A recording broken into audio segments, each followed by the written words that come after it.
2.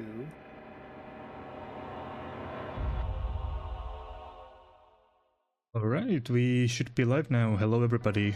I'm Jonperi, or Jon for short. I'll be running SMT4 Apocalpyse on the conflict difficulty, which also translates to normal, and with me I have my lovely commentator Freedom Pulse with me today. Yo, what up everyone? It is I, Freedom Pulse 97. Ran Rhino the other day, so I know one or two things about SMT. Ran this category a little bit, haven't ran this route though, so, but it's, since there's been a little bit of rerouting in the last several years since this has been showcased at since this category's been showcased at a marathon, so even if you've seen this run before, you'll want to stick around because there's a lot of really cool things that have been added to this route. Yeah, the most recent reroute stuff has been happening in the last half a year or so, so it will be fun to showcase that. But alright, without further ado, let's get into the game here. I'm gonna count you down from 5. So 5, 4, 3, 2, 1. And we are on our way. Good luck, have fun. Good luck, have fun. Alright, so Shin Megami Tensei 4A is a sequel to SMT4, and this game takes place on after the neutral alignment lock happens in SMT4, so this is kind of a alternate reality or what if scenario to the original SMT4. We get some cryptic visions here in the beginning, kind of like a dream sequence as you do in SMT games. Yeah, it's more rare to find SMT games that don't start with a dream sequence than ones that do. I'm counting on you. Yeah, pretty much. So we see a character that resembles Flynn, who calls us Akira, even though that's not our name. And this is not really Flynn. Flynn was the original main character in SMT4, but things get a little bit flustered with all the reincarnation stuff that's going on in this game. But the year is 2038, and Tokyo has been overrun by demons, and currently Tokyo is also a city that is underground for various circumstances. Hey, Nanashi. We are... About... Yep, go ahead. Oh, about 25 years before this game took place, big nuclear apocalypse thing happened, and as we'll see a little bit later, in order to protect Tokyo, the guardian deity of the city covered Tokyo in a giant dome. It's basically the plot of the Simpsons movie, is what's going on.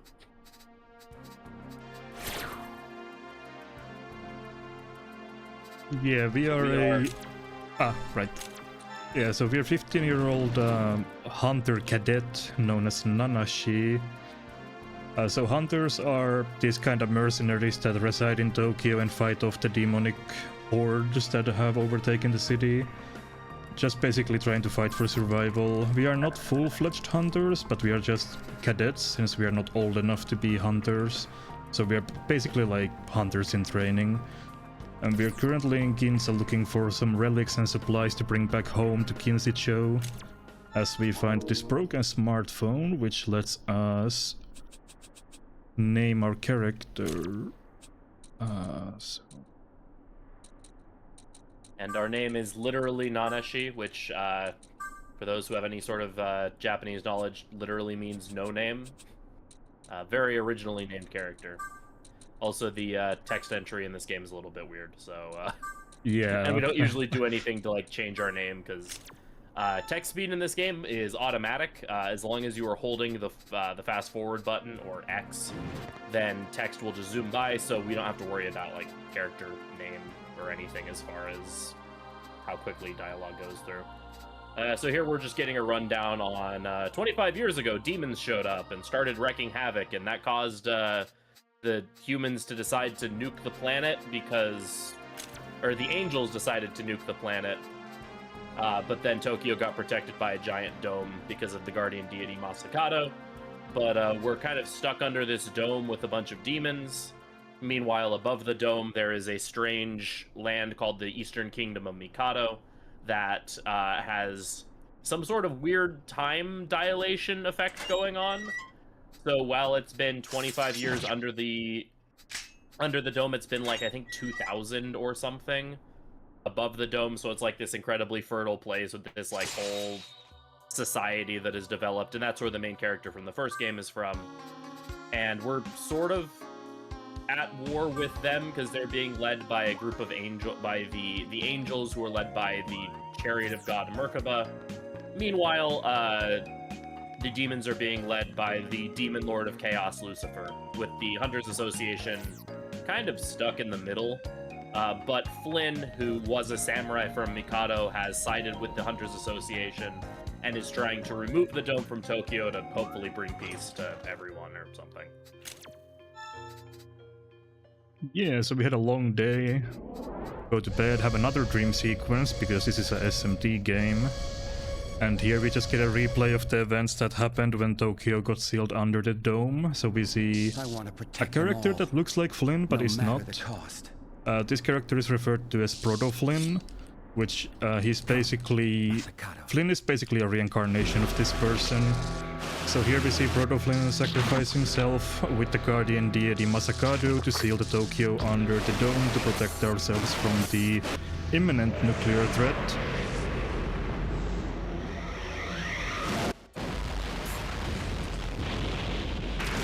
And yeah, the current events are 20 to 25 years later, and everybody has been living underground for this entire time.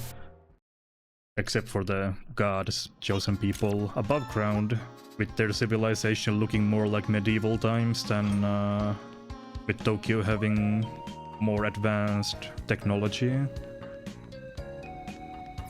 So it's the next day, we're gonna report to the Hunters Association, to our mentor Nikari, to see what he has in store for us today. We can't really do any dangerous jobs at this point, so he's just gonna tell us to gather supplies or some other stuff like that. Find him here. Yeah, our mentor is basically going to be like, well, if you really want to be hunters so bad, then I guess we can sort of teach you how to fight at least. So this will be our tutorial for the game, is going to be the combat tutorial. We also get even more lore where everyone's like, wow, Flynn is so cool and he's gonna save everyone. Oh my gosh, we all love Flynn, wow. Yeah, if you played through the neutral ending of the original SMT4, you know that Flynn basically becomes a new hope for Tokyo by doing a lot of things for the citizens and helping them fight off demons, so this is a continuation after that. So Flynn is basically at Messiah status at this point, while we are just a little fledgling trying to find our place in the world. But we're gonna head out and learn how to fight and gather some food with our mentors.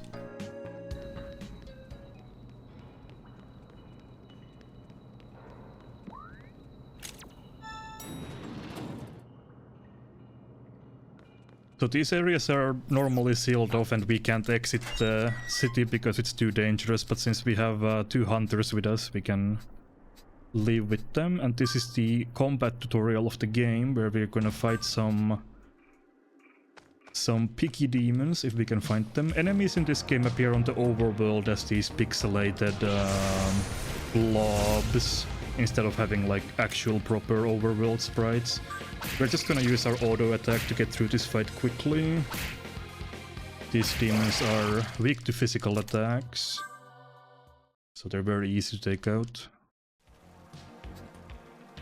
Yeah, that first fight was meant to be just an introduction to like the basics of combat. Now we have to go fight another one, which is going to be the tutorial for the smirk mechanic. Smirk is sort of the like cool, unique mechanic for the 4 duology of games.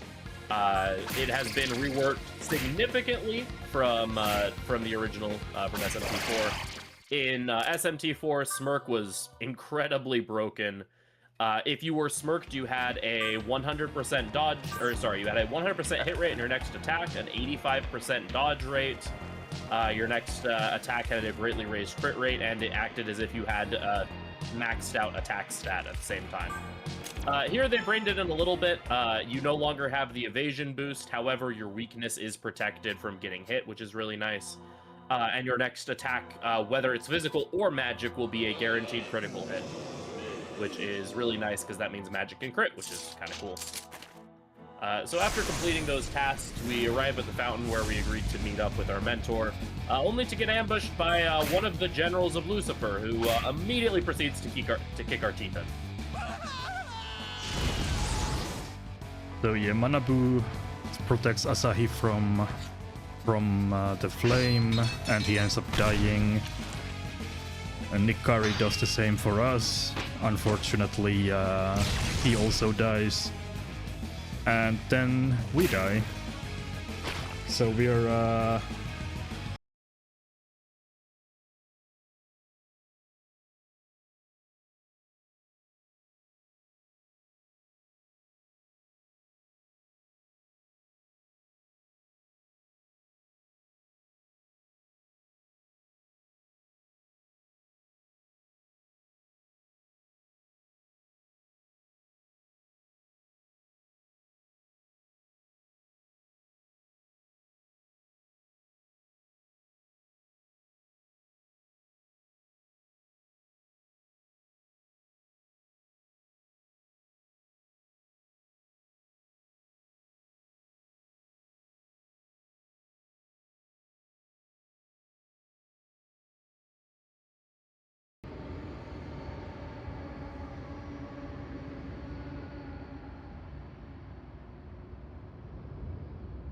Okay, it fixed itself, so continue on. all right. We are back to live. So we memed about the run ending there, but it actually almost did. But anyway, we are back to the road to the underworld, and we'll make our way to the end of it because there's nothing else that we can really do here. Yeah, we are kind of dead, so...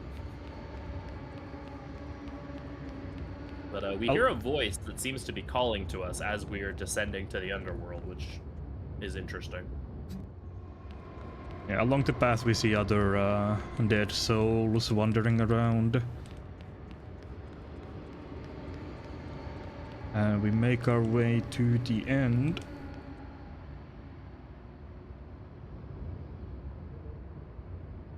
And we get acquainted with the demon Dagda, who basically tells us that we can choose to resurrect, and since we are dead we don't really have a lot of choice. He gives us about 3 levels worth of EXP, and that's where we get to allocate our stats to one of, we can allocate our stats between 5 different categories. You got your strength and agility, magic, dexterity, agility, magic, and luck. There's no vitality stat in this game, which is makes the fights kinda dangerous, since we have no way to increase our survivability other than buying armors later. But yeah, if you say no to Dagda, it's game over. So you can do that, but not advisable. Yeah, he basically tells us that if we take his offer, he can give us the power to rescue our friend, otherwise she will die. So we were like, well, okay, I guess we'll come back to life. So in the real world, not a lot of time has passed since Asahi is somehow still alive. It must have been only like a mere moment in real time, otherwise Asahi would also be dead. But with Dagda, we gain the power of immortality. So every time we die, Dagda basically brings us back to life. We're going to immediately flaunt that immortality to protect Asahi by immediately getting ourselves killed again. We also get a free centaur here, as a free demon companion. We're going to immediately unsummon him and just decide to have a slap fight with this horse.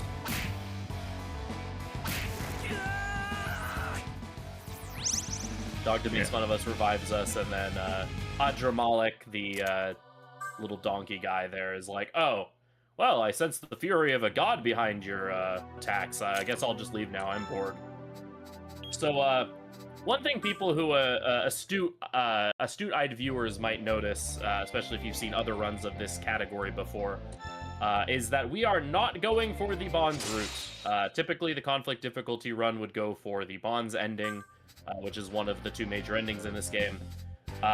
It has been rerouted with the addition of the glitch that we found recently, that going for the Anarchy ending is actually faster.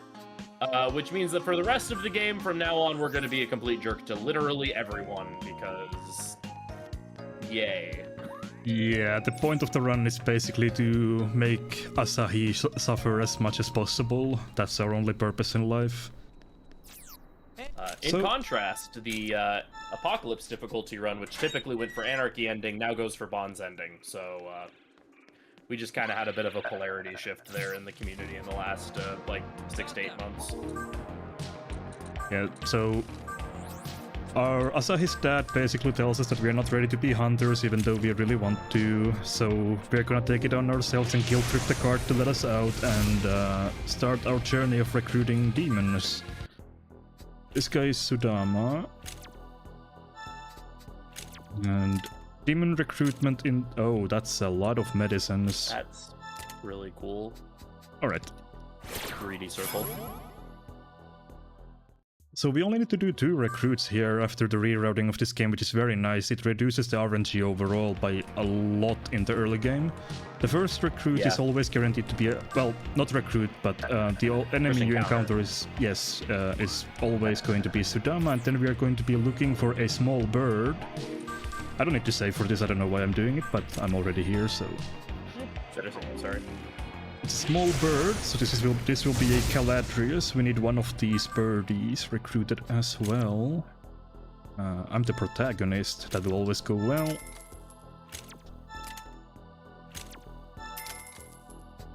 And he scammed us. That's a thing that demons like to do. Yeah, so recruits in this game, this is one of the first SMT games that the modern SMT games that started to have recruits be a little bit more deterministic. So generally, certain answers will get you better results than others, but that doesn't stop demons from just scamming you out of all of your worldly possessions. Anyway, thankfully, we got that second Caladrius. So here we're going to be seeing the first, I believe it's going to be here, or in a little bit. So here we get a distress signal from some hunters. We're like, nah, we don't care, ignore them, because we're edgy teenagers like that. But then Asahi's like, no, we're going to do it anyway, because Nanashi has literally 0 agency in this story. Yeah, this game has a lot of these but thou must situations where you decide one thing, but the game forces you to do the other thing. That happens a lot. I'm gonna just real quick heal here, because healing is free. Well, it's only free here in Kinsit Show. After this, healing will be costing some amount of money. Yeah. We have one more recruit though that we're gonna grab on our way out of the on our way out of Kinshi Show to go rescue the hunters from the Sky Tower. Apparently, they're under attack from some angels. We're going to recruit ourselves a starfish, aka Dekarabia. Dekarabia is really cool because he has access to both fire and ice magic, and that will be pretty helpful later. A lot of what we recruited is either because it's good fusion material, or because they give us useful skills, or a little of both. Sudama is a Jiraiya demon, which is going to be very helpful later.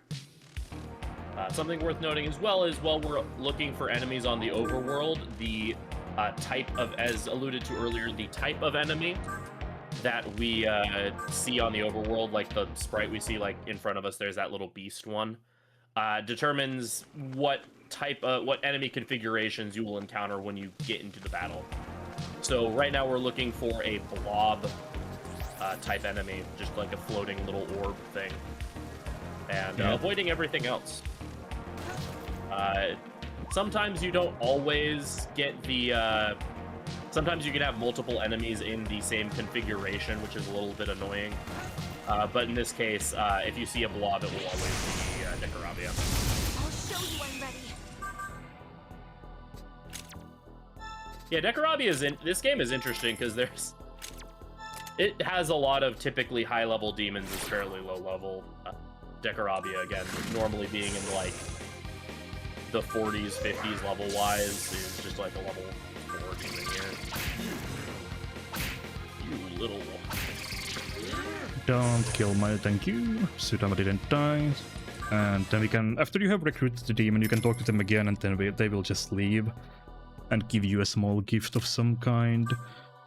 So now this is the first instance of the glitch we mentioned earlier that is a major factor in the rerouting of this game. We're gonna place Sudama next to Nanashi in the menu, then we're gonna hit R1 to open this skill list. And if you do this while the demon is next to Nanashi in the menu, you can copy this skill list onto the main protagonist by hitting left and Y at the same time. Now Nanashi will get 0. This is a non-intended glitch that was discovered about half a year ago or so from watching a very obscure Japanese YouTube video with a few hundred views. And that brought it to our attention and immediately led to rerouting for all of the game's major categories. And we're gonna be using that for a lot of the run. Yeah, we refer to the glitch as skill swap. So if you hear us saying, "Oh, we're going to skill swap a demon's skills onto MC," that's what it does. Some other additional things about the glitch. Yes, so the way that the glitch works is it copies the skill list of the demon onto Nanashi, which also includes any affinities that demon has, -1. And of course you can't have negative affinities, so nothing happens there.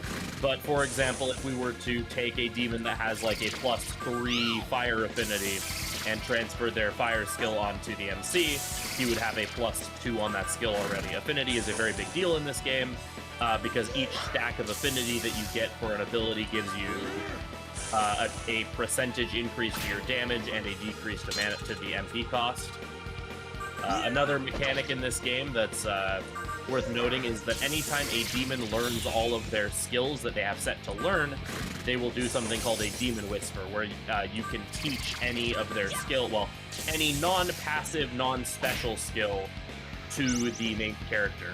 And any current skills that you have learned that the demon also shares will add a stack of affinity to Nanashi.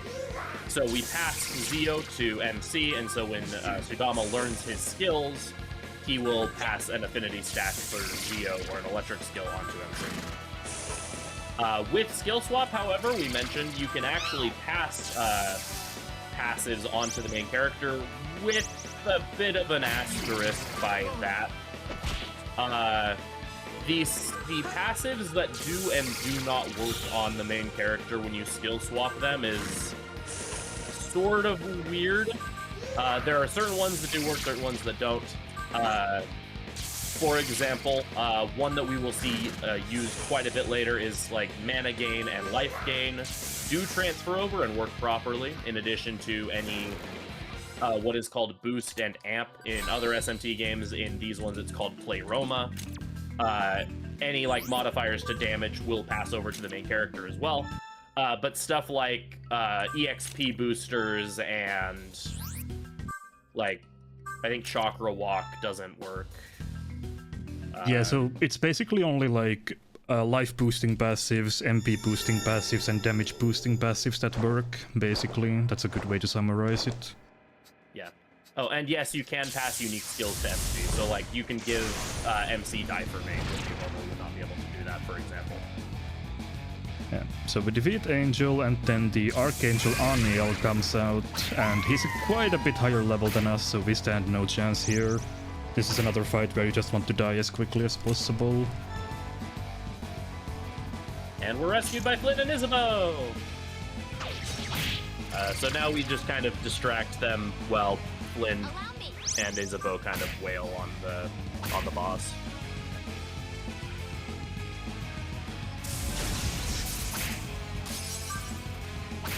Yeah, so Flynn is doing about 2000 damage, we deal about 10.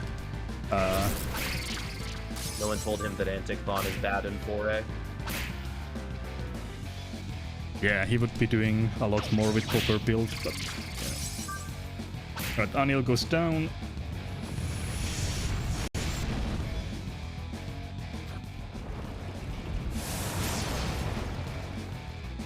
And in true Anarchy route fashion, they ask us to help the wounded hunters, and we are too tired to do that. Like, nah.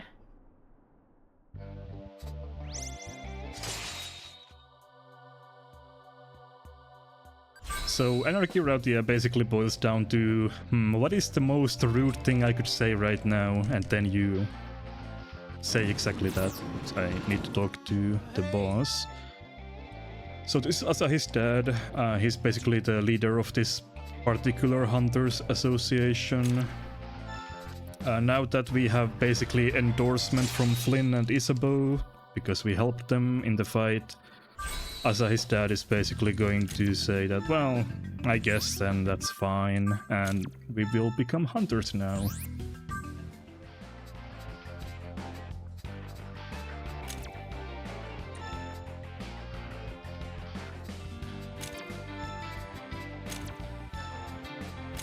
And now that we are hunters, we can take on any job that gets basically distributed through the comps, which are these kinda computers that hunters wear on their arms.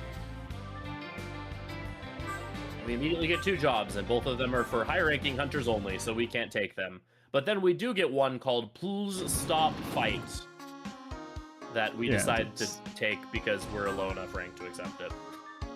That seems legit, full of typos and weird phrasing. But as we leave the Hunters Association, we meet this green blob thing who tells us that he's a Navarre, a samurai, but, well, he's a green blob. But since we can see him, he wants to tag along since he has been very lonely as no one is able to see his incorporeal form. So we will be haunted by the great Samurai Navarre for basically the rest of the game. Yeah, in SMT4, Navarre is basically a joke character that is only appearing at the beginning of the game before meeting his untimely demise. But he gets a bit of a redemption arc in this game. At least if you go the Bonds route. If you go the Anarchy route, well...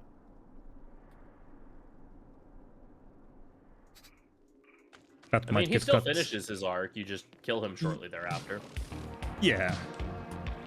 But anyway, we're gonna head through the park and we want to go to Ueno, which is not too far from here. On the way there we get a tutorial on collecting app points from fallen hunters, so if a hunter dies, we are allowed to claim their unused app points. App points are used to purchase upgrades to your comp, which basically allows you... There's a variety of different things. Some apps help you with negotiation, some give you more skill slots for demons and hunters. The big one that we are after is called Fusion Booster, which allows us to exceed the demon fusion cap in this game. So fusion is when you combine 2 demons into a third one, and it's always limited by the protagonist's level, but with Fusion Cap we can exceed it. In this run we go up to Fusion Booster 5 or 6, I believe, which lets us increase it by 9. I think we're going to 7, don't we? Is it 7? It might be 7. Yeah, 7's the last one. I think we go all the way to 7. Maybe. Yeah, we do. Okay, bad memory. Which raises it by 14. Oh, 14? Yeah. Okay, I have wiped that from my memory. But anyway, that lets us fuse higher level demons, but we have to wait a little bit until we are up to that point. You get 10 app points from level up, and then you can collect them from aforementioned hunters if we find them. Or dead hunters, rather. What I'm doing now is I'm just collecting all the easy relics on the way. These can be exchanged for money at hunters associations. So we're just gonna be doing that. There's a scripted ambush here. I'm gonna trigger it, and then I'm gonna hide behind the railing, and hopefully they get despawned. Well, no one should stop it. Any day now? Okay. Yeah, there you go.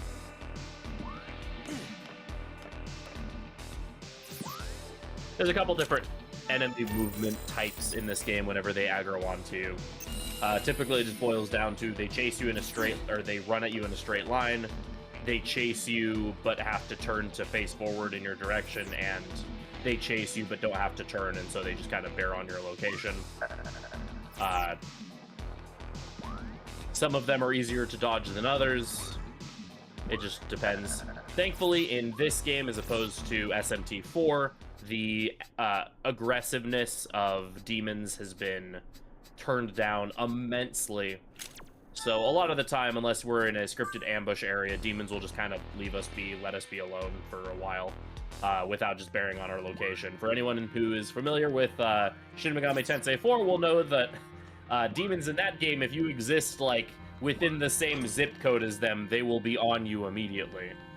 Yeah, So they're like, a little bit of a chiller element to this run.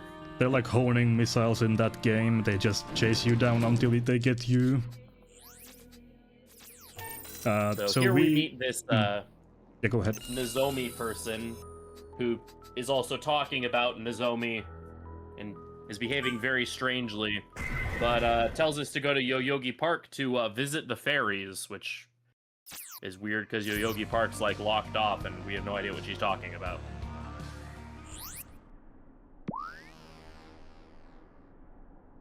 Yeah, so this is Yoyogi Park, and that was the game's introduction to terminals, which just lets us fast travel to any terminal in the game that we have tagged before. So the game's fast travel system, basically. Yeah. Thankfully, the game auto tags Kinshisho for you, so you don't have to worry about tagging it. And this is the fairy forest, and this area is like super, super gorgeous, by the way. It's for a 3DS game, it looks really good. Yeah, one of the things with SMT4 is that the game really didn't have much in the way of dungeons. There was a couple specific areas that you could consider to be dungeons, but for the most part, you were sort of running around residential areas and such. This game definitely goes a lot heavier on the dungeon exploration aspect of the game, and we get right into that with the fairy forest here. Ooh, play the line if you can. Oh, wait, did I? Oh, I forgot. After right. the Asahi line. Oh. Is it here? Sorry. Good thing you reminded me. Well, That's... Queen's Yes. got. So you got. You mean helps? Not a fight per se. Everyone should have equal access. What's so special? No clue. Home Slice just went banana cakes about it all of a sudden. Home So slice. Nozomi, who is the queen of the fairies, has a very normal speech pattern, as you can see. Yeah, Home Slice just went banana cakes about it all of a sudden. That is truly how humans talk. Yeah. But yeah. Hello, fellow children. She basically tells us that there's a greedy fairy who has taken over the water spot here, so other demons cannot go and drink freely, so we're gonna go and liberate that, but before that we're gonna recruit a dwarf on the way. It's denoted by this small sprite here, Let's go, Nanashi. and Yeah, hopefully... Dwarf is another Jiraiya demon, which is important because with the Sudama we have is also a Jiraiya. The way fusion in this game works is you combine demons of different families together to get a demon of a third family. But if you combine two demons of the same family together, you'll get what is called an element. Elements up and down fuse demons within the same family. And worth noting is you fuse two Jiraiyas together and you get the element Earthis. And Earthis is incredible. Possibly like one of, if not the best element in the game. And so you'll be seeing a lot of Earthises and a lot of Sudama and Dwarf. So.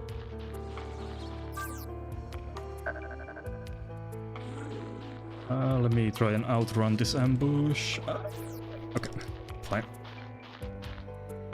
So, this is our first instance of demon fusion. We get ambushed here again, so I'm gonna just save and load real quick, and then we'll do a bunch of menuing to set up our party for the upcoming boss fight.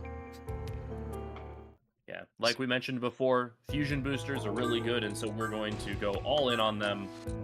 Right away, we're going to be buying fusion boosters 1, 2, and 3, which will raise the level cap for fusing by 4. So we have a level 8 main character, so now we can fuse demons who are up to level 12. First, we're going to be fusing this angel. Angel, it has access to Hama, which is a light element skill. Light and dark element skills are slightly stronger than the typical tier 1 elemental skills, which is nice. They also have the added ability that if you attack an enemy with a light or a dark skill while the person with the using the skill is smirking, they have a chance of insta-killing, which is pretty cool. Also, Angel is a divine demon. Divine family demons are very unique in that demons in this game have the ability to evolve. Certain demons do. And they'll evolve into a higher level demon, usually with a stronger skill set. The divine family of demons is very unique in that all of the divines evolve into all of the other divines, and we'll be taking advantage of this because the divine family of demons is, has some very, very strong demons as part of it. Yeah, the fusion system in this game has a lot of abusable things if you know what you are doing, and the compendium prices, which lets us summon demons from that we have previously had, is very affordable. At least if you're not playing on the war difficulty, which triples the compendium price for some reason. Yeah. Very inexplicably, but you'll notice a lot of runners run the conflict difficulty, and a lot of runners run the DLC only Apocalypse difficulty. But no one runs the game's standard hard mode war difficulty. And that's specifically because the triple compendium prices make doing any sort of fusion routing for the game just absolutely miserable. Apocalypse difficulty, despite being a harder difficulty than war, trades the triple compendium prices for a triple shot price instead. And, well, it is nice to be able to buy armor and accessories and stuff. Fusions are just such a much more important thing for just the game in general that we can work around the increased shop prices as long as we have our normal compendium, but having increased compendium prices just makes everything significantly more miserable. So we got introduced to this spirit dagger mechanic that lets us break through these special walls, and I'm gonna try and fight this fight for EXP. This kinda is a little bit miserable. These guys can charm you, and there's a miss already. Wonderful. Yeah, the this run for the most part is a boss rush. We don't do all that many additional outside fights. Oh, nice. We'll talk about that in a moment. We don't do all that many extra fights, however, this one fight we do because we just barely don't get enough EXP from the next boss to get the level up that we need. So what you saw happen there is a very fun and enjoyable mechanic that the developers at Atlus decided to put into this video game, and that is the Lost status. Lost is a very fun status affliction that whenever you get hit, whenever one of your demons gets hit by a force elemental skill, or a basically wind, under normal circumstances, there is, for a single target skill, a 4% chance, for area of effect, 1% chance, for that demon to immediately be ejected from the battle and kicked out of your party.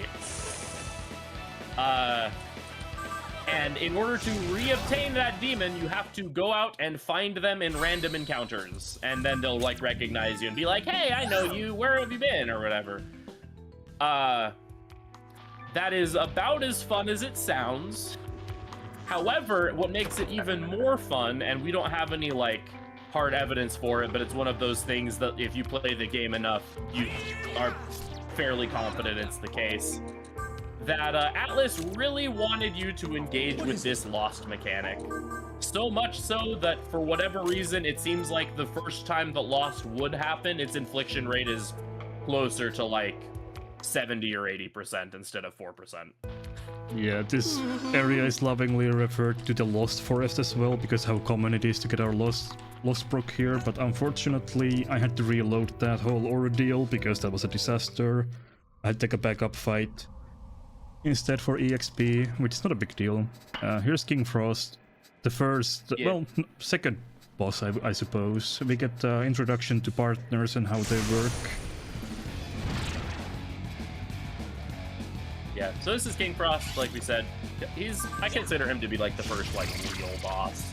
But we also get access to partner attacks. Partner attacks, as you see at the bottom there, next to our partner's HP, there's that meter that says max. It is an 8-segment meter. Every time your partner takes an action, it will generate 1 segment of the bar.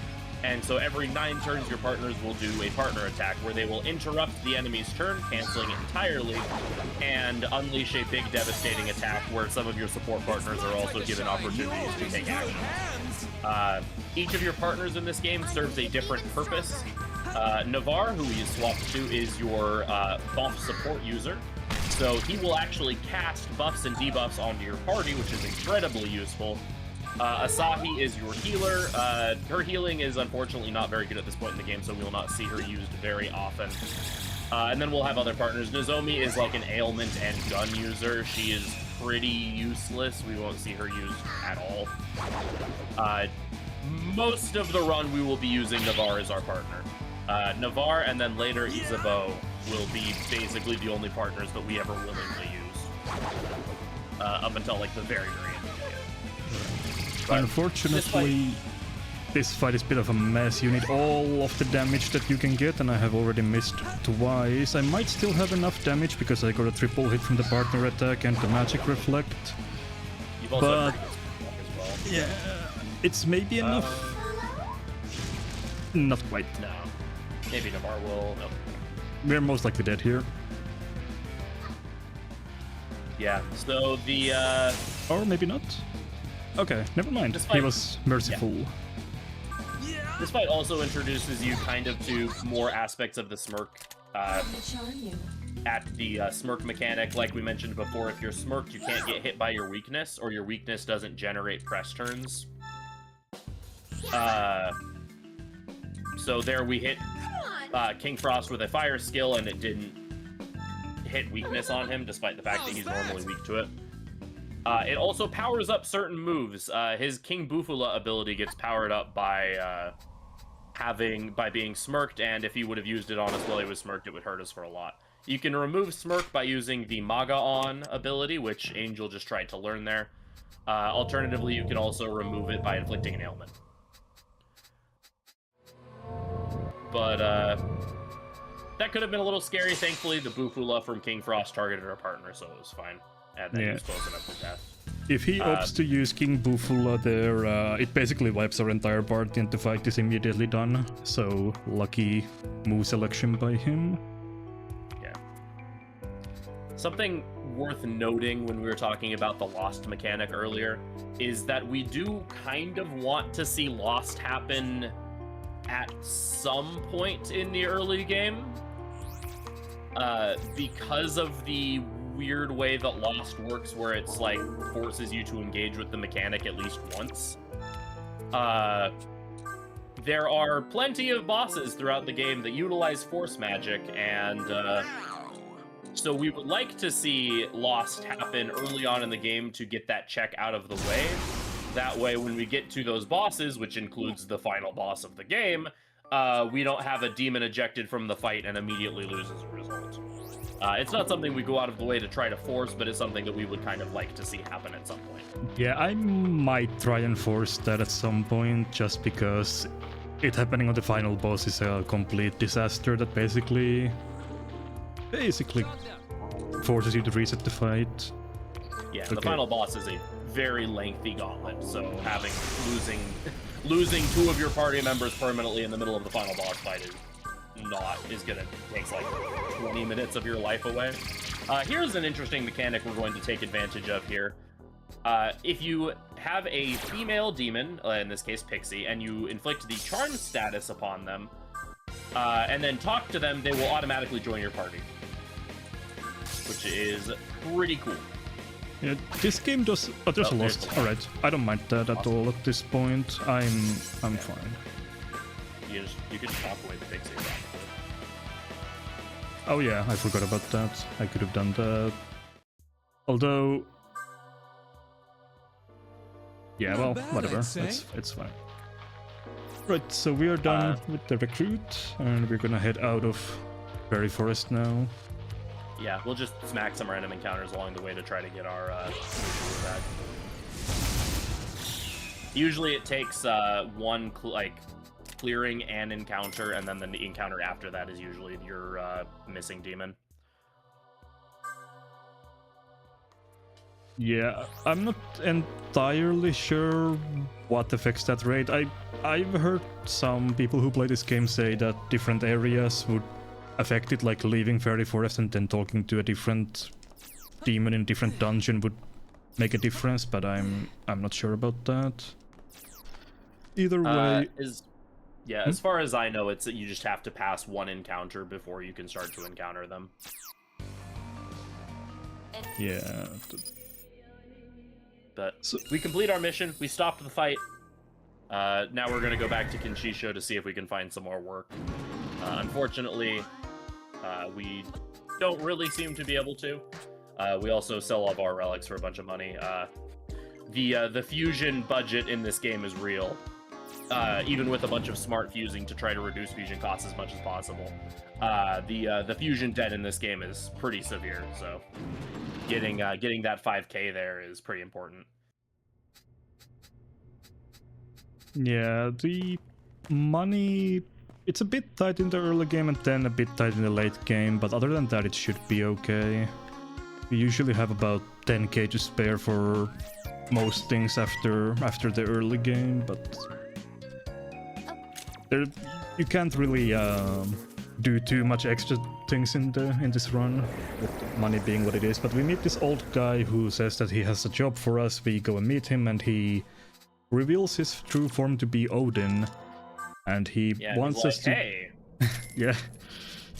He wants us to go to a shrine called Kando no Yashiro and open the Ark, and we don't have any idea what that means, but we want to help Flynn no matter what, so we're gonna do it. Yeah.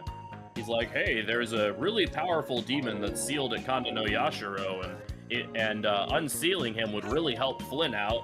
And, you know, he's being contained by the forces of law and chaos, and so, you know, anything that's against law and chaos is clearly a friend of humanity. Yeah, that sounds about all right for us. And but he does give us money though, so obviously that means he's trustworthy. We can believe everything he tells us. Oh, that's not where I meant to go. Oopsie daisy. Let's go back to Ueno. Nope. Okay. Third time's the charm. Yeah, this time. Ueno. Okay, there we go. Yeah. We're gonna open this shutter here for a little bit of a shortcut. This is the fastest way to get to Kando no Yashiro. We'll hopefully try and find our lost demon while we are there.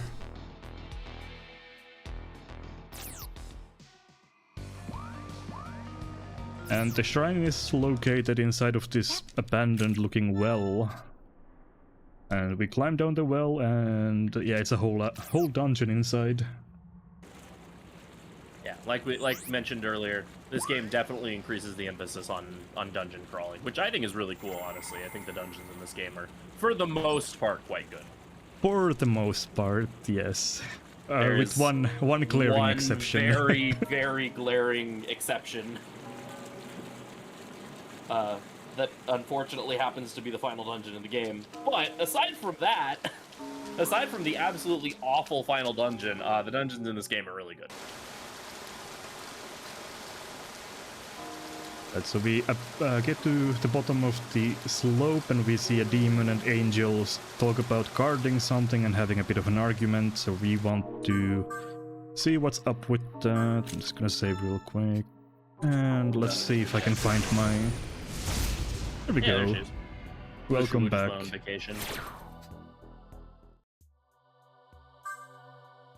So now we're theoretically safe from Lost for the rest of the run, knocks on wood. Yeah, if really Lost safe from the happens... boosted rate. Yeah, if lost happens from here on out, it's about 1 to 4% chance in that range, depending on the skill. Or is it 4% always for 4 skills, and then 1% single target. 4% single target, 1% AoE. Right. Yeah. And then some skills have higher chance, but we don't really have to worry about those. But okay. Yeah, and the ones that do have a higher chance, we typically are prepared for in some way. So, time to do some more fusions. Yeah, First Final Continent might be a better term for it than Final Dungeon.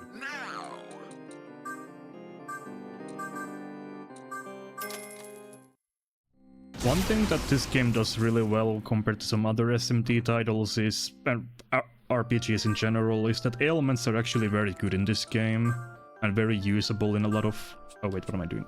Zudunshi. So we're gonna want to have Shibabu, which is a skill that can inflict the bind ailment, which basically skips our opponent's turn if they get inflicted with that. We're not gonna be using it. It also prevents them from dodging, which is nice. Right. We don't use it immediately, but we'll make use of it in this dungeon and then later on as well. Yeah, there's actually a few bosses in this game that are weak to ailments, which is kind of cool. Pixie and Dekara, Beyond Dream Needle. Mr. Sandman, give me a meme.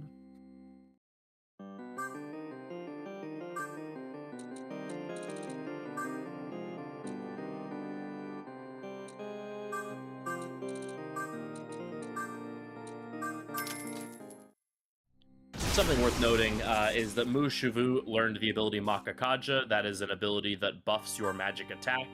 Buffs and debuffs in this game stack up to 3 times in either direction. And we will be, if you've noticed, we'll be going pretty heavily into magic in this game. So having a magic attack buff in our party is very useful.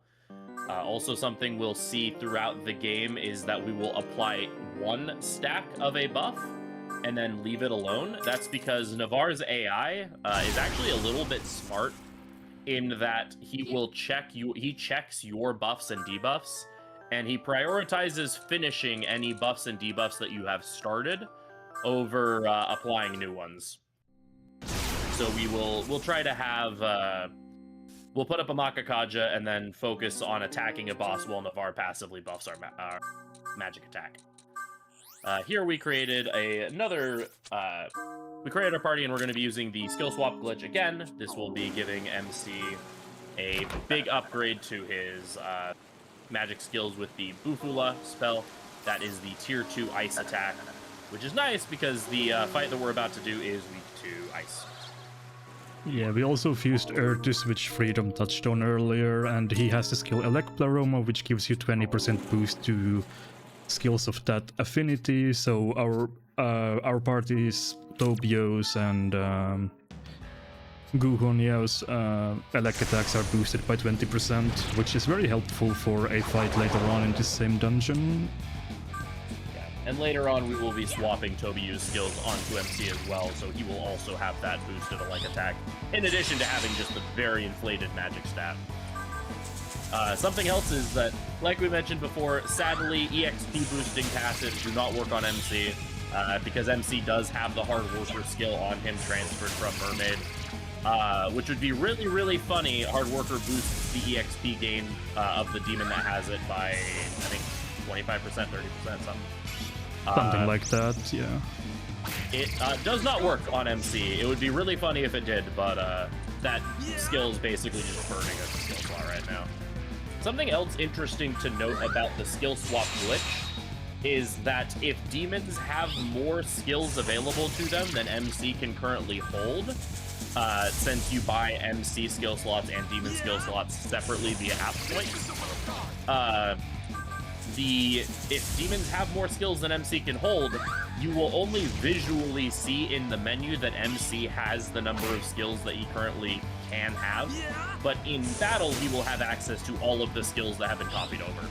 So if you have 4 skills on MC and 7 skills on a demon, MC will still have all 7 skills.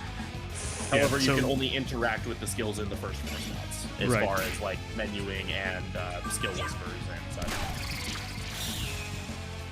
though we never have the need to actually upgrade MC's skill slots because he basically has as many as our demons have. We had the skill swapping glitch. Right, that was a good fight.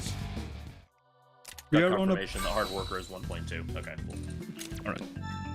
We're on a bit of a timer since we want to manage our partner attack bar for the final boss of this dungeon. We have one more fight to take, so we don't want to end up in a situation where we accidentally use the partner attack before the final boss of this area. Yeah, so, the boss of this dungeon can be a bit of a pain in the butt if you don't have a partner attack, because he hits very, very hard and has access to several different elements that a lot of the demons at this point in the game that you would want to use to fight him are weak to. Namely, he uses a lot of ice and force abilities. So, and he's weak to electricity, so a lot of force demons tend to be weak to electricity. That's funny how that works. Or a lot of electricity demons tend to be weak to force, excuse me, the other way around. Yeah, so having a partner attack to cancel his turn is going to be a really big deal, so we will try to have that set up for when we get to the fight. It's basically mandatory to have set up, so if we can't manage our partner attack properly, then we need to do it on random encounters before the fight, unfortunately, but it's looking good so far. There's only one more boss, so as long as we don't miss, knock on wood, then it should be completely fine. Typically, it times out pretty well that you end up with basically exactly enough turns, unless, you miss, which... Unless you get super unlucky, yeah.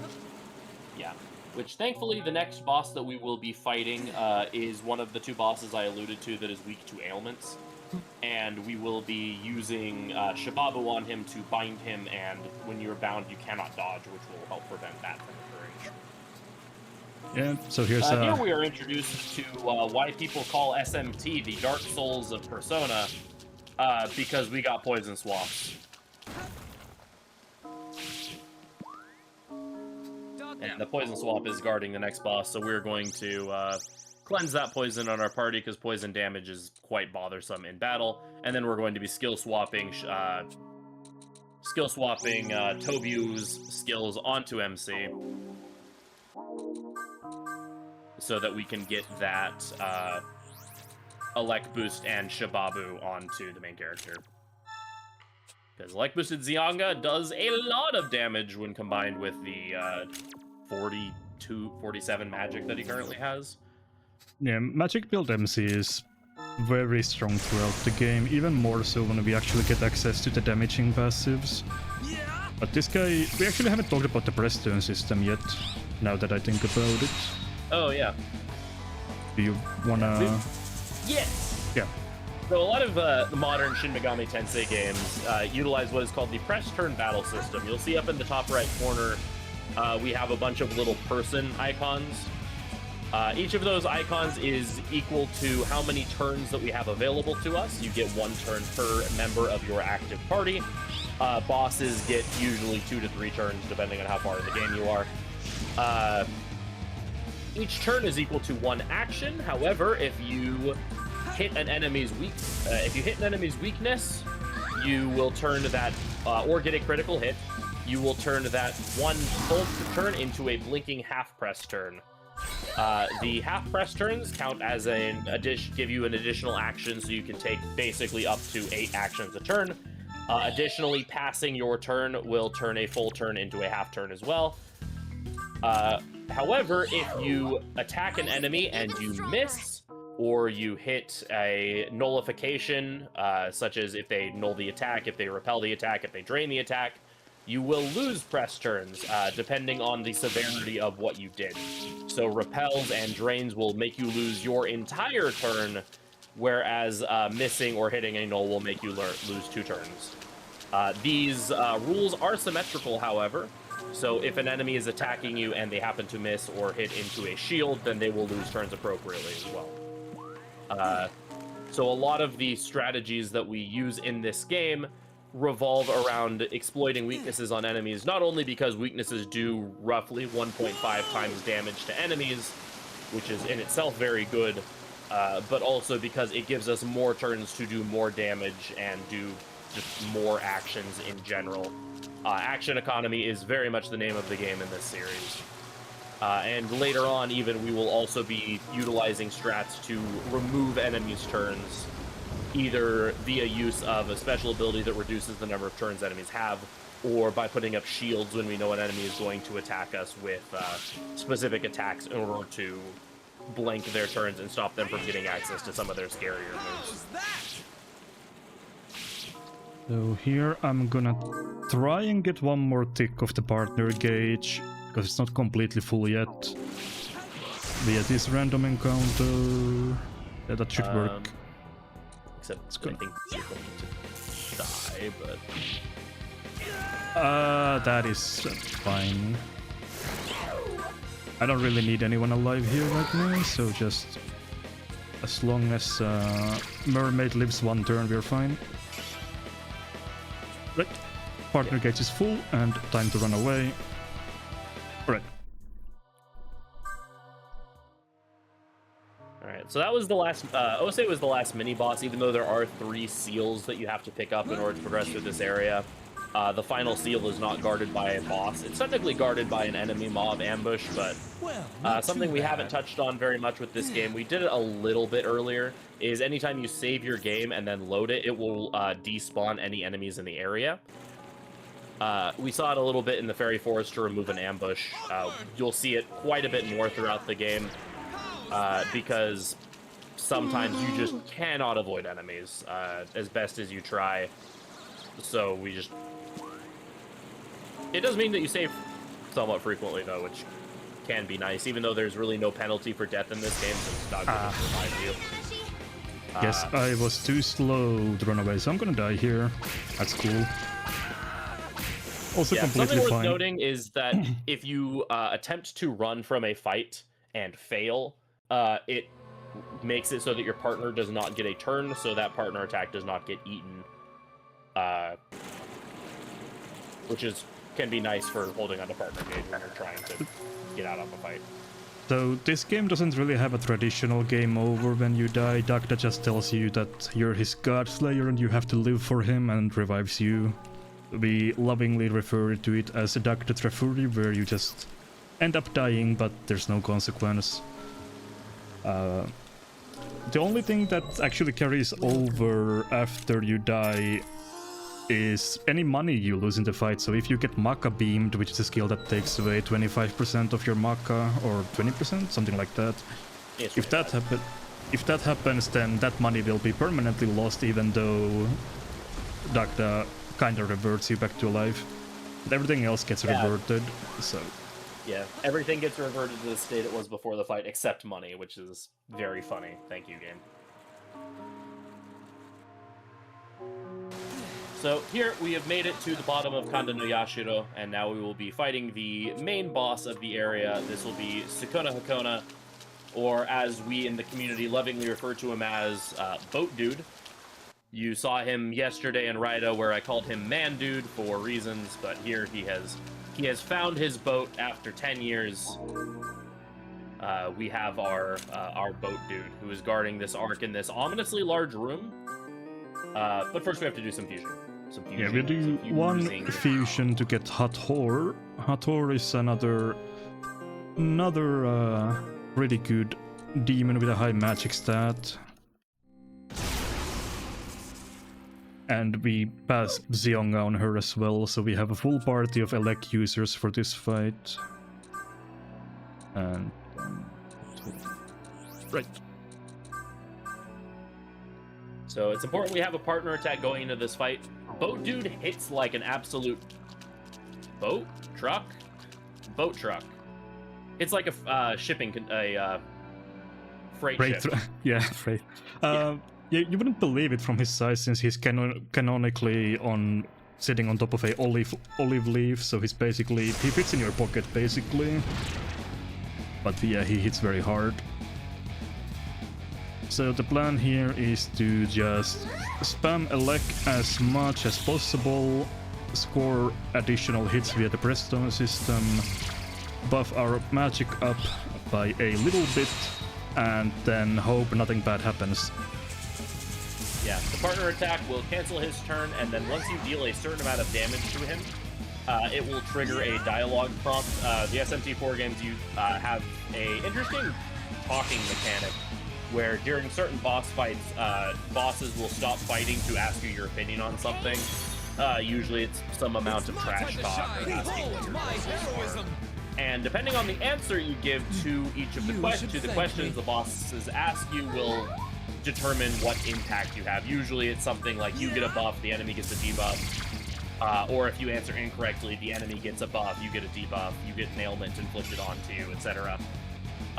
Here, if we tell Boat Dude that we are attempting to unseal the Ark for humanity, we will get half of our partner gauge back, and I think he also gets like a Karakaja or something. Yeah, he gets a small buff and we get our partner gauge up a little bit. We happened to miss there, so now we just hope that nothing bad happens. Yeah, we really wanted Guho Niel and Hather to smirk there, because he liked using a bunch of physical attacks and force attacks, which they are both weak to. Thankfully, that did not occur. The Mudon MC is a little bit unfortunate, but he is pretty close to dead, so we should have it this turn. It's very important that we get as close to a full partner meter as possible before the end of this fight, because the boss immediately after this, we are going to want a full partner attack going into that fight as well. Any partner meter that we do not currently have, we can go and fill up before the fight. It's faster the closer you are to having full meter. But that was a pretty clean Boat Dude fight, so yeah. All of these fights have actually been very clean, which makes me wonder why my PBs don't have this kind of clean fighting, but... Right. Right, so before we unseal the Ark, I want Angel to get more EXP, so I'll put him in, because quest completion EXP will also give more to those who are in the active party. So yeah, quest EXP in this game is huge. In SMT4, quest EXP was kind of a meme. However, in this game, you get so much quest EXP, it's pretty ridiculous, honestly. So after defeating the Guardian Deity Boat Dude, Asahi starts having second thoughts about actually unsealing the Ark. If you refuse, Dakda will do it for you. But yeah, we have now unwittingly opened the Ark. I have you to thank for my freedom. So we have released the god Krishna from the seal, and as it turns out, he was sealed for a pretty good reason. Krishna was sealed because he wants to destroy the universe, and he has the means to do it. And but in order to complete his plan, he needs to go capture Flynn. And so after we do all these level ups and then do some fusions and stuff, we will be or sorry, the fusions are later in this one. They are a little bit later, yes. Yeah. I have not done any runs of this new route, so I'm pulling from like knowledge of like 4 or 5 different route variations prior to this one. But yeah, so Krishna's kind of going to go and try to destroy the world, and Asahi's pretty upset about that, but we don't care about Asahi because we are Anarchy bros, and so we're going to walk away and try to stop Krishna from capturing Flynn or something. Yeah, I think we get a message from the Hunters Association to go help Flynn in Ginza. That's where we're going. Yeah, it is at this point, if you were in like the SMT4 timeline, that Flynn has done all of his quest cleanup and is about ready to unseal Masakado in order to, in SMT4 it would be when he would get the objective to defeat Lucifer and Merkabah to fully remove the dome from Tokyo. But he's never going to find out about that objective because we may have messed up the timeline a little bit with our actions. Just a teeny tiny bit. Right, so...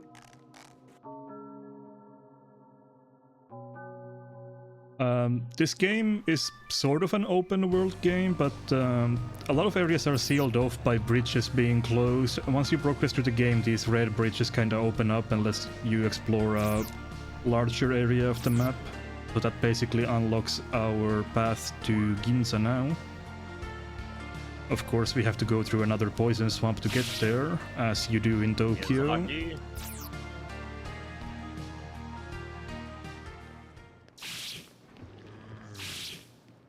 It's good there. As we're going to Ginza here, it's even though the game wants us to immediately go to the Ginza, to the crossing part of Ginza in order to interact with the story, it's very important that before we do that, we tag the terminal here. We will be coming back to Ginza a couple of times over the course of the game. We really don't want to walk back. So this is the one time that we are like conveniently next to the terminal until the game needs us to come back here, so.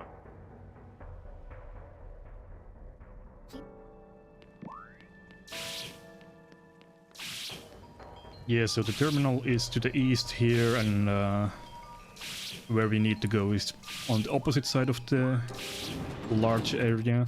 This place is also called in the control of something called the Ring of Gaia, which is basically a organization that controls a part of Tokyo. They used to have a bit more influence until Flynn kind of dismantled them in SMT4. But yeah, they're a very might makes right faction. That if you have power, then you should be able to, you know, have influence in the world. And they also allow both demons and humans to join their ranks in like equal standing, which comes up a little bit, but we'll probably gloss over it in our plot summaries. Yeah, so we made it. We found Flynn. Yeah, their influence is a bit more pronounced in the original game, original SMT4. Yeah. Found Flynn, and we have a bit of a standoff here in the middle of Ginza. Until this demon the called... Kool-Aid Man shows up. Yeah, the demon called Maitreya grabs hold of Asahi, and Flynn gets coerced into surrendering, and he gets kinda sapped by Odin. And yeah, bad things happen. The divine powers, what they're called, grab hold of Flynn, and then they will summon something called Sheisha, which we will be seeing a lot of throughout the playthrough. Which is the one input break that you get during the entire speedrun that's actually long enough to take a break. And it's less than 2 hours into the 7-hour speedrun. Yeah, the impeccable timing. But Sheisha is this large snake controlled by Krishna. And when he gets summoned, he basically also breaks off the ceiling of Tokyo, so the citizens of Tokyo see the sky for the first time in 25 years. The great servant of death and renewal will lead you all to salvation. That's to a runner of this game by the name of Blue Imp, who is but a taste of the power. His game has a bit of a hard time with this scene and elongates Krishna saying Sheisha by about 1.5 times. I'm your light. Be a nice Sheisha.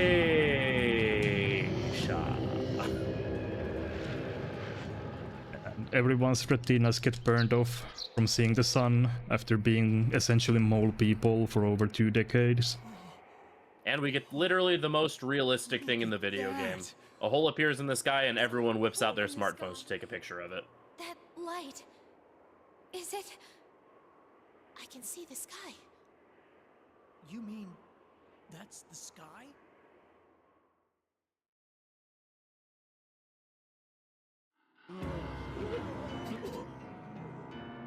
So, Krishna here basically is like, I'm going to recreate the universe, don't get in my way, offer your souls to Sheisha, because he will eat your souls and your bodies, and you have until the full moon to offer yourself to me, because at the full moon I will recreate the universe. And anyone whose souls I don't capture will be lost forever or something. So we find out that the Divine Powers have carved out a decent chunk of Tokyo for themselves because they, Maitreya was a member of the Ring of Gaia and has sort of infiltrated their ranks and has kind of hostilely taken over part of the organization. So Tokyo is pretty evenly split between Merkabah's forces, Lucifer's forces, and now the Divine Powers. And we are given an objective to deliver some supplies to some hunters in Shinjuku who are in need of food and drink and stuff. So we're going to make our way over to Shinjuku. On our way over, we are going to, I believe this is where we're going to stop and get a quick fight to build the rest of the partner meter that we need. Yes, I would like to find an encounter that doesn't have ailments, because ailments can mess up with trying to gather partner attack. Let's see what we have here. This might be fine. Let's see. I believe this dude has Legion has what is it called? He has an ailment. He has a Dream Needle, I believe. So that's kind of problematic. I would like to finish him off. Alright. Yeah, there you go. Goblin is fine. He doesn't have any ailments. So now we just wait a couple turns. Use that to build bar. I'm just gonna pass so I don't accidentally kill him too early. Do that one more time. Nice. And from here on out, we just try to flee. Again, fleeing doesn't activate the partner attack or increase it in any shape or form, so now we have full partner attack for the next fight. Which is very necessary, because the next fight is kind of a pain. Yeah, it is basically required if you want to get out of that fight in any amount of time. If we did more prep work, we would get some good stuff like resist physical and demons that could actually survive his attacks, but since this is kind of a normal difficulty, so we'll just try to get by with as little prep work as possible, which results in this fight being a huge roadblock and a huge reset point. Gonna take a quick detour here to get a chakra pot, and then we'll head over another poison swamp, thank you Miyazaki once again, and head over to the Shinjuku area that is controlled by Lucifer currently. Yeah, we were talking about this actually a little bit before the run started, but it's interesting because this next fight is one of the few fights in the game that's unironically easier in the Apocalypse difficulty speedrun, aka the very hard difficulty, than it is in Conflict.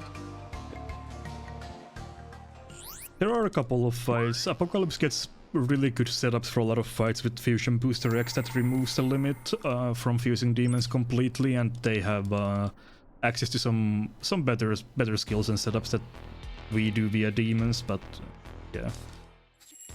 So here we meet a little girl who's also the goddess of Tokyo. We don't really know much about her. It all seems very weird. And a man in a wheelchair known as Steven. Steven in SMT lore is basically the creator of the demon summoning program.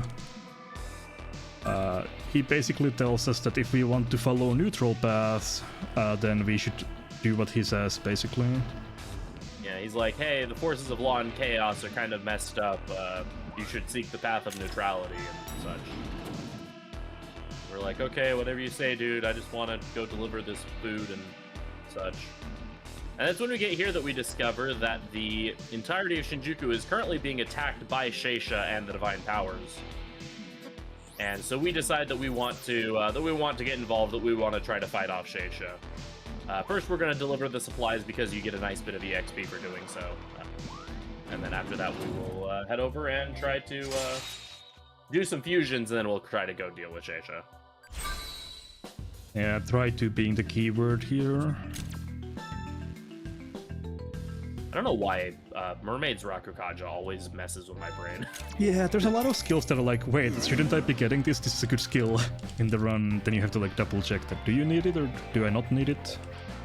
Yeah, and we use other Demon's Rakukajas at this exact point in the run. Just yeah, we have like 3 demons I think with Rakukaja, and then Mermaid also wants to learn. Then you're like, should I actually learn it? Important. Yeah. I don't think we mentioned it. Rakukaja is just a defensive buff. So having 3 stacks of it decreases the damage you take by a little under half, I want to say. I've been under the impression Might that not be half in this game, maybe not half. I'm not entirely sure about the. I play so many different SMT games and run so many of them. All the numbers get jumbled up in my head, and then I just say nonsense when I try to remember the actual exact numbers. both of us are definitely SMT variety speedrunners. So we both run a bunch of games, and the one consistent thing about SMT is that nothing is consistent between any of the games. Even between the two games that you think would be very similar to each other, like 4 and 4A or 5 and 5 Vengeance, there are still like a number of things that are just arbitrarily different. And so running both of those games, and just the number of the games that we both run, John running even more games than I do, many more games in the series than I do. A lot of information can get very just like jumbled as far as like, wait, is that what that is? Oh. Currently, I'm at like 17 games, I think, that I've been... Well, some of them I haven't done many runs of, but even one Persona run has sneaked into my run list. But here is Sheisha, this is the government building. And the camera really hates this room. Atlas is very proud of the 3D designs that they made into the 3DS game, so the camera very much wants to pan up and show you how cool Sheisha looks. Yeah, SMT4, every single battle was sprite-based combat. In this game, there are 3 enemies that have 3D models, and Sheisha is one of them. Sheisha is 2 of them, technically. Oh yeah, there's technically 4. Sheisha is half of the enemy models in this game. So they were very proud of this, and so they really want you to look at Sheisha during this. So once we get over here to Sheisha, though, we're going to be doing some more fusing. We desperately need to upgrade our party for this next fight. We're going to be grabbing Fusion Booster 4 and Fusion Booster 5. So now we can fuse things that are 9 levels higher than we are, which is, again, a pretty big improvement. We can fuse things that are level 26. You can already see that... You can already imagine how obscene the Fusion Booster power-up is going to be. Let's see, what is our goal primarily with this Fusion Chain? Senri and... Yeah, the demons that we fuse here are not that important for the upcoming fight. We just want something that can heal and something that can be a little bit beefier. Their EXP and... it doesn't really matter, and we don't use them for that long. They're just like midway point demons for later. Yeah, that makes sense. So Bill is shippable for his own. And Oni is a very beefy boy. He has 245 HP, which makes him really good for this fight, because this fight can output a lot of damage.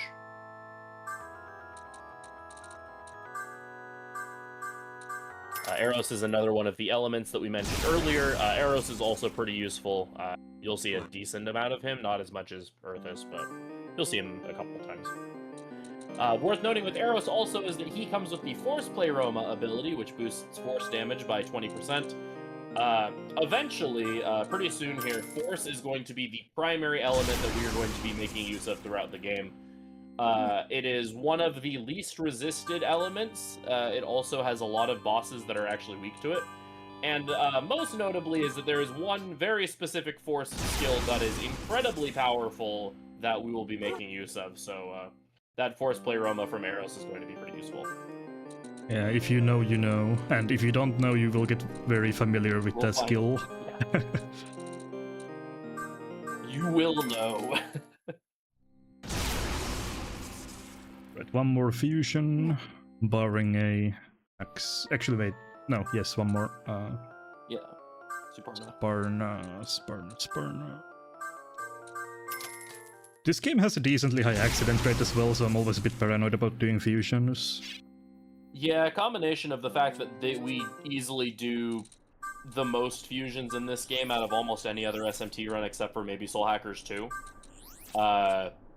Combined with having a higher than average fusion accident rate means that it's not unusual to see a handful of fusion accidents over the course of the run. Yeah, I counted the amount of fusions for Apocalypse difficulty at some point. It was close to like 250. This run is probably closer to 100. But it's still a sizable amount.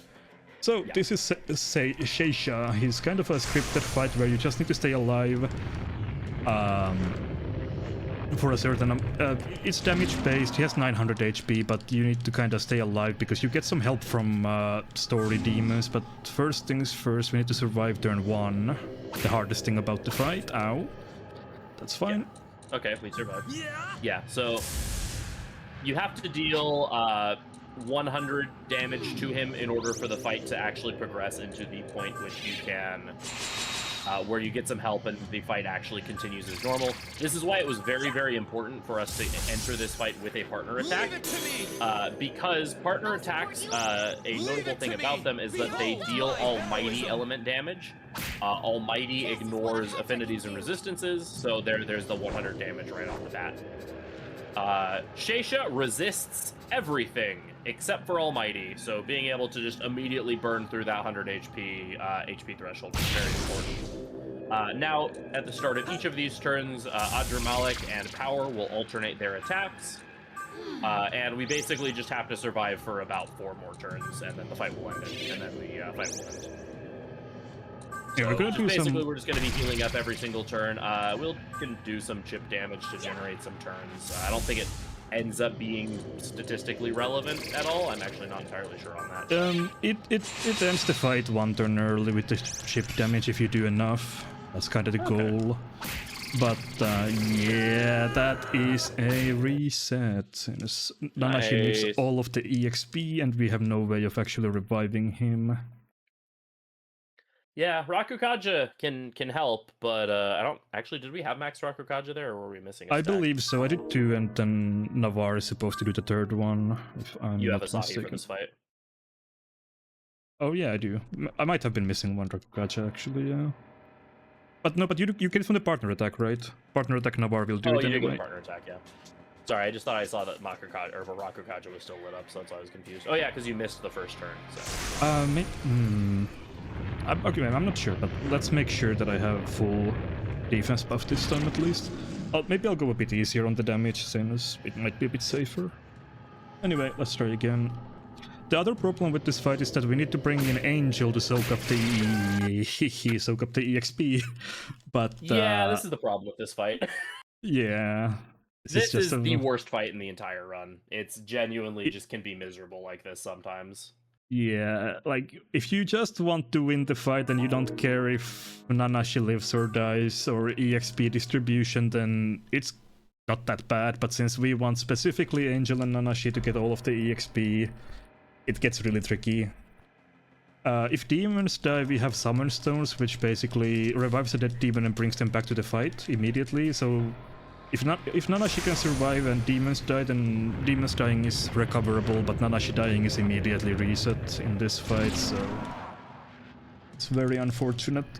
But after this fight is done, the game gets a lot less RNG heavy. Alright, that's annoying, but maybe manageable. Now's my chance to shock and amaze. Alright, let's bring in Angel already. Yeah, might as well, so she can get the rocket charges and everything. Yeah, that is a not ideal outcome, but the fight is still winnable after that point, so we'll try and do that. The other kind of unfortunate thing about the very minimalist approach that we take in this run in terms of equipment is that, like we mentioned before, there's no defense stat in this game. And aside from getting resist fizz on a piece of armor, the other big thing armor does is armor increases your max HP.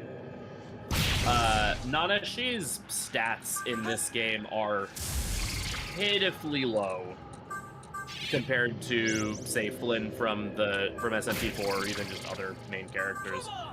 You'll see right now at level 17, he only has 145 max HP. And so, which is Angel's 3 levels lower and almost has that much HP. So it is unfortunately very, very easy for for things to just kill Nanashi. His MP pool is also more like an MP puddle, but we can fix that later thanks to skill swap, being able to put mana gain and such on this game also nerfed the MP recovery items to oblivion, so MP is very limited resource in this game compared to SMT4, where you basically always were topped off no matter what. Yeah, for example, chakra drops, which are your base MP healing items. Instead of healing 50 MP, now heal 30. Chakra pots, which used to heal all of your MP, now heal 100, 150. Forget which exactly. And great chakras, which used to restore the entire party's MP to full, now restore, I think, 300 to everyone. And beads of life heal 100 to everyone. It's very, very sad state of affairs. Oh no. Oh. That was very sketchy looking, but still alive. I think I need to survive one more turn here. So yeah. Try and do that. Yeah, it's the availability. Their effectiveness was nerfed, but they're equally as inaccessible as they were in the previous game, where they were full heals. But yeah, that Sheisha one down. Yeah, that fight's yeah, so certainly a fight. Shoutouts to 1991. Yeah, you can see the Zayonga making difference there, finishing one turn early. Makes it a bit easier to stay alive, if you can manage to sneak those in. Right. So this game also has a mechanic where your demons can evolve that some other games in the series also do, namely Nocturne and SMT4. Yeah. We mentioned a little bit before, but again, the big thing about the Divine Demon family is that all of them evolve into each other. So their angel evolved into Archangel, and Archangel will continue to evolve up through the Divine line. We will speed that up a little bit by using Element Fusion as well for some of the Divine Demons that aren't very good or that we don't care about. But we will be taking the Divine line all the way up because the highest level demon of the Divine family is an incredibly powerful demon. So yeah, we fought Sheisha and then it ran away. It healed to full and then just left. So we did technically repel Sheisha though, so we get EXP for it. Here we're introduced to some challenge quests. This game, like SMT4, has a bunch of optional side quests that you can do. In this game, challenge quests are gained based on your main character's level, and there are certain challenge quests that are just simply tests, gameplay tests, dealing a certain amount of damage, hitting an enemy's weakness a number of times, doing a certain number of fusions, recruiting a certain number of demons, etc. And there we just collected the... if you've already completed the requirements for the quest, then as soon as you hit the level up to accept the quest, you will complete the quest. So their easy fusion, which I think is just do like 10 fusions or something, we automatically completed and got some extra EXP for.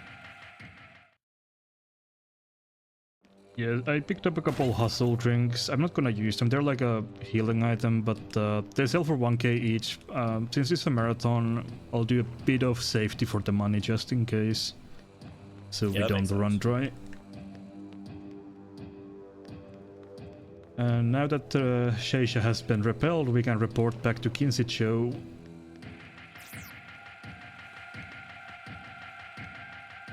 There is a terminal that we didn't tag in the city proper of Shinjuku, so that's where we will be heading.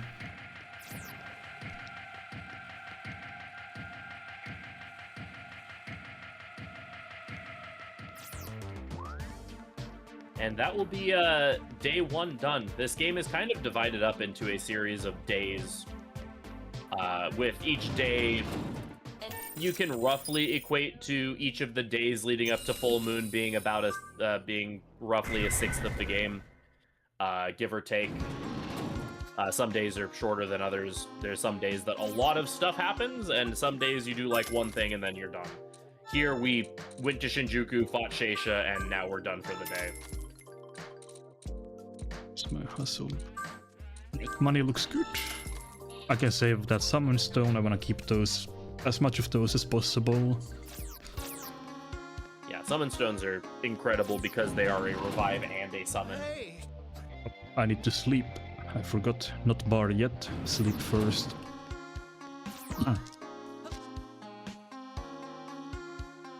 There's some chests here, but this is just very basic stuff like medicines and some weak elemental stones that I don't really care about, so I'm not picking them up. Yeah, so this is kind of the progress bar of the game. 1/8 done. The days, like Frido said, are not created equal. Some will last a very long time gameplay-wise, and some are very short. But they will roughly equate to, like, you can tell roughly how far you are through the game story based on how close you are to full moon. Until it's full moon and you get thrown into the final dungeon, that is the longest section of the game. Yeah. And then the final dungeon is literally the last hour of the speedrun. So here we get a scene that's very unintentionally hilarious in the context of the game. Lucifer and Merkabah, the leaders of the force of law and chaos, you know, God's great chariot and the literal devil, decide to hold a press conference where they will announce that they will have a ceasefire in order to deal with the divine powers, because currently, thanks to Sheisha and the revolt that the divine powers had within the ranks of both law and chaos, they're kind of having a bad time. So they decide to have a ceasefire and team up in order to defeat the divine powers. Here we're giving a couple different goals with the intention of defeating Sheisha. The first, you can accept either of these two quests in either order. However, we will be doing this one first. We will be collecting a legendary sword that is supposed to be able to defeat Sheisha. And it takes us back into the fairy forest, and we're like, oh, fairy forest, that's a super happy, exciting, fun, charming place. Let's go there. Only to find that it's kind of on fire a little bit. Yeah, so the sword is needed to deal damage to Sheisha. That's why we want the legendary sword, and Asahi calls it the Ameno Habanero or Ameno Hibachi grill. It's great localization. Yeah, the Japanese teenager that does not know how to say Japanese words. But the Ameno Habakiri, the fairies also know it as Excalibur. So we're now into the fairy forest to try to look for it. That's also why the divine powers are currently attacking, is because they have heard that the sword is located here. That was actually the foreshadowed a little bit earlier in the game. The King Frost was actually being influenced by a Preda who was working for the divine powers in order to find the sword. When the subtle approach didn't work, now they're just attacking the fairy forest to try to steal the sword. Nozomi joined our party when we got here, and now she's going to leave our party, so hi Nozomi, bye Nozomi. It was a very brief. And the funny part is that Nozomi, like we mentioned, is an ailment and gun user.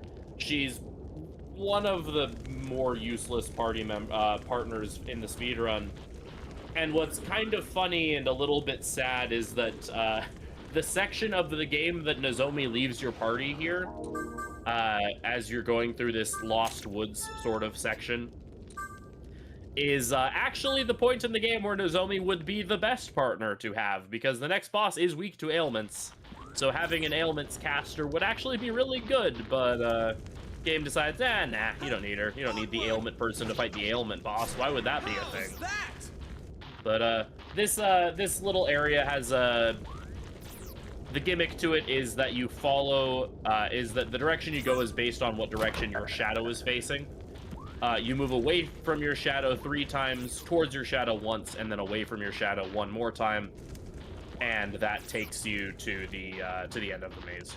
Yeah, I don't know anything about that. I just have the I just know where to go. I don't know about following my shadow. But yeah, that's how you're supposed to do it for your first playthrough. I think there's a hint about that. That's somewhere. Yeah, there's a chest in that room that Nozomi tells you about. Like, hey, just open that chest and just follow what the directions say and you'll be fine. And I think it says essentially that, just in more flowery language. Here we pick up some light grimoires. Light grimoires are a special kind of item that give you EXP towards your next level. It is I believe it is 1/6 of the EXP that you need to level up. There are also heavy grimoires that just give you all the EXP you need to get to your next level. Okay, so here we get our first demon skill upgrade, which increases the skill slots of all of our demons by 1, and then we are going to do some more fusing. Yeah, something interesting worth noting is that the skill slots are very interestingly paced out in this game. You have access to your first skill slot upgrade from the start of the game, and then you don't get your second skill slot until you hit level 25. You don't get your third skill slot until you hit level 50, and then you don't actually get access to your final skill slot until you hit level 75. This game is actually paced out fairly well so that it's fairly reasonable for a casual playthrough to be level 99 by the time you get to the final boss. The speedrun, we will be level 82-ish by the time we get to the final boss. Yeah, it sounds about right. But, so, you know, pretty high level. But even so, level 75 is basically like the last couple of dungeons that until you can actually have a fully kitted out set of skills, which is just kind of interesting from a design perspective.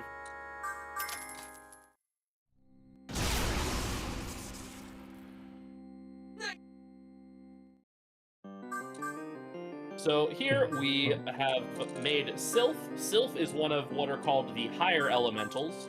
So you have your standard 4 elementals, Earthus, Aquans, Aeros, and Flamus. And then you have 4 higher elementals, Sylph, Undine, Salamander, and Gnome. And while the standard elements have the regular elemental Playromas, the higher elements will have the high Playromas. So here we create a Gukamats, which is this little snake dragon thing, with both regular Force Playroma and high Force Playroma. So, Playromas in this game do stack. Modifiers in this game, I believe, stack additively. So, with the double Playromas that we then skill swap onto our main character, we now have Wind Breath, which is basically the skill Zan, but it can hit 1 to 4 times randomly. We have Wind Breath, but it is being boosted by I believe, about 1.45 times. 1.4. To be pedantic, but yeah. Playroma... It's Playromas are 15. Oh wait, sorry. 1.6 I believe is the... 1.6? Yeah, I think it's 1.2 and 1.4 being combined. So. Yes, that's correct. I got numbers mixed up. Numbers are hard. Yeah. So Titan here is weak to ailments. So we will be getting debuffs. We'll be using Renkunda, which is a defensive debuff. We will be using 1 Makakaja in order to get Navarre to focus on buffing our magic attack. And we'll be applying a bunch of debuffs and ailments onto him. We'll also be applying poison to him, because poison will do about 140 damage per turn that he gets. So given he's a boss that takes 2 actions a turn, that's a free, like, 280 damage every single set of turns for him. Yeah, ailments are just really good. We'll then be using Wind Breath, and Wind Breath is the first in a series of what I refer to as statistically good skills. Like we said, it can hit 1 to 4 times. And if it hits 4 times, its damage equates to basically the equivalent of a tier 3 magic skill, which is incredibly powerful considering normally you don't get access to tier 3 magic until about level upper 40s to 50s. Yeah, Wind Breath is a bit of a preview about our late game strat. I'm gonna also use a knockout gas to put him to sleep because you can stack very many elements on top of each other, just for safety. Okay. However, if you only hit 1 time, then you basically casted Zan for like 4 times, 5 times DMP. So that was actually some pretty good luck with Wind Breath. Some pretty good hits, some pretty bad hits, so it kind of balanced out. I'm sure that our luck with multi-hit skills will continue for the rest of the run with no problems whatsoever. Yeah. Alright, so we got the Amino Habakiri, and that completes the first of our quests. And then the second quest that we could have done we could have done these in any order, but this quest just makes sense to do first because it's really easy and gives a bunch of EXP. Will be to collect components for a Sheisha radar, because the problem with having a magical teleporting snake that can show up anywhere and start eating people is that it's really hard to detect where the magical teleporting snake that shows up and eat people is. So we will be trying to find a radar that will allow us to track Sheisha's movements and get to him faster before he eats people. Here, we get Fusion Booster 6, so now we can fuse things that are 12 levels above our current level. We can, again, see the Fusion Booster absurdity ramping up even more.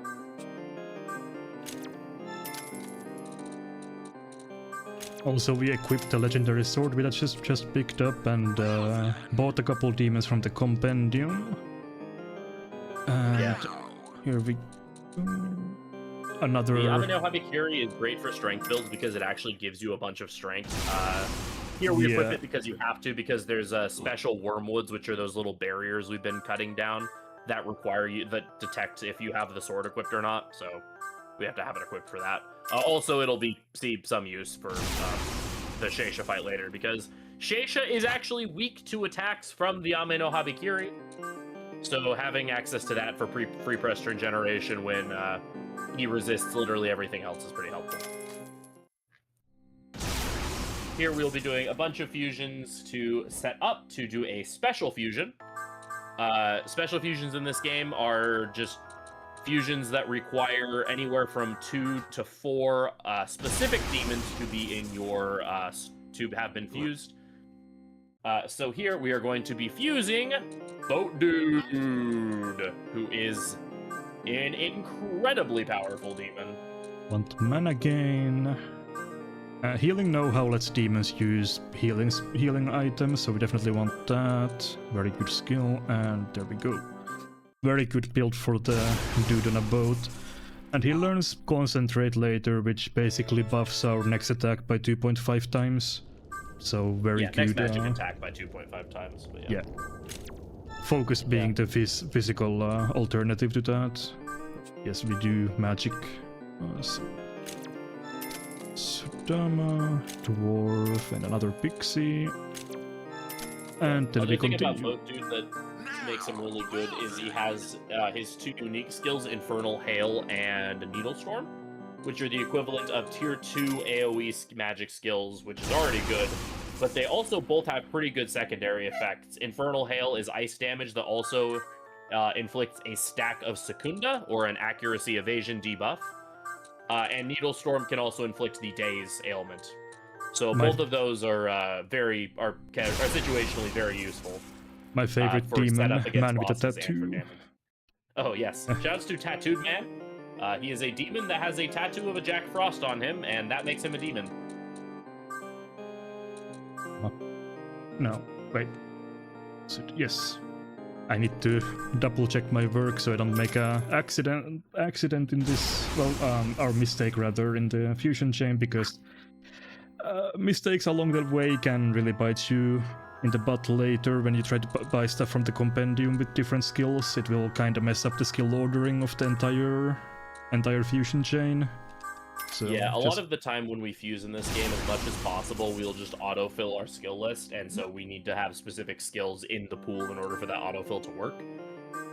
Also, something that's worth noting is that the cost of demons in the to buy demons from the compendium is based on what the level of the demon that is being fused, if it's a higher level than what they would normally be, and the skills that demon knows. So if there is a demon such as Ichtenike there that we will be buying a bunch from the compendium in order to fuse, we will be trying to only have one skill of like moderate to low rank on him in order to allow him to be as cheap to purchase from the compendium as possible. Here we will be using Unearthis to upfuse our Archangel into Principality just to get higher up the Divine line. I'm honestly shocked that nothing has accidented yet. Hey. This is not usually how this goes. Another important skill that we grabbed during that fusion from Tattooed Man is the ability Taunt. Taunt is a incredibly powerful buff/debuff skill that when used, it lowers enemies' defense by 2 ranks, while also raising their physical attack by 2 ranks. Which seems like it would be a bit of a downside. However, the upside of lowering enemy defense is much more worth it, especially since, excuse me, not all bosses use physical skills, so if you're fighting a boss that primarily uses magic, the physical attack boost does not matter. And later on in the game, we will have access to ways to just negate physical attacks entirely. So Taunt is an incredible ability that's supposed to have a bit of a drawback to it that a lot of the time does not really end up being a drawback. Here, Nozomi, now that the fairy forest has been burned to the ground, basically decides that as Queen of the Fairies, it is her solemn duty to wage war against the divine powers. And so she joins us, and we slap her wrist because we're mean and she was very sympathetic to our cause, because we tell Asahi basically that we are a walking corpse with Doctor keeping us alive. And Nozomi was very sympathetic to our blight, but we can't have that, so we slap her hand away. Now we're going to go to Kasumigaseki, which is basically a hunter-controlled area where they do all kinds of research stuff, and the hunter control room is also over there.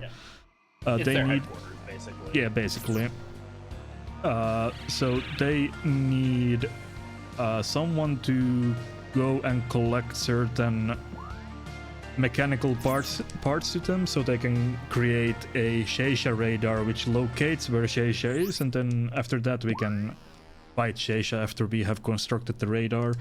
However, I am not sure why you need a radar for that, because Sheisha is a 100-foot snake in the sky, basically, so having I think the idea is that it lets us find him quicker to mitigate the amount of damage he can deal before we get to him. That sounds more reasonable than what I was thinking. Since it will like flag as soon as it notices that he teleports into reality, and so he doesn't have to start eating people and having people freak out for him to show up.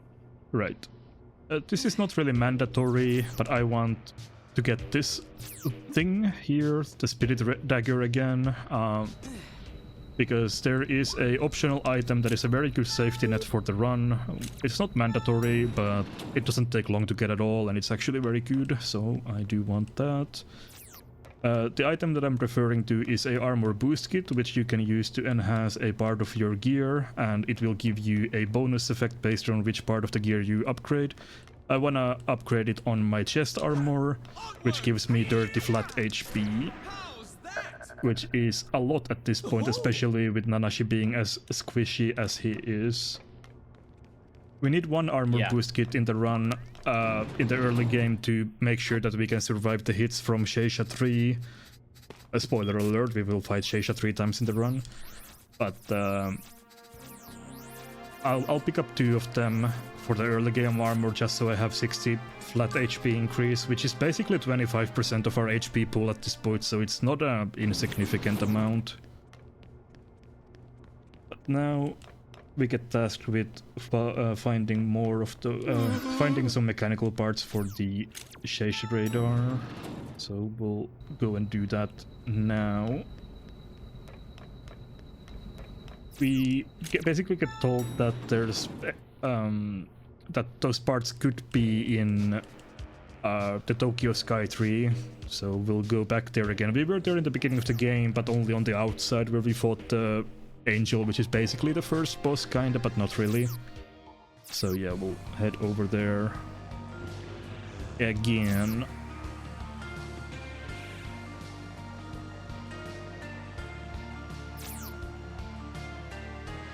I haven't really healed after the last fight, which I could have done, but I'll just heal now and also give Nanashi a bit more. Yes, bit more MP. Yeah, that should be more than enough for Rook.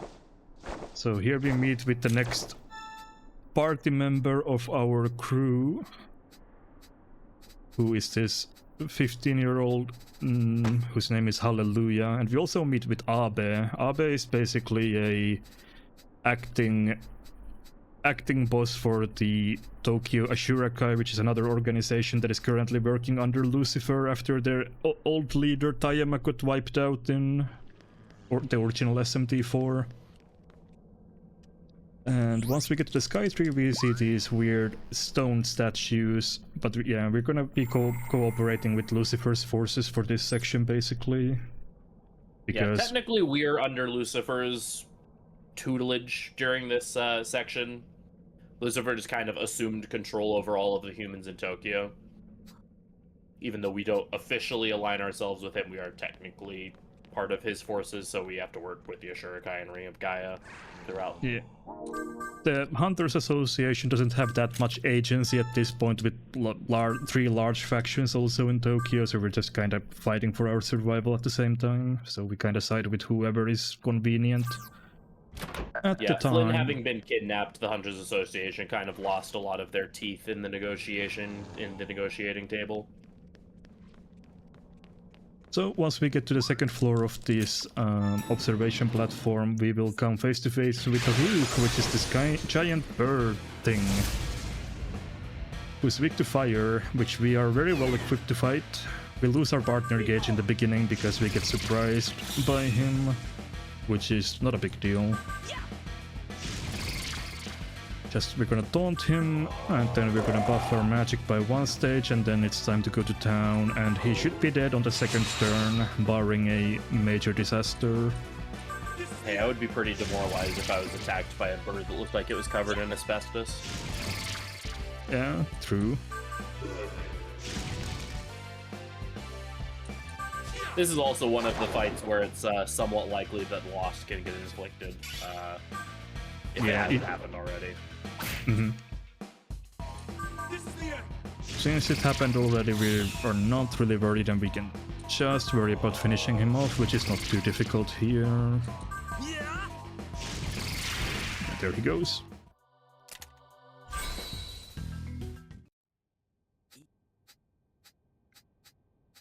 This is also where you were supposed to be introduced into Hallelujah's mechanic as a partner, but we kill the boss too quickly, so we don't see it. Starting out, Hallelujah's mechanic is that he's supposed to be a random utility support character. He has 3 abilities. He hasn't learned one of them yet. But he has 2 base abilities. He has Enduring Cheer and Warding Shout. Enduring Cheer basically just gives your party the Endure status, which Endure means if you take a fatal hit, you'll survive at 1 HP. And then Warding Shout makes you immune to status ailments for that turn. Hallelujah was, at one point, used for one specific boss fight in the route, and it was awful and miserable and painful, and so when I started running this game, like, 4 or 5 years ago, one of the first things I did was encourage a reroute to make it so we never had to use Hallelujah for that fight ever again. Yeah, the APOC, so the higher difficulty counterpart of this run, does use Hallelujah a decent bit still, but he's actually good in that route, kinda, so that makes up for it a bit. Hallelujah eventually will get an upgrade to actually be a pretty decent damage dealing partner as well. He also gains access to the passive ability Lost Catcher, which is an ability that actually negates the lost status being inflicted, which is kind of cool, but it's annoying that they introduced a problem just so that they could have a partner negate the problem. Yeah, we're not fan of Lost over here. Actually, never heard of anyone who is a fan of Lost, so that mechanic is not very fun. But yeah, we use the armor kits here now. Before this boss. This boss is not particularly difficult on conflict difficulty, but the extra HP helps. Oh, be sure to play the meme dialogue, by the way. Yes, I will try to do that if I remember. So these are the excavation workers' quarters who made the scaffolding outside, and this is also the area where you can reach the upper half of Tokyo, well, the surface, which is known as the Kingdom of Mikado. But for now, we get ambushed by Medusa, who's gotten a significant visual upgrade from her time in SMT4. And yeah, it's funny, the game even called attention to the fact that she has a different design than she did in SMT4. But Flynn killed Medusa on his descent to Tokyo in SMT4, and the Divine Powers have revived her. Yeah, and so now she works for the Divine Powers. She's a boss that is weak to force, which works out well for us because we are very well equipped with force damage at this point.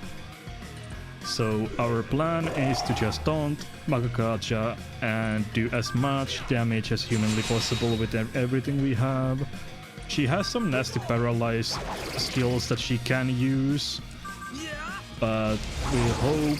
Oh, nice, good hit. Nice quad. So that basically already guarantees that this fight... Oh, yes. Oh my goodness. Holy damage. So we... Here, yeah. So this is the wrong answer, by the way. Is it? But it's funny. Ah, right. Oh, yes.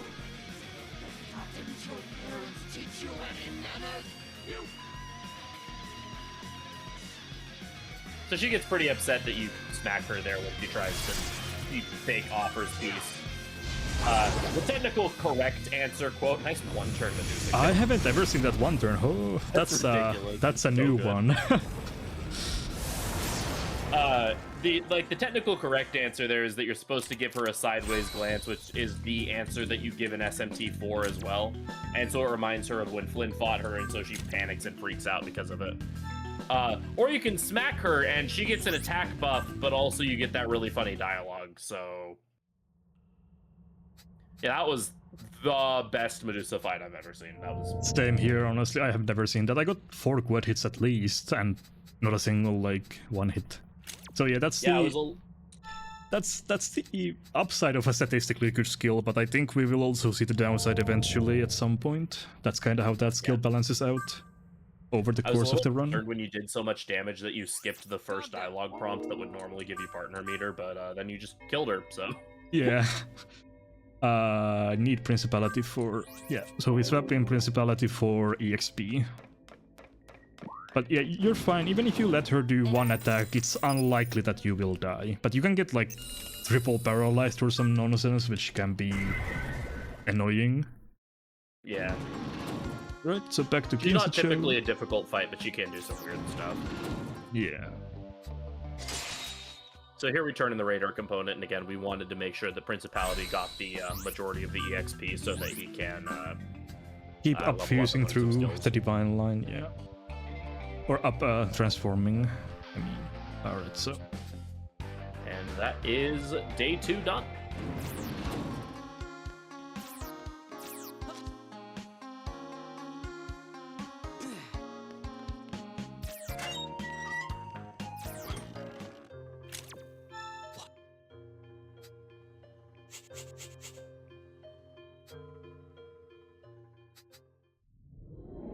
And we get a flashback from Fujiwara skins and Akira from the top of the Kingdom of Mikado, where they get driven back by angels. This was from their expedition to try and live above ground, but they get hastily chased back to the underground because the angels on top of Kingdom of Mikado don't want any quote-unquote filthy or filth humans or unclean humans to live in the Kingdom of God.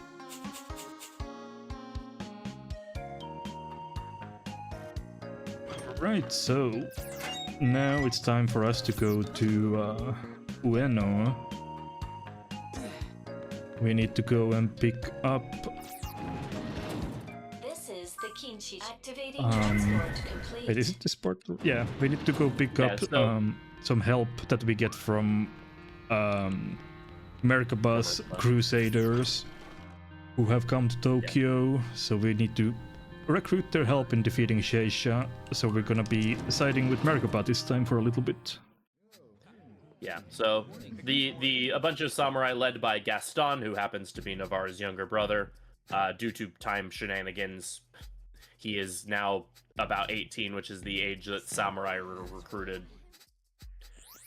Again, weird time shenanigans, but he is the leader of these crusaders, and he has been given the Spear of Michael, which also is supposedly a holy relic that could defeat Sheisha, allegedly. Yeah, in the original game, Navarre was the one who was of age of becoming a samurai, and now a little while later his younger brother is already at the age, so the time conundrum is getting a bit complicated. Yeah, so we're tasked with delivering the crusaders to Kasumigaseki so that they can kind of get caught up on the situation. And while we are there, we will also be picking up the Sheisha radar because it is completed. Yeah, this is one of the many trips that we'll do to Kasumigaseki, since there is actually a teleporter for fast travel, but we don't unlock it until later in the game. So yeah, we need to do a lot of... Yeah, it's in like the end of this, or the end of the next day is when you get access to it. But coincidentally, you don't have to go back to Kasumigaseki until like a day or two after that. Yeah, basically before the penultimate dungeon. Well, not well, a little bit before that, but yeah, on like day 5 out of 8 or something, I think. Harukaja for Tarunda. Yeah, Tarunda lowers physical and magic attack in one debuff, despite Tarukaja and Makakaja being separate buffs. Yeah, lowers physical figure and that magic one attack. out. And It's a bit weird that the next boss hits pretty hard. yeah, I always found it a bit weird that this game doesn't have Makanda for reducing magic specifically, and it's all grouped into one. I'm so glad Makanda is such skill bloat. It is a funny skill name, but it's like so much skill bloat with Makanda. Yeah, that's also true, yeah. Hey. So, I'm cool here with we go. Tarukaja and Makakaja being separate, but having their debuff be together, I think is a lot more convenient. Yeah, that's sensible. So we got a signal from Sheisha, and now we must hunt him down. In Shibuya. Shibuya. From Persona 5, as everyone knows. Yeah. Actually, this game... I think this game came out after... Or did it come after? It came out around the same time, I think a little after. This game turns 10 years next month, funnily enough, on February 10th. So, almost a decade of this game. Yeah. So Gaston forces himself back into the party. The Crusaders seem to not like him very much, and so they abandoned him. And so he's like, well, I hear you're going after Sheisha, so I'm coming with you. Yeah. Luckily, this bridge happens to open up just as we're next to it. Very convenient. Hey. And we get more EXP from Easy Relic quest from picking up these relics. And we're gonna do a quick pit stop in Midtown. This is a whole dungeon, but it's completely optional in this game. Yeah, it was one of like the 3 dungeons in SMT4, and it's Yeah. optional. Here. I don't really like this dungeon though, so I'm glad it's optional, because there's very narrow corridors where you have no chance of avoiding some of the set field encounters that kind of jump at you. Yeah. But Music's we good. don't... Yeah, we don't need to go there. We just want to get these Tsukiji stones for late game, and then we also want to pick up the app points from a hunter corpse up the stairs. Yeah, Tsukiji is an ability that removes all buffs from an enemy. Tsukiji stones are worth their weight in gold, really, because the final boss specifically really likes to buff himself to full using one ability, and so being able to remove those buffs is very essential for being able to actually beat the game. Right, Shibuya is a bit of a tricky area to navigate if you're not familiar with it. There's a lot of winding corridors indoors and whatnot. But of course, first we spawn into the Hachiko intersection, because the SMT game is never complete without featuring it in some shape or form. And Really, would this be a JRPG and set in Tokyo if it didn't have it? Yeah. We want this hunter corpse from here for more AP. There's always a set encounter here, which is kinda annoying, because that means you have to save and load. There's really no way to avoid this guy, but yeah, we'll just pick this up.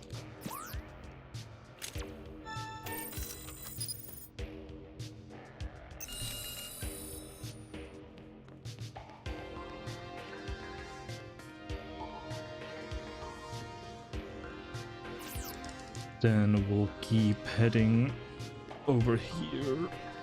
And one thing you might notice about this area, there's a lot of hunter corpses around, which means a lot of AP. A lot of people have died here.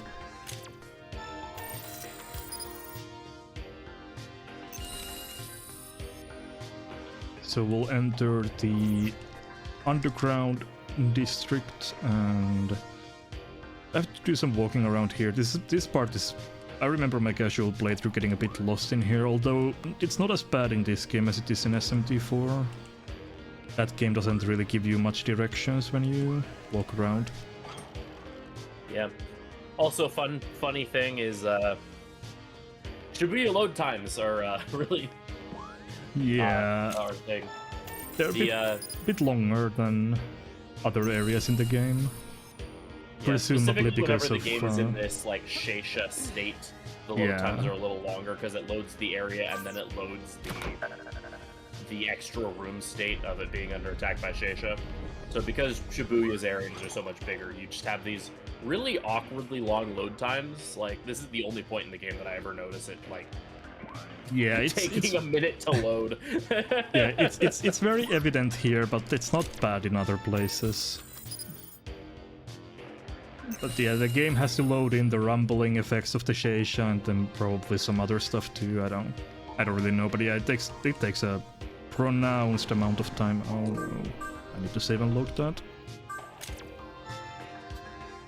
Yeah, it's very important in this area specifically that we do not get into any encounters. In this area, there are Nekomatas, and Nekomatas have the Maka Beam ability, which, like we mentioned before, just removes 25% of your money. Yeah, this game... So, very important we don't get ambushed by enemy. This game saves frequently enough where dying isn't a problem. You get to keep your progress when you die, basically, and we save often enough that a lot of things can be fixed, but losing 10,000 Maka is one thing that is kind of difficult to come back from routing point of view, so definitely... Like we mentioned before, when you die, you get revived with everything reverted to how you were before you died, except specifically getting Maka beamed persists over death.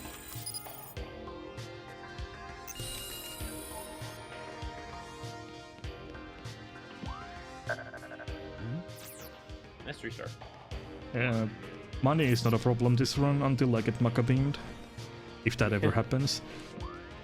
Just don't get hit by Dormarth and Konganji. Yeah, it's really only this area and Tsukiji Konganji with the Dormarth who has the... Does she have the upgrade Maka beam or is it still Maka beam only? I don't remember. She just only has Maka beam. Wastrel beam I don't think really shows up in this one. Okay. I think in SMT4 Dormarth has Wastrel beam, if I'm not mistaken. Maybe. I could be wrong. Yeah, Pale Rider at least has it. Either way, you're sad when it happens. Yeah. Sadness happens regardless. That is true. Yes! We'll do a quick detour here to pick up this Summon Stone. No, Light Grimoire, sorry. Actually, I don't think we need this anymore, to be honest. After the reroute, I don't think we need Light Grimoires anymore. We only need 2 of them. We don't have Pisaka anymore, I don't know. No, we still have Pisacha, but after that we don't need them for anything else, I believe. Oh. Although the person who routed this version, Coolso, is, from what I know, he was looking into more rerouting and removing Pisacha from the route as well, but that's work in progress. Still, so. Yeah, the notes might be... Some parts of the notes were not up to date since they were built on the old version, so there might be some artifacts still that are not necessarily... What? Coolzo not updating all of his notes? Oh, damn it. Well... I should have saved reloaded. I was reading that. Let's see if I can run away. Just unsummon. Oh, okay. 40 complete. Yeah, Oh, yeah, 50. It's 50%, so it's fine. This is bad. The game actually shows you your run rate if you hover the escape button. On this difficulty we have the luxury of running away, but if you run the game on Apoc difficulty you can never run away from fights. Yep, run rate is capped at 0% unless you use an ability like Fury, which just auto-escapes the encounter. So that's where the Dark Death Fury comes in, where you unsummon your demons and just die, and then continue as if nothing ever happened. That's a valid option as well. So there's Sheisha once again.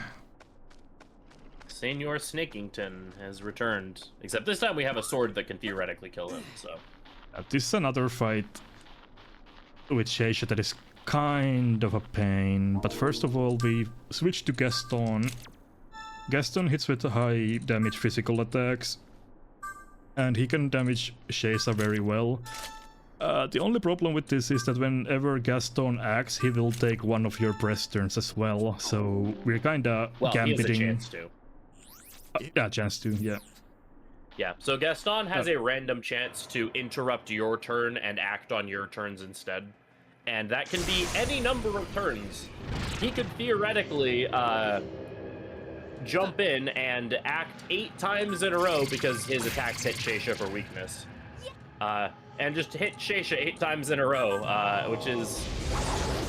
Once we're fully set up would be actually kind of nice, but at any time before that, we really do not want to have that happen. Yeah, the plan is to just deal damage and stay alive like all the other Sheisha fights. Yeah, there's a running theme in this game and the runs of it that the Sheisha fights are kind of the worst fights in the run. So here we're going to be setting up our buffs and debuffs. Boat Dude has Infernal Hail, which will give a Secunda to Sheisha to hopefully cause us to get some dodges in and also prevent us from missing him. Principality has Terunda, which will lower his attack, so he'll be doing less damage to us. And I don't know if we have Rakukaja in this setup anymore. If Principality still has it or not. We don't. That was a bit of my mistake. I could have played that a bit safer. So this is what we mean. He just interrupts. And 2. Wait, did I get and 3. Did I get Demon Skill 2? Do you remember? I'm blanking out on yes. that. Okay, good. Yeah, you got it. Alright, just making sure. But that's good, okay. It's kind of an... Well, no, I guess it's fine. I have Media on... Actually, I do have Rakukaja, just not using it. I think I made a bit of a mistake with Kurel's HP. Ow, that's not what we want. Do we have Patra Stones at this point? But that doesn't... Yeah, it does not, but that's... Yeah, so that's... Again, I don't know. I guess I should use a bead to be safe. That's really I forget, not you what... need to bring Cheryl back in to get the EXP, right? She can miss out on it and it's fine. Poison gas. I'll try to bring... Wait, oops. I meant to use the poison cure, not the poison ailment item. What am I doing? Okay, it should be fine, I think. Well, I can bring her in though. It shouldn't be a problem. I have a lot of summon stones still, so let's bring her in. Yeah, for no other reason than the extra turn economy will be helpful. Yeah. Usually I would like to taunt Sheisha eventually, but the game is not really giving me a breather to do that. Ow. You do have a partner attack this turn, yeah, so that'll be helpful. Yeah, except he's dead. But I can revive. No, it's not a problem. Well, there's the poison gone. Yeah. Problem solved. Wait, what? Oh, did I pass with MC's turn? Oops, that's a mistake again. I meant to pass with Crow, but alright, that's fine. Alright, so first prompt is we need to interrupt this, so ask the partner to back us up. I think this one just has that one, or it's just first choice both times for this one. Yeah, that sounds about right. Yeah, the third fight is the one where you have to pick a different choice every time. Yeah. Alright. So we got the partner attack, so we finally get one turn of breathing room. Let me show you my full strength. This fight is luckily a lot more forgiving than the first one. But it's still kinda annoying. I would like to taunt, but since I have no idea where my damage is at... Well, I have an idea, but... Yeah, I have a rough idea, but I'm not sure if I can kill even on this turn. I don't think I can, so I'll skip on the taunt for now. And should be okay. Just funny if that 20 damage hit push. Yeah.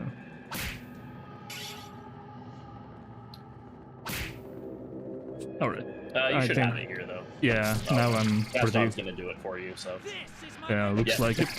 Yeah. Yeah, let's go Gaston! Oh, he didn't go. You were the chosen one. Ow. Actually, that's kind of annoying for both dudes. Actually, taunting is a bit... I think MC just... Either MC or Gaston just takes it here, I think. Sure, they're right. It's enough, right? Alright, Yeah, thank you. Alright, that was not a clean Sheisha 2 fight, but... We got there. We won. That's what matters. yeah. But good enough. Yeah, Everybody got the we EXP as well. Both Dude and Kurel can actually miss out on the EXP and still the route is fine, but yeah, ideally you just get the EXP onto everybody.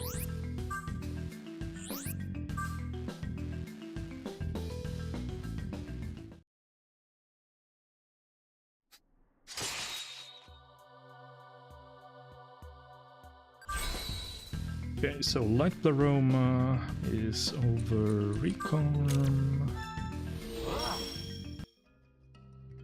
We get Mahama.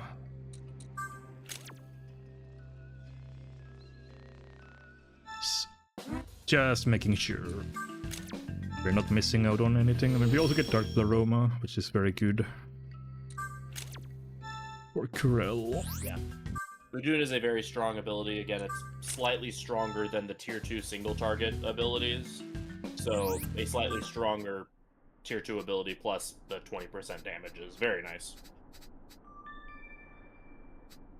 Yeah, so here Gaston gets into a spat with Asahi, basically calling her useless. And now it's time to head back to Hinshicho again. Yep, now that we have defeated Sheisha, the Divine Powers are in a weakened state, since their main weapon and main tool of control is now out of the way. So the Hunters Association and Lucifer deemed that this is now the perfect opportunity for us to attempt to try to make a move against the Divine Powers. Yeah, they're currently holed up in Tsukiji Gonganji, which is very close to Ginza area. And some of the Ring of Gaia members have now joined them as well. Yeah, the Ring of Gaia was basically split into two between the people that followed Maitreya and the people that follow Lucifer. So the people who are in the Lucifer sect of the Ring of Gaia basically contact us and say that there's a way for us to break into Tsukiji Konganji and to allow us to rescue Flynn, is what we are told. And of course, before we do that, we have to call Asahi useless, because this is the Anarchy route, and Asahi can't have nice things. And before we head to Tsukiji Konganji, we meet with Isabeau, and she joins our party, and she's actually a pretty high-level party member at this point. She's at level 50 compared to 36 of Gaston. So Isabeau is the best party member, well, her and Navarre. Yeah. Transport complete. Isabeau is sort of a hybrid character. She has access to every elemental tier 3 attack, and she also has access to Mediarama and Diarahan. Mediarama being a healing ability that restores, I think, around 150 to 200 HP to the entire party, and Diarahan being a single target full heal. So she will be our main partner during any fight that we are not using Navarre for the rest of the game, because she is very, very good. yeah, so these Ring of Gaia members just kind of tell us that, oh, you're here on Lucifer's orders, and tells us where to go. But before we do that, we're gonna go here and admire the storefront of Gucci, which is very distinct from Gucci, not to be confused. Gucci instead of Gucci. The real reason why we go here is Ginza has some really high value relics as well. This is the first place where we can start getting 5-star relics, which are very valuable and will greatly increase our money situation. Yeah, we went there to pick up the corpse, but while we are here, we might as well pick the relics because we just got a 5 and a 4-star from a single storefront, which is really nice. They sell for a decent amount of money. Even though money is not a major concern at this point anymore, it's still nice to have a bit of a buffer if something happens. Might as well pick that up.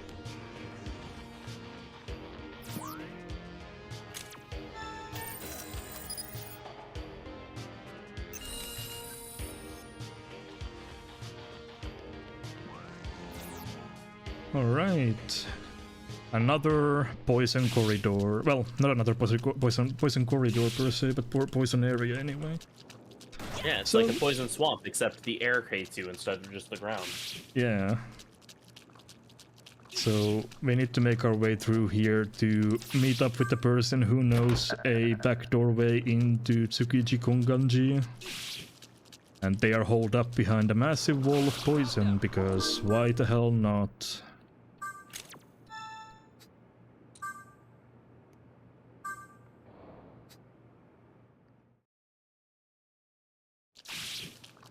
I'm gonna climb through the air vent.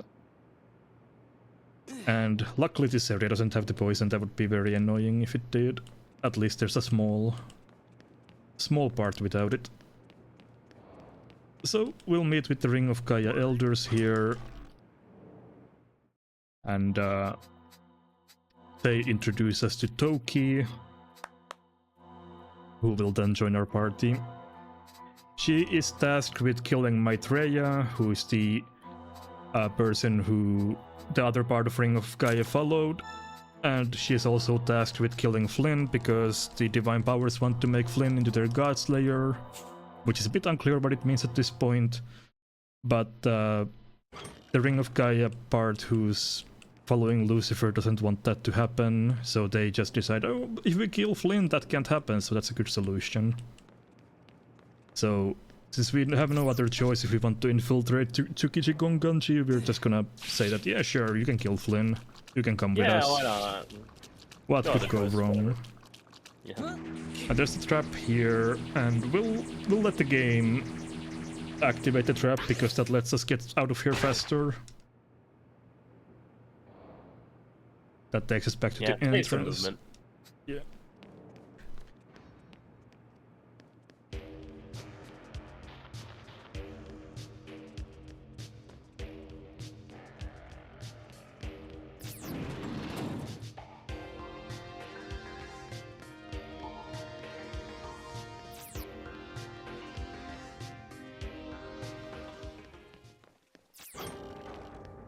Gonna heal at the bar because we took a beating from all of that poison.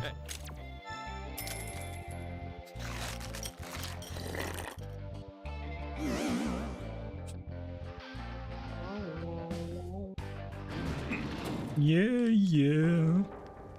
Love the bar theme. It's very good. So yeah, we'll exit through the south entrance, which is the way we originally came into Ginza an hour ago or so.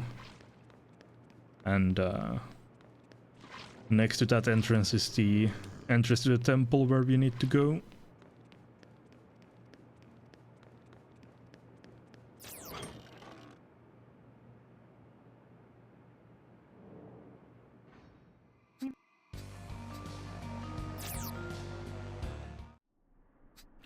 And we let Toki handle it, and she reveals this hidden entrance, because the front entrance is obviously guarded by divine power demons. And now we just yeah. The teleport maze is probably one of the trickier dungeons in this game. We have to do that later, but not quite yet, since we'll only do the backdoor area now. We get ambushed here, as you do. Yeah, here we get the only HP and MP incenses in the entire game that you can naturally obtain. Yeah, the game design philosophy for this game was very anti-MP. You really can't increase the max MP or even recover it very well. Yeah, each HP and MP incenses each boost your maximum by 10 for their respective stats.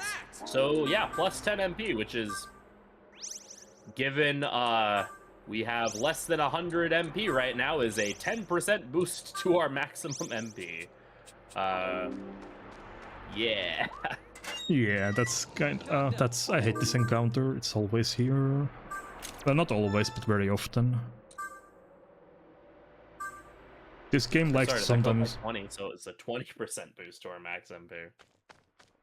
And yeah, it's the only one in the game. The DLC has HP and MP incenses you can get from the grinding DLC, but as far as stuff you can pick up, those are the only ones that exist in the game. How's that?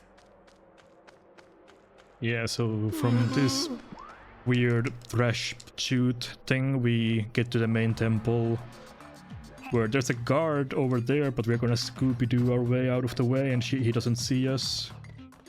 And then head on over to this room, where we get a key from a dying Gaian who's injured. It bothers me so much that this room is not marked on the map, even though we were just in there. Yeah, that is... never really paid attention to that, but that is interesting. Every other room in the game that I know of is marked in some way. Now that we got the key, we don't need to stay in the temple proper anymore, so we'll head to the exact opposite way of where we came from.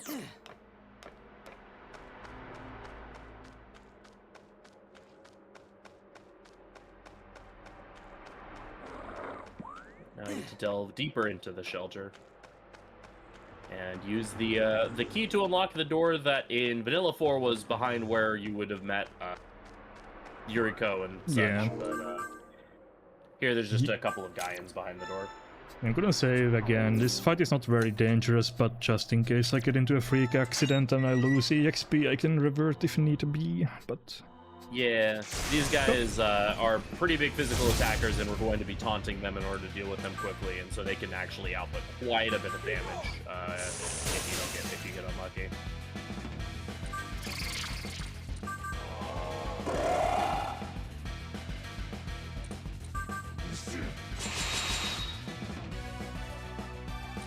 We'll try to mitigate that a little bit with Rakukaja and the Infernal Hail, but sometimes they just crit us through that anyway, and yeah, even with the Rakukaja, that was still pretty beefy hit on everyone.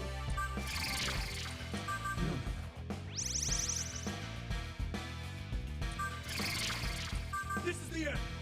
Unfortunately, MC isn't particularly great for these fights because Wind Breath is a random targeting skill. It doesn't really it's not really that useful for these groups of 2 or 3. And the AoE skill that we have access to is Mahama, which, because the Gaians are humans in Shin Megami Tensei are immune to light skills. So, once we get down to one of them, though, we can Wind Breath it away. I also kind of want to save Nanashi's MP for later on in the dungeon. That's kind of important as well, so I don't want to blow all of it on that fight. Right. And now the Principality will evolve into Power. Power kind of sucks, but he's an intermediate to getting to demons that we want, so... Yeah.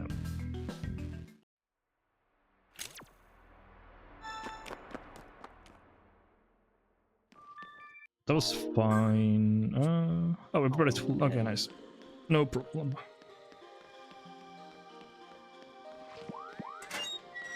And now this is the area that in SMT4 was the Trial of Ethics. Here it's just another series of maze-like corridors. A couple of important items we're going to be picking up as we're running through here. Specifically a Bead of Life, which we did mention beads of life kind of suck in this game, but they do sell for quite a bit, and also they can be nice to have in a pinch.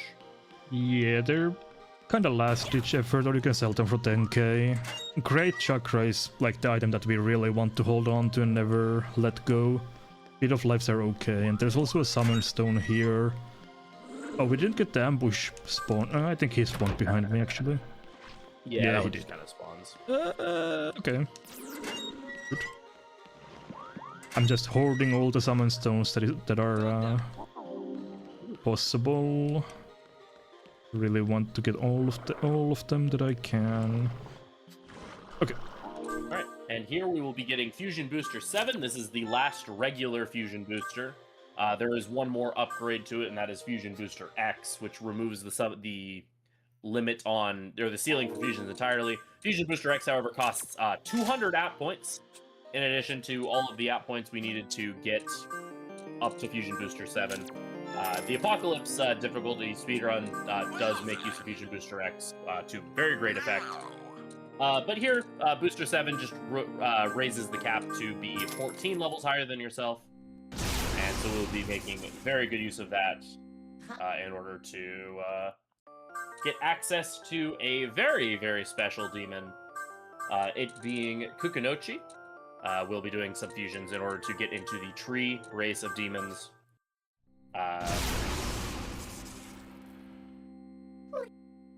And then up-fusing those to Kukunochi. Kukunochi is a demon that has the ability Tetrakarn.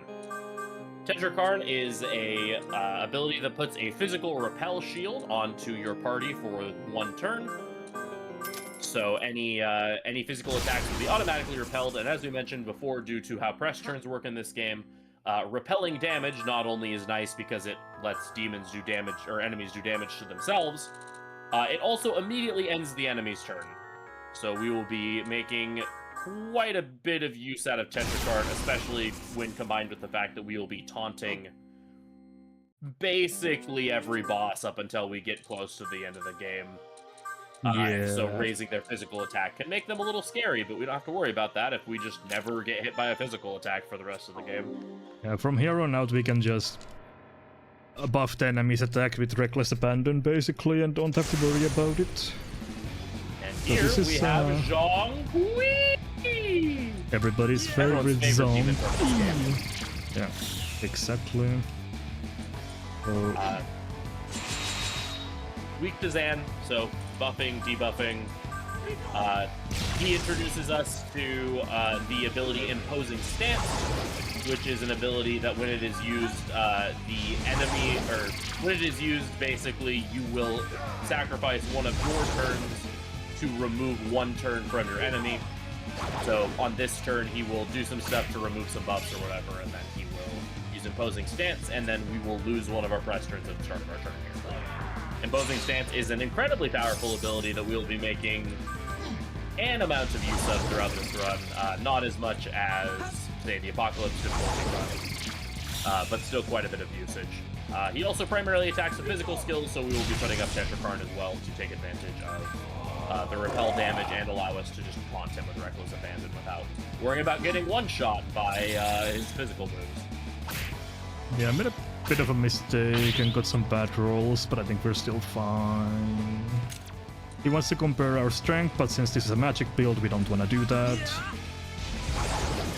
Alright, yeah, he's dead. He's there.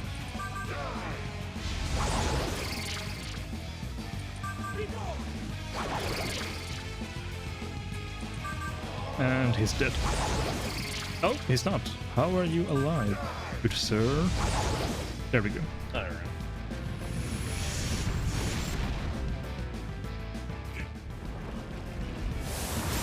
And this is not the last appearance of a Zhonghui in the run. We will definitely be meeting him later again. Not as a boss, but gonna be fusing him multiple times. Right. So, onward. We're already coming to the end of the dungeon. If you know where to go, these dungeons are actually really short to compared to some of the other dungeons in the series. This game does have some longer dungeons as well once we get a bit further into the game, but so far these are pretty short. Heal up. Does MC not need MP for the next fight? No, it's just Toki. You can if you want, but you don't really need to. Just having both doing damage is enough. Okay, I legitimately didn't know. So, here we find that where Flynn is being held captive, and Toki tries to assassinate Flynn, only to be stopped by us. And so now we will fight Toki. Yeah, so Toki does some physical attacks, but she is pretty weak. There's not much to worry about fighting her. She can't really kill you. Her damage output isn't that high.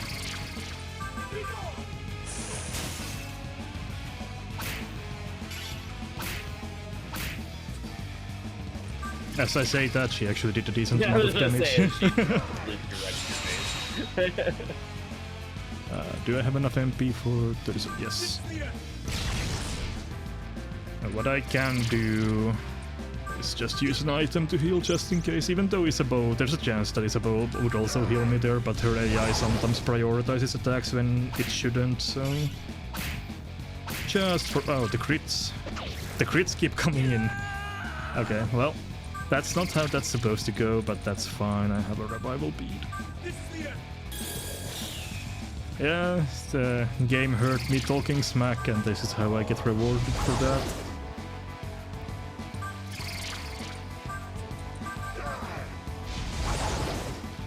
Worth noting that even though she does use like almost exclusively physical attacks here, we aren't using Tetracard really, because Toki actually has some abilities that can go through Tetracard.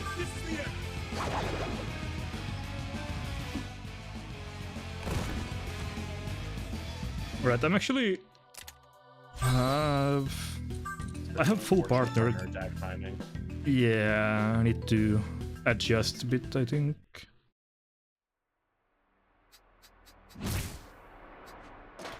So wait, when you have partner attack, you have to do the first turn of this fight twice, essentially, right? If I remember correctly.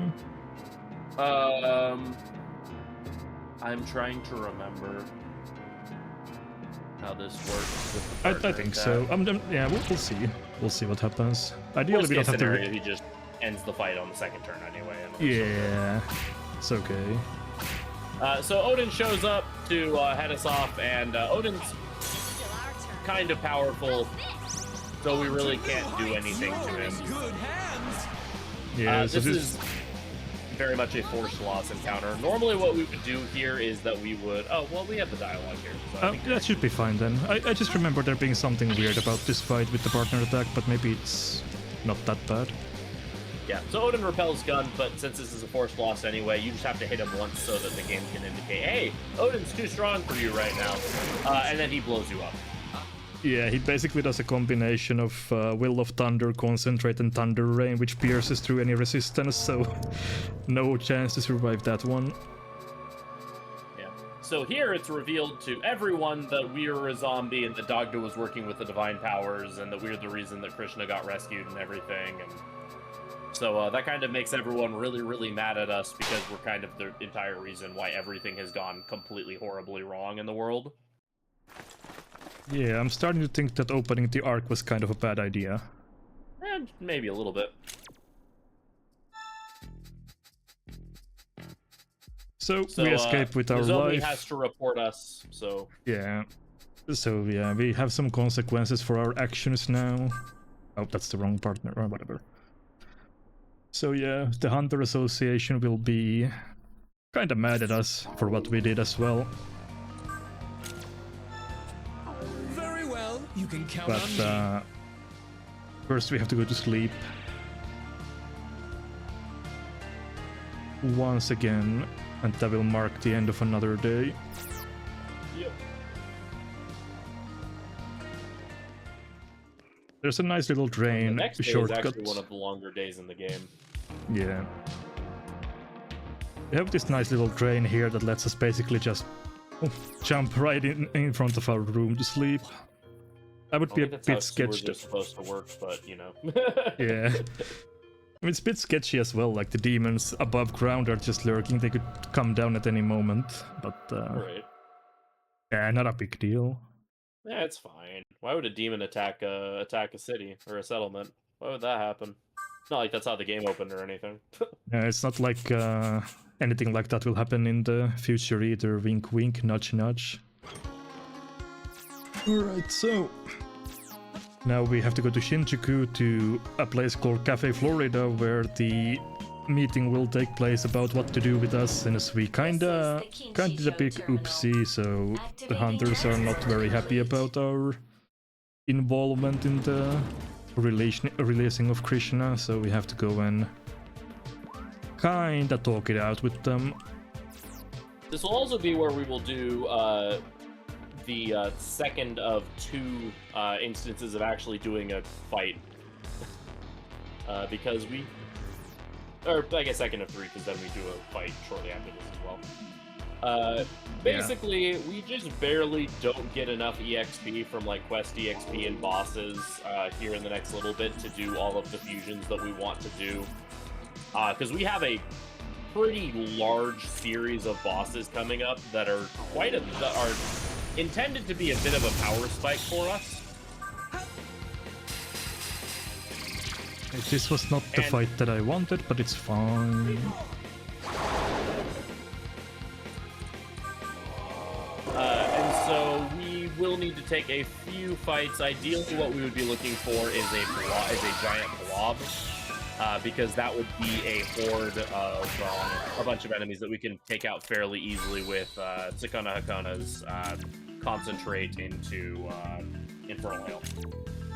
Yeah, I kinda jumped the gun a bit with this. I was hoping it was the small Succubi encounter, which would also be fine, but actually, yeah, I'm gonna save block this, it's fine. I need to take another fight. That wasn't quite enough EXP. Yeah, we need to, again, get a little bit more EXP, because power also needs to evolve at some point as well, I believe. Yes, this is fine. This is basically the same amount as a double horde would be, so yeah, that's about enough. Yeah, because it says 19k and we're just below that, so yeah. I spitballed that number myself. Oh, you did? Oh, okay. Yeah, so I hope it's how correct. Much do you trust your notes? Yeah, it should be enough. I think I trust it enough. But just need a little bit more EXP to set up. We want to time a Sukuna Hakona's Demon Whisper very specifically, because we'll be doing a couple of the skill swap glitch that we were doing earlier in the run. We're going to be doing that a few times, and we will be doing it for the last time pretty soon as well. We're going to do it once to do a setup, and then we're going to do it again. And then that time's going to be the last time, and we want to pass Concentrate onto our main character right after we do our final skill swap, I believe. It's a bit different. Concentrate comes from we fuse basically Sukuna Hikona into Incubus, and then Incubus will be the one who. So the route is a bit different than what you're used to. I think you're describing the old strat for the route. I think I'm describing what Ulzo was originally trying to do, but I think he couldn't get it to work. Possibly, yes. So basically, because I remember we were trying to workshop that at one point. Yeah, yeah. So yeah, it's fine. We don't pass Sukuna Hikona skills on MC anymore. We just do Kurel and then later Kuchuline, basically, and that's. Gotcha. Yeah. So anyway, story. There's some kind of weird. What is it called? Some kind of weird seal placed onto Tokyo that prevents anyone from summoning demons through their comp, except for us, because we are special and we have Dagda on our side. So with Dagda's power, we are the only person in Tokyo who can still summon our demons, so it's up to us to go and save the situation, and the hunters kinda accept us, because, well, they don't have another choice. They give us a second chance, and they're like, yeah, we'll give you a second chance if you vow not to betray, if you vow to never betray us.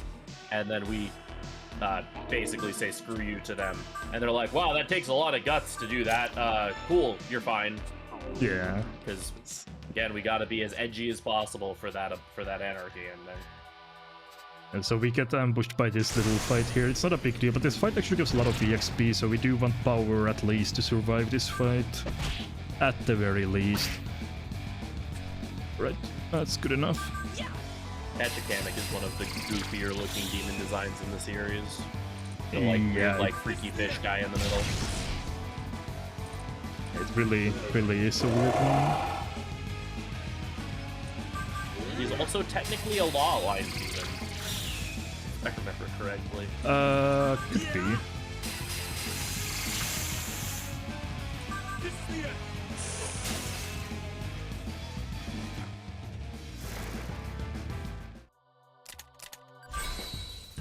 But yeah, now that everyone's demon summoning programs have been disabled, the divine powers are using this as an opportunity to invade all of the underground cities of Tokyo, so that they can kill everyone to claim their souls, basically.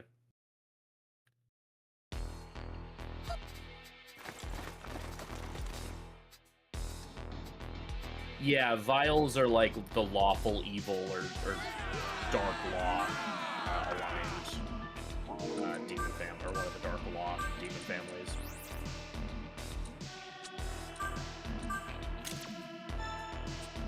Oh, there you can see that we got a lot of skills on MC, but a lot of them will be hidden in the menu because the glitch is kind of weird in that way. Yeah, we also get level recovery. Now that we have all the fusion boosters, we can actually grab some nice quality of life abilities. Level recovery gives you half of your HP and MP back every time you level up. And then is followed up by level heal, which gives you a full heal on every level up. And that level heal especially is very important, because in a little bit we have to do a gauntlet of fights where MP is kinda limited, so it helps to have full MP recovery after each level up. But before that, now we have to head on over to Kinshicho. All the terminals also got disabled because of the seal that got placed on Tokyo, so we cannot fast travel there. We're gonna take this opportunity to head on over to this area, which is also known as Ikebukuro. We're not gonna go into the city yet, but we want to head on over to here and take one more fight. This fight gives a lot of EXP depending on what it is, but it can give you up to 30k EXP from one fight. That is not the fight we wanted, but we'll see how bad that will be.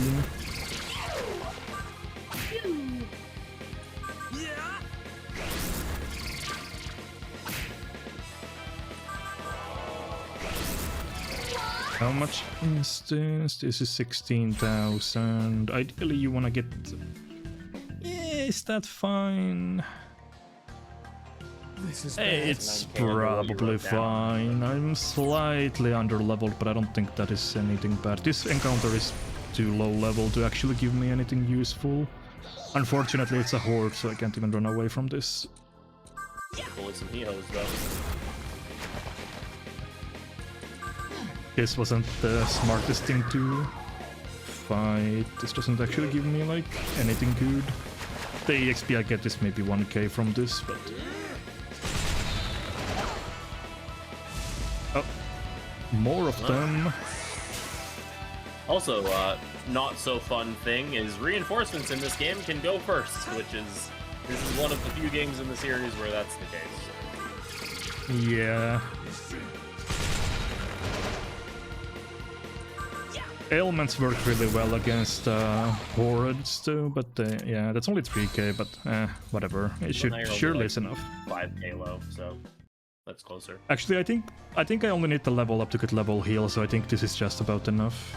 Or the fusion. Yeah, it should work now, I think. Where am I going? I got confused. Okay, whatever. A bit scuffed, but it's fine. I think you just want to be a certain level for the upcoming fusions, so I think we managed to achieve that. Right, so we're gonna go back to Kinshicho South. You can also go Kinshicho North. That's where the game is directing you with the flag. It works either way. Yeah, Kinshicho South is a little closer. Yeah. Otherwise, you have to walk through the bark, and there's some ambushes as well. This is very safe trip if you walk through this section. Barely any demons appear here, so it's a bit faster and safer. Yep. Okay, so I think everything is... Yes, everything... I do the fusions after. The old route used to do them before, so again, a little bit of reminding myself on what I need to do. Also, an interesting quirk of this section of the game is that any of your demon summoning party members have their abilities basically removed during this bit. Navarre is fine because he's just casting magic on his own. And Nozomi can use some of her special abilities because they're not associated with summoning demons. But like Asahi, Hallelujah, are completely disabled basically during this section. Yeah, I forgot to summon Sukuna before the fight, but it's not a big deal. He doesn't have Death Recurrent for this turn, but yeah, it doesn't end up mattering. It's good.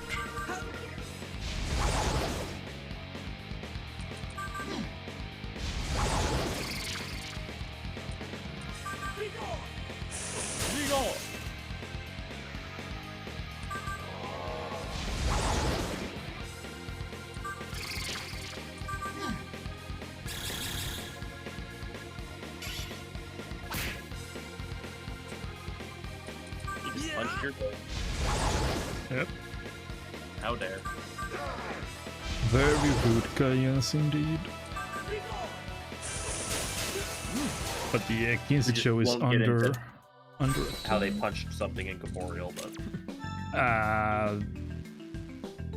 that's a very good point, actually. I haven't thought about that. Right, I got Null Mind, yeah. So here is where you would... Yeah, so I got the Concentrate. This is only used for one fight.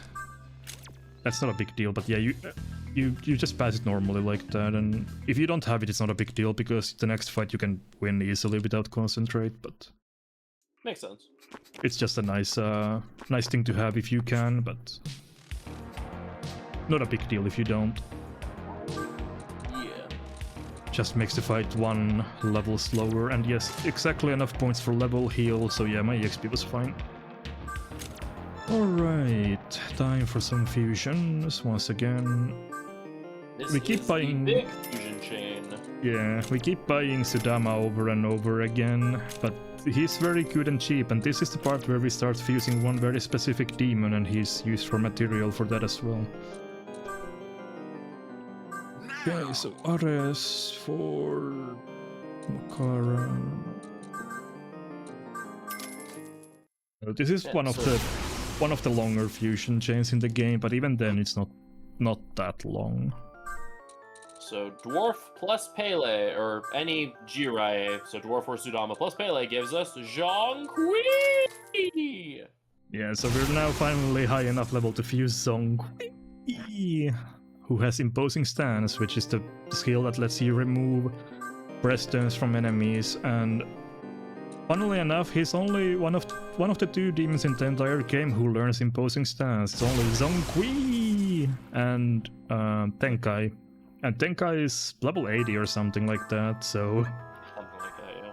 If you want to have Imposing Stance, Zhonghui is your guy. Yeah, so Zhonghui is very important in that he is the lowest level Kishin demon, which is a advanced demon race that makes a lot of other advanced demon races, so really good in that sense. Also, because he is the lowest level of that family, taking two demons that would equal a Kishin will equal him, even if they are significantly low level. So we're taking the level 3 Sudama and the level 8 Pele, and we are getting a level 50 demon, which also allows us to shortcut a lot of other demon fusions into some relatively high level stuff. So in addition to Imposing Stance just being a really good skill, it also lets us shortcut into some very relatively high level demons of some pretty good demon families. Yeah, our goal here in this fusion chain is that we just desperately need to upgrade our available skills. So we will be getting access to Agidyne, Tier 3 Fire, Bufudyne, Tier 3 Ice, Zeodyne, Tier 3 Electricity, and then our main DPS skill of the game we will be making in a little bit. Not during this fusion chain, looks like it got moved to later. In a little bit. But we're just basically going to be setting up our skills for a lot of the rest of the game and setting in motion some fusion recipes that will help us make a lot of our really good endgame party. Level 51 in general, or 50-51 is in general just a very big breakpoint in terms of a lot of really good demons that become available to us. Yeah, this is the point in the game at level high 40s, 50s where you start getting the actually good skills. And you can start preparing for the mid to late game if you have the fusion boosters like we do. So, Hell and Dwarf.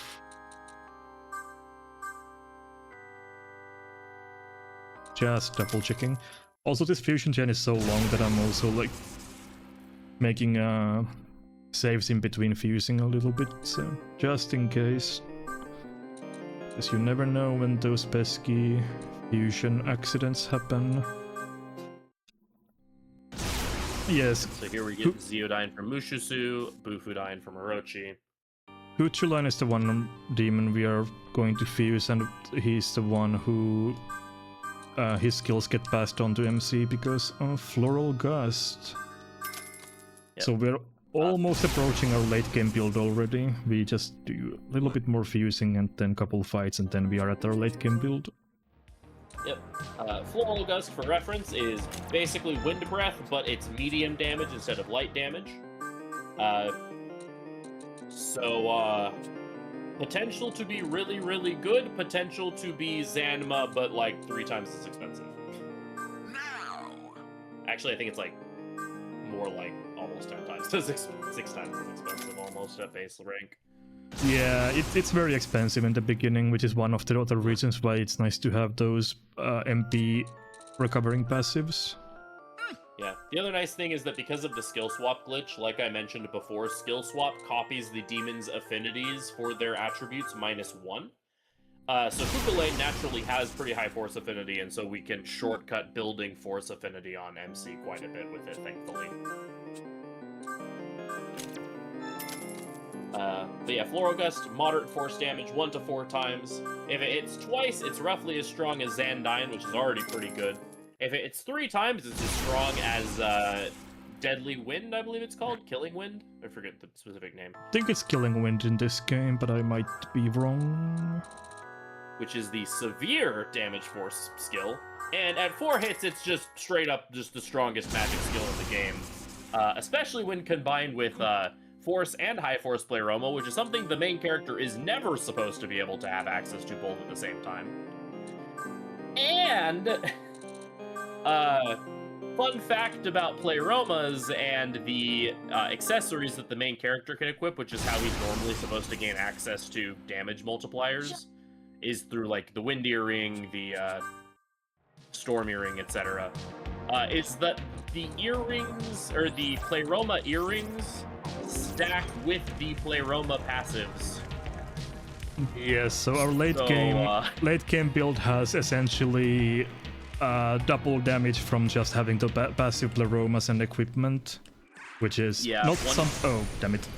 But that's not something you're supposed to have. But wait, do I have Ouroboros? No, I don't. Run away. 54% chance. What could go wrong? Okay, easy. Yeah. So 1.8 times damage.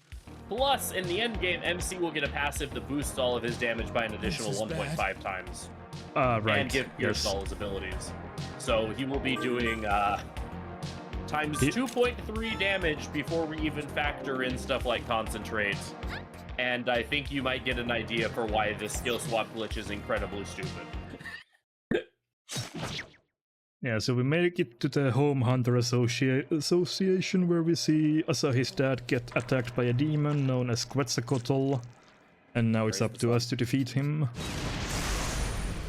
He's weak to dark. We have very quick setup for this, so this is usually a 2-turn kill.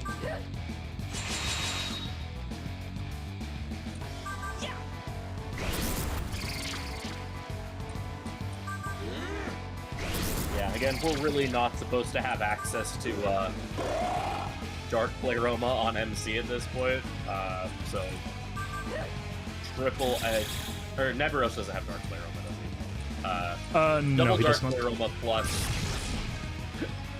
Well, plus Neburos. 3 Medusa users. Yeah, Neburos just has a high stat for like just high magic. Yes, that's what I tried to say. Yeah, so almost 2,000. 2,000 damage. And that's not even close to the maximum damage output that we can get with Floral Gust later. So yeah, Quetzalcoatl doesn't really stand a chance at this point.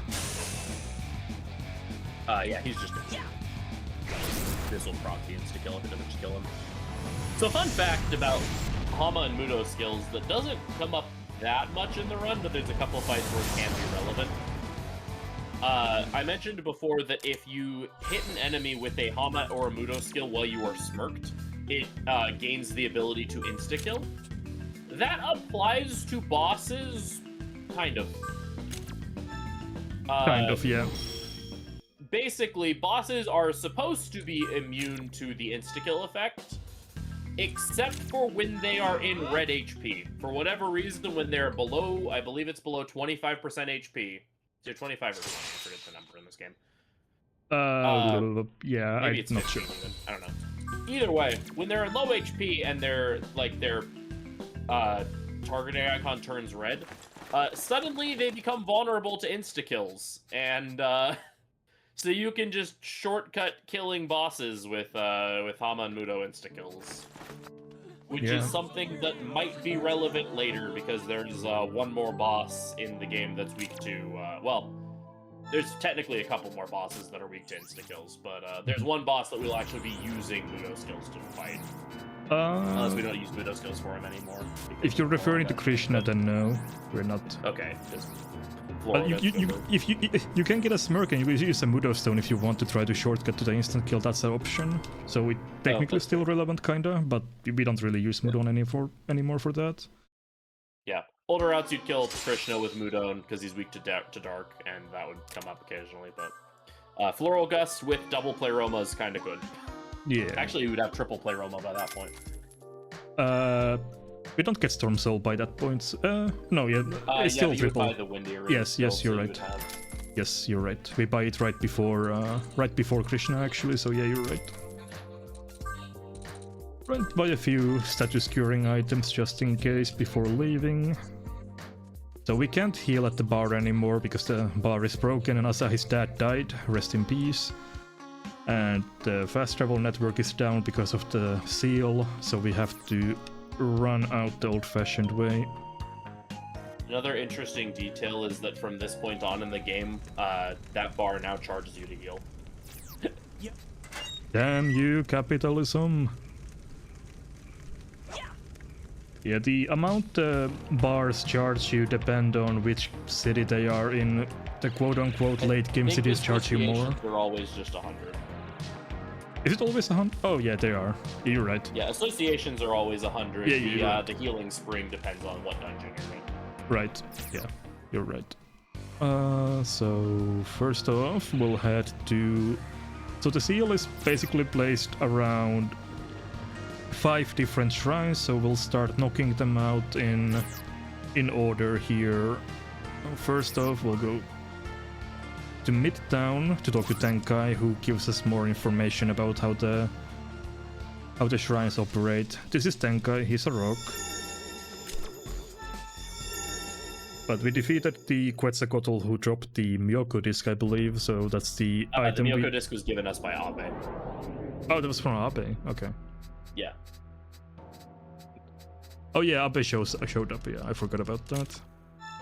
Yeah, since the Ashurikai was in control of the national defense deities, he had the totem for him. Right, so Tenkai gives us information on how to disable the seals, and right on cue Toki joins us. You need someone who has strong will and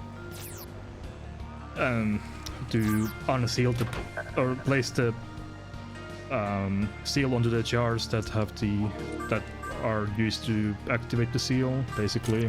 Yeah. And so the idea behind it is that the seals are powered by energy from the ether, which is an incredibly powerful spiritual energy that most people can't withstand, but Toki, as part of her training, was exposed to a lot of energy from the ether.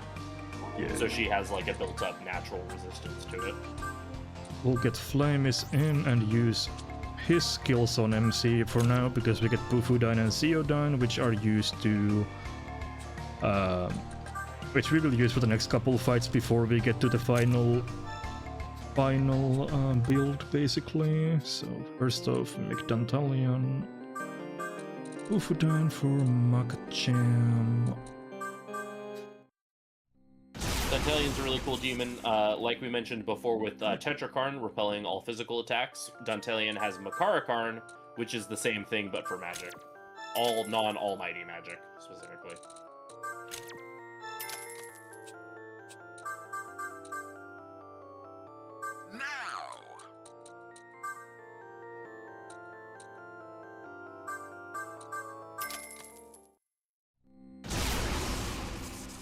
Here we'll be doing a bunch of fusions in order to set up for making, we're going to make Kukulane here, who is going to be the source of Floral Gust for us, like we mentioned before. But we need to fuse him in a specific way so that we can have Force Pleroma and High Force Pleroma on him, so that when we skill swap him to MC, once we no longer need the skills that we just swapped from Flamus, that we will have all of them. Because these first two of each of these shrines is going to be guarded by a boss fight, one of the 4 Motons. And the first 2 are going to be weak to fire and then electricity. And we have those abilities on the Flamus that we just skill swapped to MC.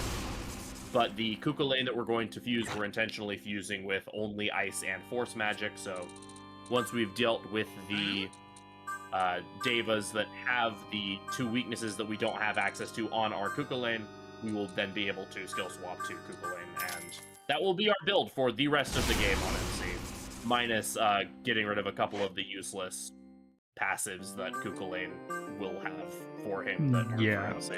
Pretty much. And then learning stuff like Concentrate, and I think, do you get Energy Drain on MC or no? No, we don't. Yeah, so getting Concentrate will be the big thing, but we're going to be passing these skills, putting these skills onto Kukulane in a very specific order. Reason being, when you do skill swap, it swaps those skills onto MC in whatever order they're listed. So the passive we don't care about, specifically mana gain, or not mana gain, mana aid, we want to make sure is in the list of the first 4 skills so that we can Demon Whisper over it. Yes, exactly. I think, do we hold on to mana gain for the whole run? Yeah, mana gain will be for the whole run. You would ideally want you would want mana search ideally, but I don't think there's a good way to whisper that in a convenient way. Mana gain is enough anyway, but yeah. Yeah. This is the first one of. This is Bishamonten, the first one of the Devas. He's weak to fire. And yeah, Mario. Floral Gust. Floral Gust. Yeah. If you speedrun this game, you are contractually obligated to yell Floral Gust whenever you use it. It's a hidden contract that we all signed without realizing it. Yeah, I'm not going to do it quite that often. It might get annoying, but yeah. You're at least required to say it once. You're required to at least point it out. Yeah, absolutely.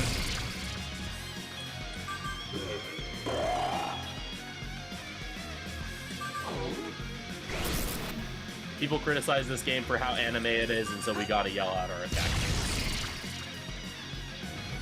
Yeah, you might say it doing like 500 damage per hit from Kuchulain, but that is not the final form of Floral Gust, so it might not seem that impressive yet, but it will be soon. Yeah, that's with without all of the affinities stacked on it, and without Concentrate, and without a full set of buffs and debuffs. Yeah, without the high magic stat and without Concentrate. Yeah, that's yeah, I believe Kukulane's magic stat's actually kind of not very good, so... Yeah, I don't think it's that good, and definitely not as good as Nanashi's, who's basically going class, like, only magic and a little bit of agility sprinkled in, so... Yeah, level plays into the damage formula a little bit, but not as much as just having a ton of magic. Yeah. Worth noting, the reason we've been pumping agility a little bit is for 2 reasons. One, accuracy, because we don't want to just be missing everything. And also is for turn order reasons. Typically, you want your main DPS to go somewhat early in the turn order so that they can have a guaranteed 2 turns. So we're trying to set up so that in our final party, MC will be going first, since that will allow him to Concentrate and Floral Gust in the same action, or in the same round of combat. Here we're going to be doing 2 quick up fuses through the Divine Line. Specifically, we're up fusing Power into Virtue, and then Virtue immediately up into Dominion. Dominion is important because Dominion has access to Maziodyne, Tier 3 AoE electricity, and the next boss is weak to electric damage. Sometimes, and depending on the EXP gain that you get from the fights you take before, sometimes power will naturally evolve into virtue, and then you just have to upfuse them from Dominion, or into Dominion, but that doesn't always happen, because EXP in this game is pretty random as far as, like, what fights you get and such. So either way, we end up with Dominion here, so now we have multiple people with electricity to deal with the second of the Mario Bros, Wario, aka Chocobo.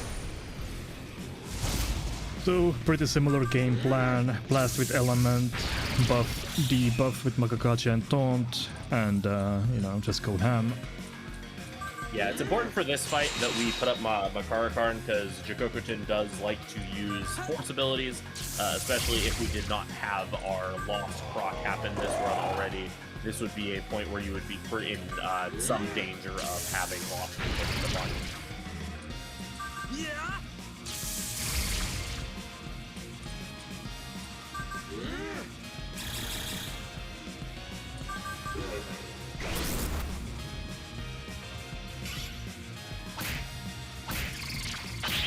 Oh, that was a bit scary, but fine. Also got a good smirk, so I should be able to go for the kill here. Yeah, with these fights, their first action is a magic skill, their second action is physical, and then their third is whatever. So the fact that their first attack hit Navarre, who was not shielded, made that a little bit scarier. Maybe I'll play the this. javelin rain targeted. Maybe I'll play it a bit. Can I kill? I don't think I can kill. So I'm out of MP as well, so the youngest don't go. Yeah, they should be that was fine. really funny, that kill, but...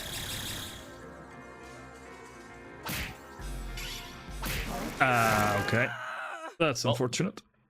That's a Javelin place where... over. Yeah, that's a place where you usually don't die. I should have healed. No big deal, I'll just try again, since we respawn immediately outside of it. Yeah. You get to admire the mustache a little bit longer. Yeah. I probably should have decided what to do a bit sooner. I was kind of hoping for the kill, but then I... Yeah, it's kind of hard to greed for the kill before you get Moral Gust. Once you get it, then you can. Then it's all greed all the way. But yeah. MC's MP is also just a little low, so that can make it a little harder. Mm-hmm. I say as if there's ever a time when MC's MP is not low. Also true. Alright, that's a better outcome. Better setup. Yeah, didn't get blasted immediately on the first.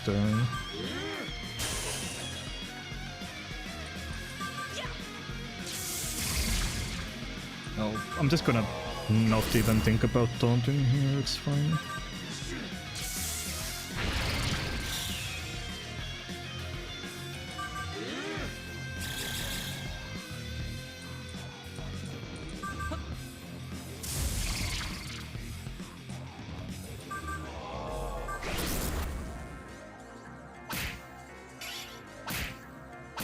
Yeah, well, he still hits like a truck. I haven't had problems with this fight before. Yeah, that's interesting. He usually doesn't do that. I should be fine. That's not a lot of EXP loss, so let's just see if I can kill anyway. Okay. Nice. We'll live with this, whatever. Not ideal, but the EXP from this fight is like 10k only. Yeah, about 15k. I don't think you particularly care about the EXP for any of those demons anyway, so... Yeah. Well, kind of opinion, but also kind of not. Yeah, it's fine. Or not, yeah, that's fine. That's the bottom line, yeah. Yeah, it's fine. Like, all right, now we will be having MC basically get his final form. Yeah. First off, though, I need these guys alive.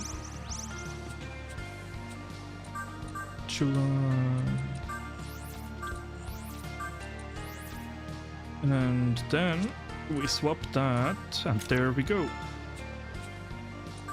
We still remove Manite for concentrating a little bit, so it's kind of the final form, but still can be slightly better. And we get awakened power later as well. Over, Yes. I believe, right? Alright. But yeah, now we're going to do tons of damage, and we have mana gain, so we sort of, kind of, maybe have a little bit of MP. Yeah. We're Still gonna have some way less MP than everyone problems, but else. yeah. Also, we get some really funny glitches with the HUD now, thanks to the fact that the game doesn't think we should have mana gain in our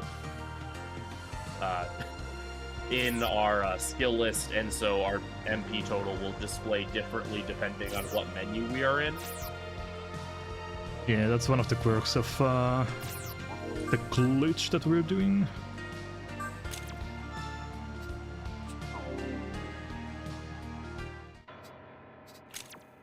And now it's the third Mario brother, Blue Toad. And he's weak to force, so yeah.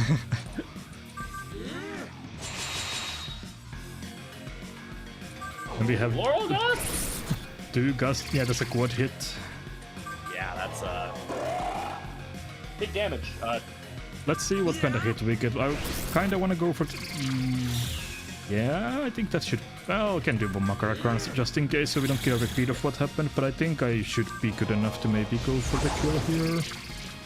Yeah, you know, depending on how many hits this will damage. be. Yeah, that's enough. Oh, yeah. Okay. So, yeah, Floral Gust. Yeah, that is indeed Floral Gust.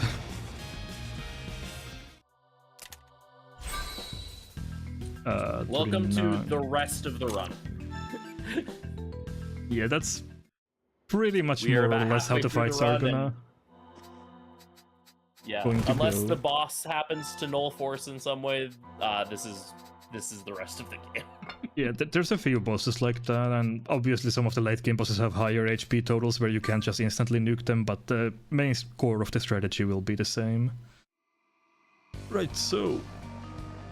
this is the last shrine before the last one. So last one before the last one, also known as the penultimate shrine, but yeah, gonna do some fusions before that. Also the incubus we mentioned, because that will be the source to which we will pass the concentrate from, so we get rid of Boat Dude finally into incubus. Yeah, so what we're going to mainly be doing now that we have our MC with the skills that he needs is that we are going to be downfusing these like really high level powerful demons into some much lower level demons. That way we can get that way we can build affinity with those skills. Yeah, Each stack of affinity with a skill is a I believe it's so it's either you decrease the cost of it by 10%, which happens at ranks 2 and 4, or you get a 10% boost to your damage, which happens at ranks 1, 3, and then everything up to +9. Yeah. I don't remember the exact ranks, but that sounds correct to me. Yeah. So basically, by the time you have +9, you're casting it for about roughly 80% the cost, while also dealing like 70 times damage. Or 70% extra damage, rather, not 70 times. Jeez, that would be, I said that, I was like, wait a minute.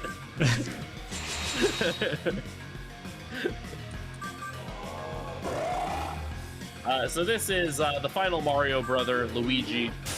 He's weak to ice, but he's also weak to getting Floral Gusted in the face, so you have the option to Floral Gust him if you're smirking or just design him. This is a guaranteed kill in 2 turns without using Floral Gust, so I'll just do that. Yeah, that's totally fair. It's a consistent amount of damage, so... Consistent, it's a little bit more MP efficient. Yeah, well, for the sake of safety strat, I think I will heal at an actual healing terminal before the next section. Oh, yeah. You can choose to heal with items, but some item, like you might run out at the end if you use them all willy-nilly, so I think it's fine to heal at a terminal. It doesn't take that long.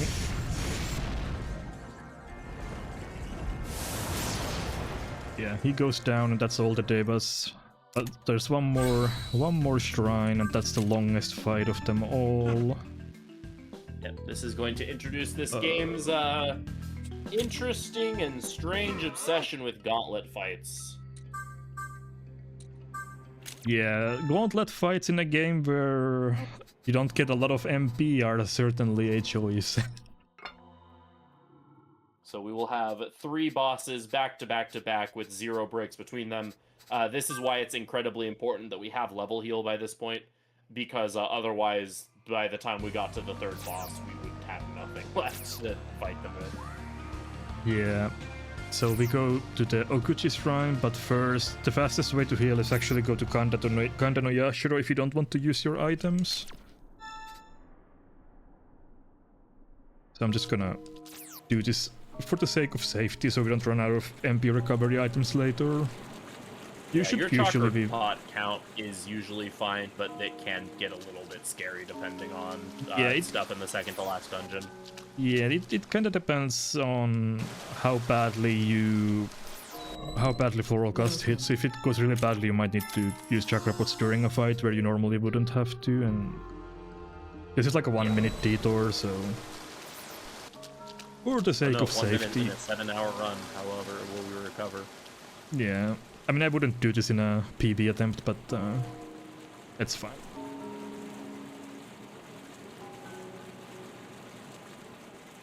And we get to admire Kando no Yashiro one more time before we never come here again.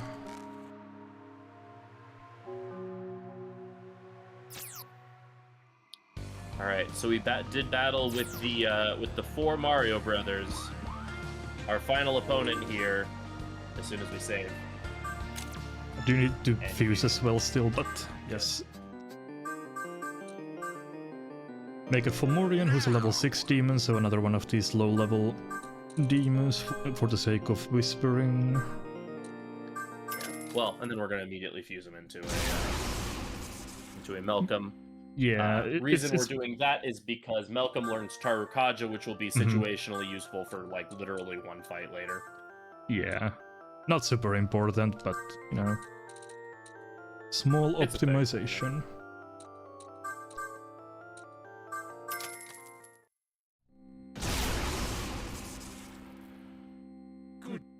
All right, so just get all right. So this is where you get the first real taste of how good Floral Gust will be, even though you've kind of seen it a little bit, but now we actually have Concentrate as well. And now we fight a strange hybridization of Peach, Daisy, and Rosalina. Also known as Marisi, or Marishiten in this version, because Atlas can't decide what they want this demon's name to be. Yeah, if you played Vengeance, she's a new demon that they added quite recently, known as Marisi. And if it's this game, it's Marishitan. So yeah. Yeah, I think they just added the shit pen, so it was with the other modes. Right, that makes sense, yeah.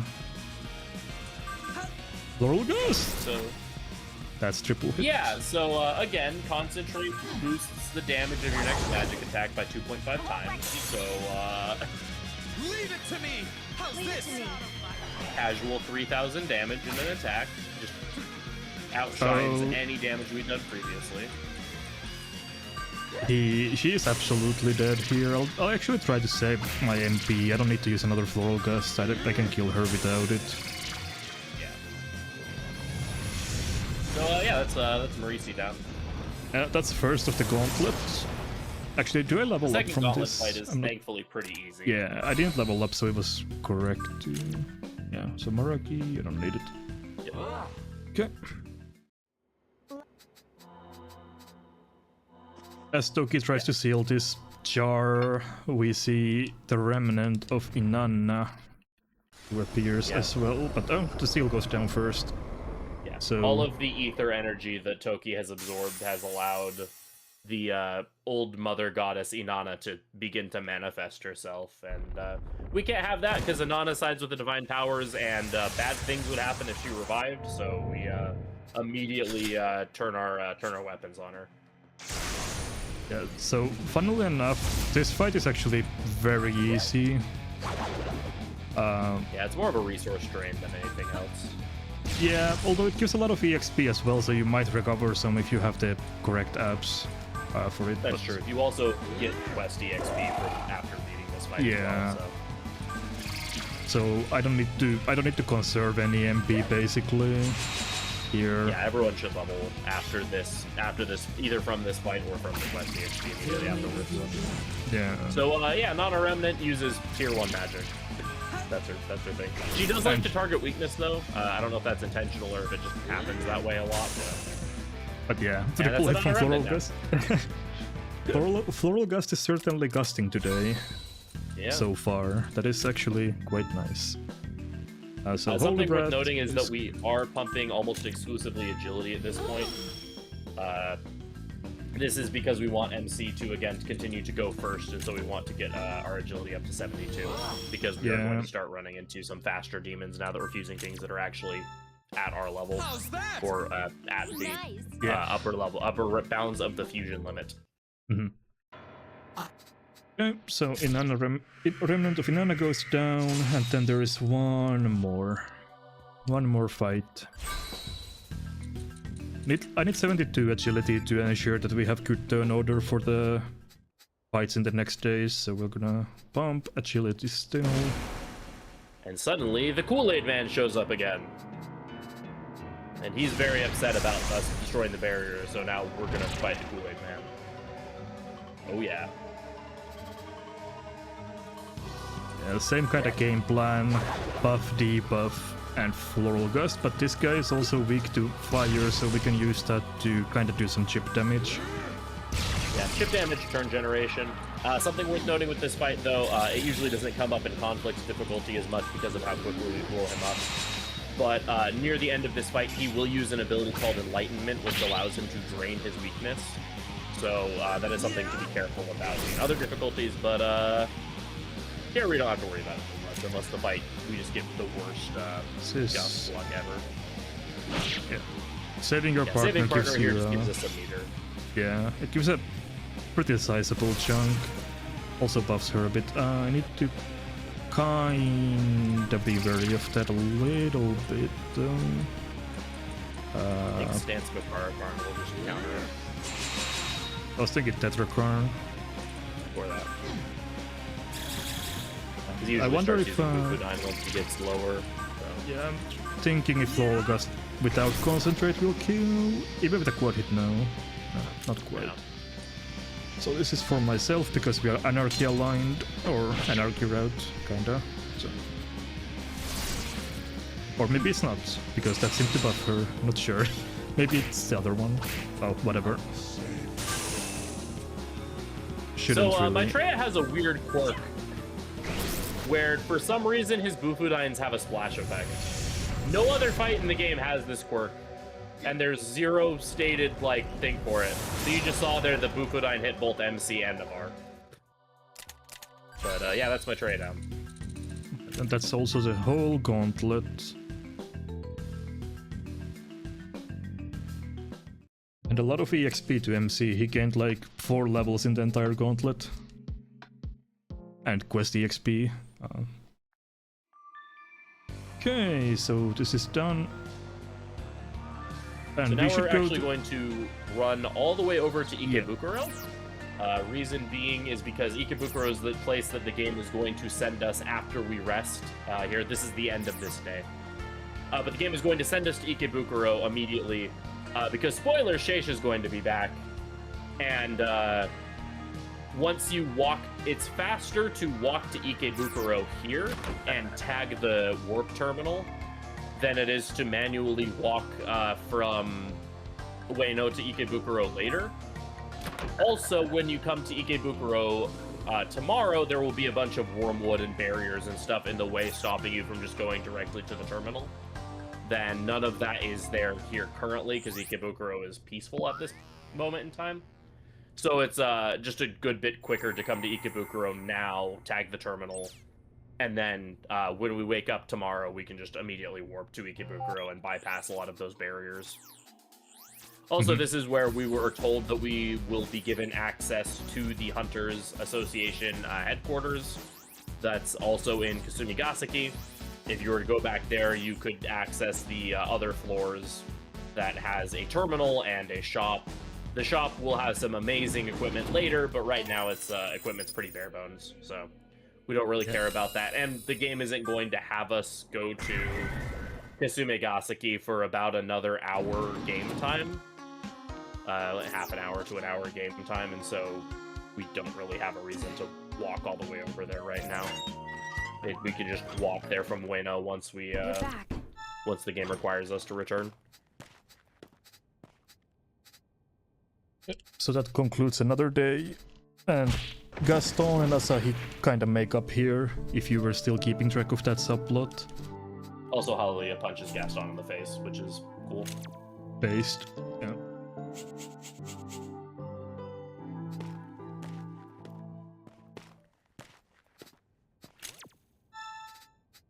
There was a chance to be meanie to Asahi there, which I missed.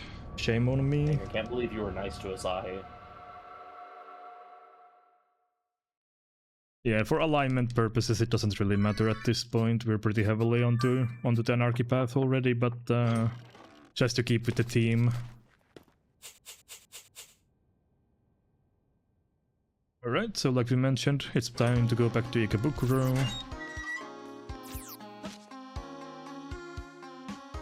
And we can just teleport there because we used the terminal.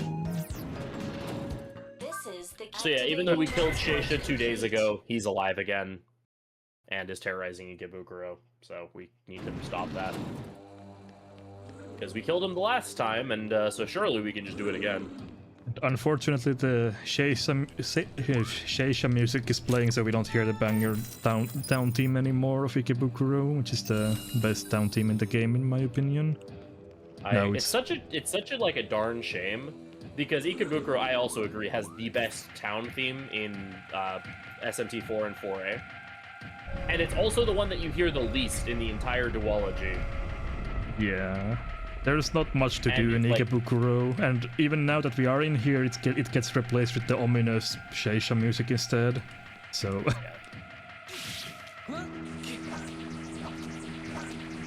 Unfortunately, we don't get to enjoy it. Also another poison swamp, courtesy of Miyazaki or something. Yeah. The spirit of Miyazaki haunts us still.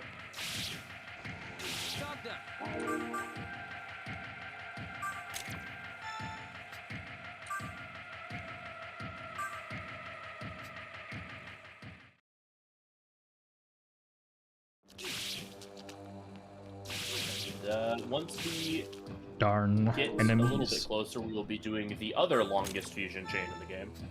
Yeah, I think that's actually the longest one, if I'm not mistaken. Yeah, the Pre-Kets one used to be the longest, but now that it's broken up, I think this one is the longest. Yeah. Welcome.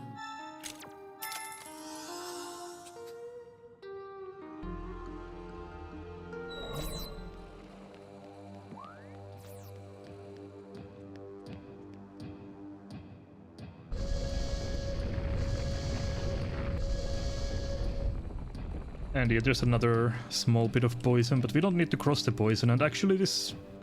In SMT4 you need to walk through the poison a bit, but we don't luckily need to do that in this game. Yeah, slightly nicer pathing. So now that we have our fusion boosters, and now that we have our ability to heal when we level up, and we still can't get more skill slots because we haven't hit level 50 on MC yet, we're going to be getting some summon discounts. What these do is they reduce the cost of summoning demons from the compendium by a certain amount of percentage per app. Yeah. Eventually, if you were to buy all of the summon discounts, it would make the compendium roughly half off. I don't know if we get to that point, but it's still nice to just we just do 1 and 2, which is apparently 5 and 10% according to game, so 15 overall. Yeah. It helps a little bit because this is... if they stack or if it's just that's how much it's produced by. Yeah, actually not sure about that, but either way, it helps. Yeah. Oh yeah. Cheaper compendium is always nice.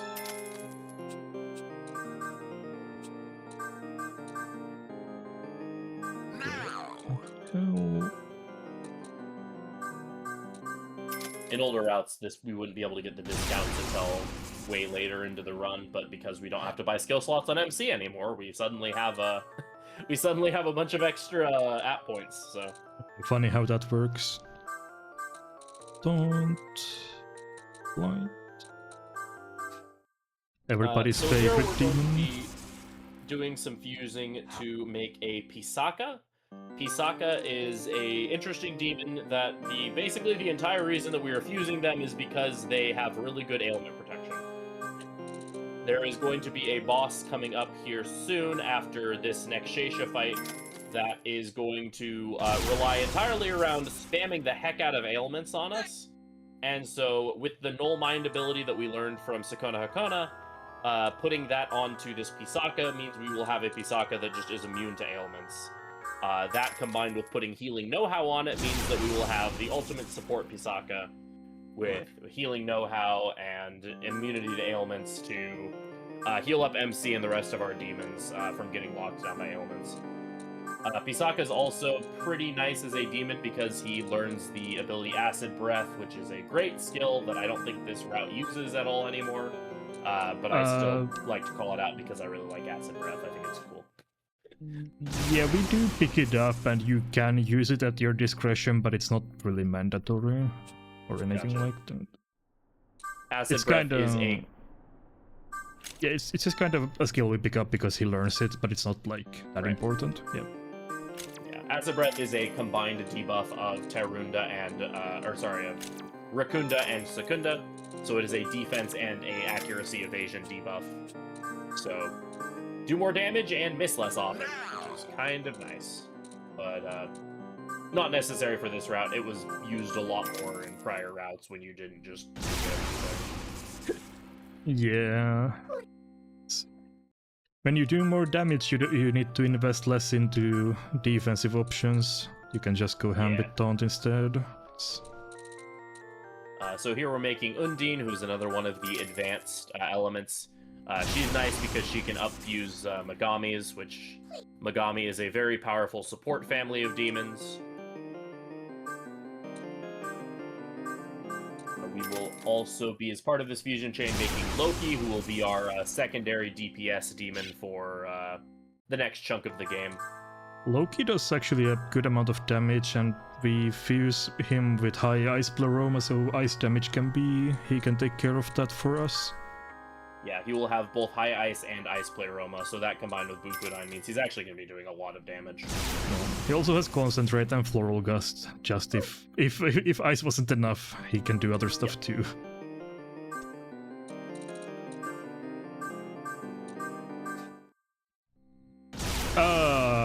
There we go. Yes. It happened. There it is. I think I saved after Pisacha though. I think so.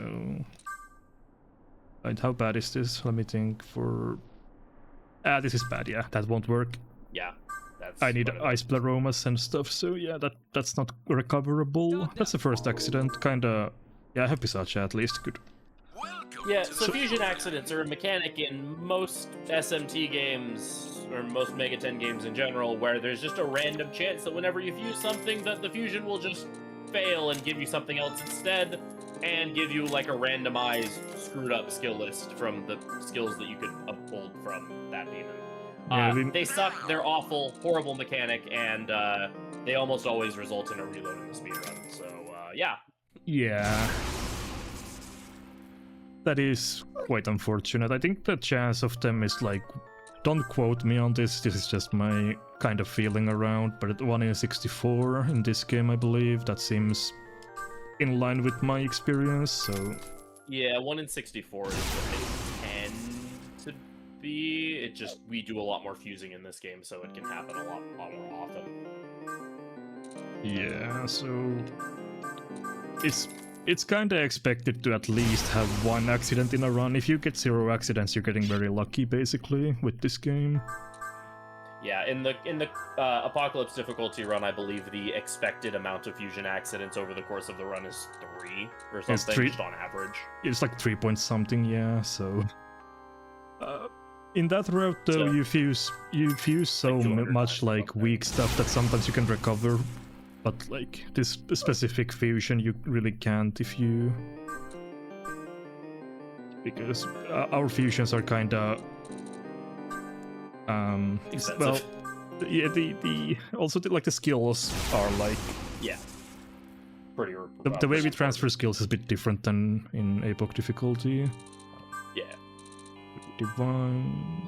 One of these days I will run Apoc difficulty. Yeah.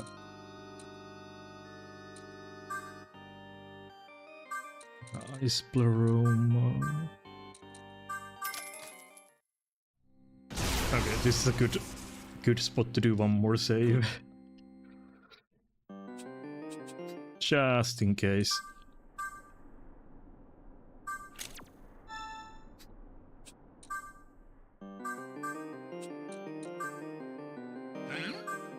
Oh, include Archangel, of course. The fusion menus in this game can be kinda counterintuitive if you're not used to them. Yeah, and it doesn't help that, like, this and SMT4 have just very slight differences in the fusion menus that can be a bit weird to adjust to if you run both games, which both of us do. Yeah.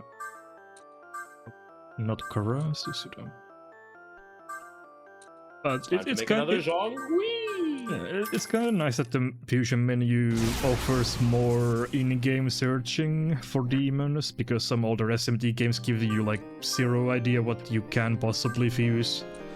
So it's less trial and error when you have more tools to search for things. That was one thing that SMT5 removed that I was really happy that Vengeance added back in, because it was I think you want Ice Player almost to have imposing stance, right? Yes, just making sure. Yep. That the ability to like search by what demon you are using to fuse. And also search for what skills you want, for example. Yeah. Stuff like that, it's helpful. Because in 5, you could end up getting a demon and then just not having anything to do with it for a long time, because it didn't fuse into anything that you had in your stock, but thankfully Vengeance added in reverse compendium search. Yeah, if you're playing older SMT games casually, you might want to have the fusion calculator open just to check what you can do. It's just helpful. That's kind of the... Calculators are your friend. Yeah, that's kind of the byproduct of kind of archaic game design, but these days at least SMT games have good tools for searching things. Yeah. So... She and Lila. Angel. So Lila's a pretty cool demon. Thanks to has light pleroma to boost light attacks. Also has Mahama-on, so tier 2 light AoE. Also has Mediarama, which is a strong healing skill. Overall makes her a pretty powerful support demon. Now I wanna use my light grimoires onto Pisacha. Yeah, we want Pisacha to level up from this fight and the experience afterwards, so... Right. Oh, this is the last except this time he's a little more green. Yeah. And can talk. Okay.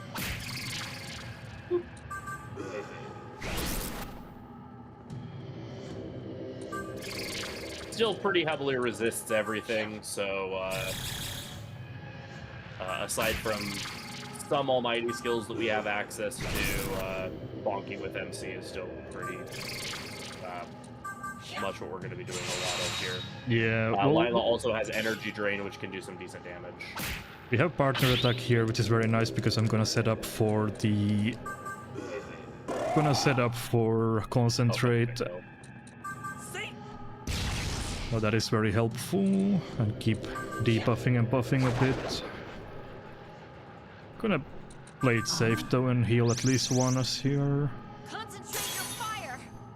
How about this? Leave it to me! You're in good hands! This fight is kinda interesting in a way where there is a lot of dialogue choices, but they are in random order, so you have to know what you're picking. You can't just memorize the order. So Shaisa is going to attack, let your partner handle it. And since I concentrated and I'm smirking, he's gonna have a very bad time if my Floral Gust hits above 2 times, so we'll see what happens. I should be able to deal a good amount of damage with this. Yeah, even with him resisting it. Darn it. Hell, it's still got the next dialogue prompt, so you're still good. Yeah. So Shaisa is rearing up, defend. And we get another partner attack because that gives us the full bar, so that works out actually really well.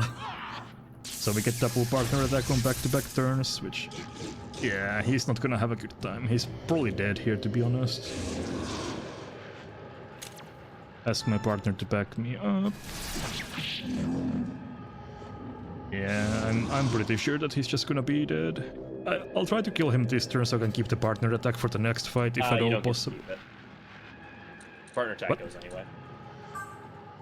Oh, it goes anyway? Steals your partner attack at the end. Oh. Is that how? Okay. Yeah, the attack with your friends thing at the very end of this fight drains whatever partner you have, unfortunately. I don't think I've ever paid attention to that. Okay, well.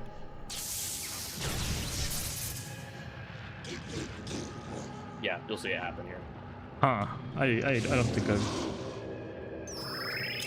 really They have not really been did paying not attention. want you to have partner going into the Krishna fight, so... Yeah, apparently so. I was kind of hoping that I could do that, but I see how it is. Okay, yeah, there it is. Yeah.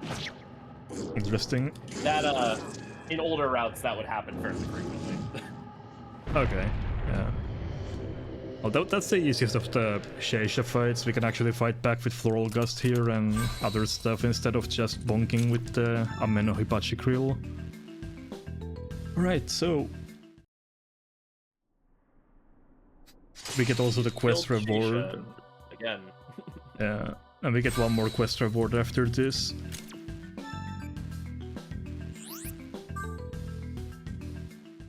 Yeah. Worth noting that we are not leveling up our, even though we are going to hit a, we've been, at the moment, every 5 levels pumping agility aside from a bunch that we put into agility.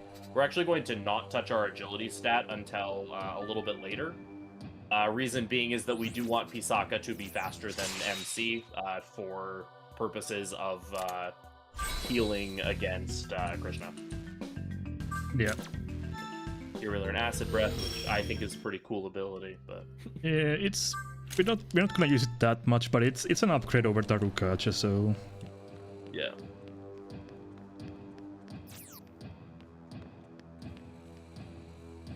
Well, it is almost 4 a.m. for me, so Yeah, I'm surprised you stuck around for this long, but I'm happy you did. Thank you for joining for the commentary. Yeah, of course. So, I've been Freedom Pulse. Be sure to stick around for the rest of the run. Lots of awesome things to come.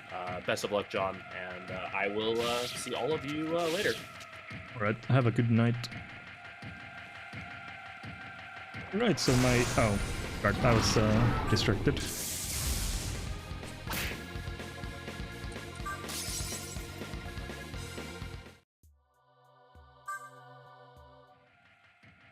So yeah, like Rido said, we'll be going to fight Krishna next, but first we'll make a quick stop in Kinsecho just to heal.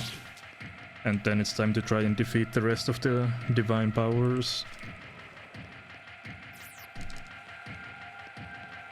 And we'll be able to buy now the first upgrade for the buyable force plural, basically, so the wind earring, which increases the damage we do with force attacks by 1.2 times. We're just gonna come here for a quick heal. This is not mandatory, but it's cheap, so might as well heal here. Since this is a pretty long day and we don't get a break yet. So, time to go to Ginza. This is the key. Activating transport complete. And armor shop, and first of all, we're gonna buy the greatest armor in the game, also known as the yellow hazmat suit. Immediately equip it, and then a wind earring, and equip that as well. The yellow hazmat is lovingly referred to as the banana suit in the speedrunning sphere of SMT, and what it does, it makes us immune to poison and the sick ailment. Krishna likes to use the sick ailment sometimes. That makes it so that you do half damage, I believe, and you cannot dodge. So it's quite nice to have this just for safety. It's not our late game armor, but it's just for the Krishna fight. It's kind of nice to have. It also increases our HP and, you know, overall defense. So time to go back to Tsukiji Konganji.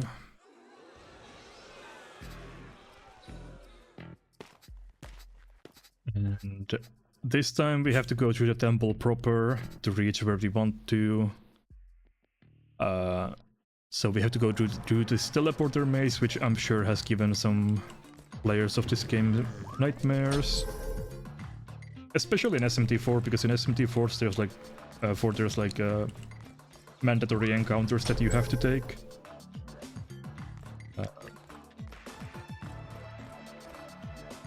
Trying to remember where I'm supposed to go. Yeah.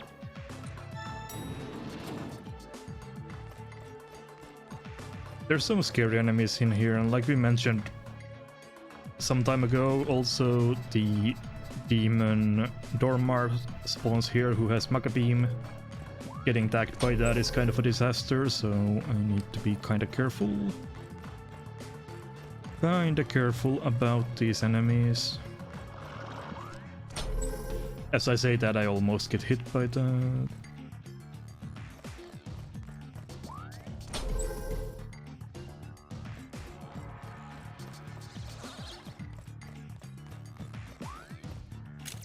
Second floor. Yeah, not gonna give them even a chance.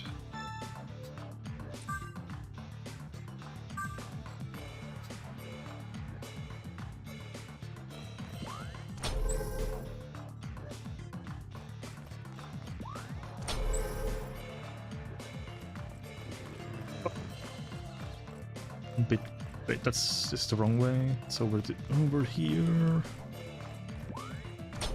Even though I've done this dungeon plenty of times, it's still a bit tricky to remember which teleporters I need to use, and that's the final one. Not the final one. This is the final one.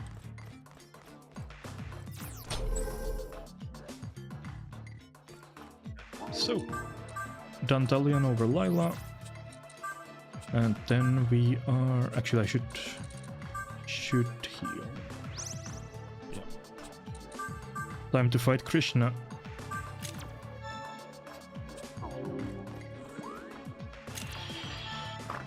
Shout out to Memelef in the background. If you've played Strange Journey, you know.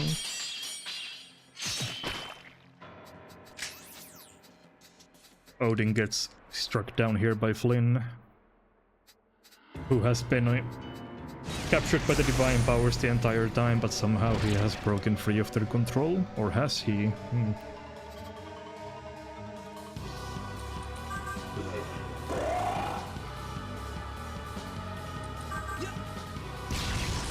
But yeah, we just want to have Makara Karn up at all times in this fight, and also imposing stance, which again removes one of his press turns for the next turn, and Makara Karn protects us from his magic damage.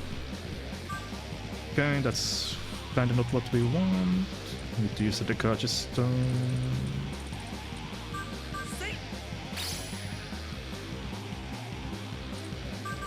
Happened to buff himself, so just in case, play safe.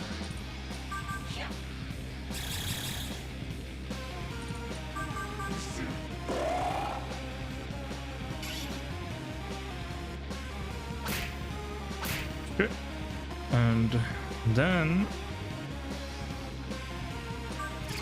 time to go to town and hope for good hits. That's a quad hit. That's very good. Gonna slap his hand away for more assist gauge. If you take his hand, Nanashi gets a attack buff or something, or attack and defense buff. But I find the bar to be more valuable in this situation. How low is he? Quite not in kill range. I'm going to use another Dekaja Stone for safety, since he did buff himself.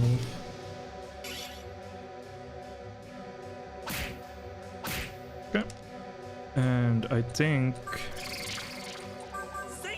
I have a pretty good chance of defeating him on this turn. That was a pretty weak hit. But hopefully this hits better. Not quite. Okay. Well, now he's definitely dead.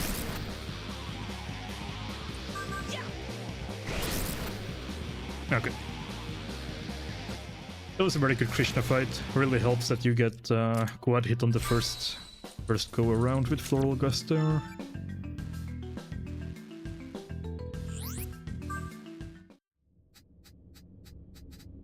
So Flynn is injured, we're gonna try to escort him out of here.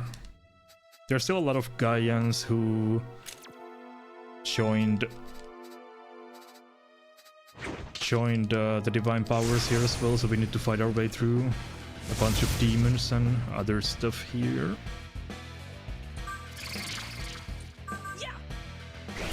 This fight is very trivial, might as well not even exist.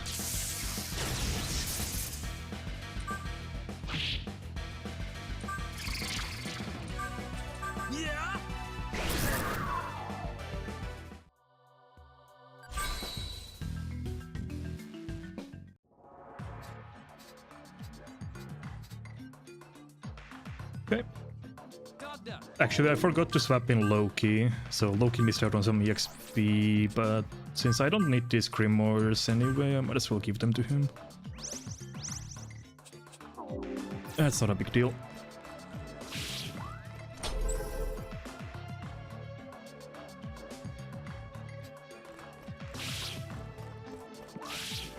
There's a free full heal here, which is very nice, because we do need to still fight a bunch of stuff before leaving.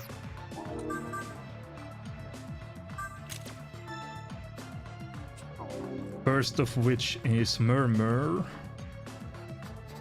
who's a dude on a Cryphon. Can you get any cooler than that?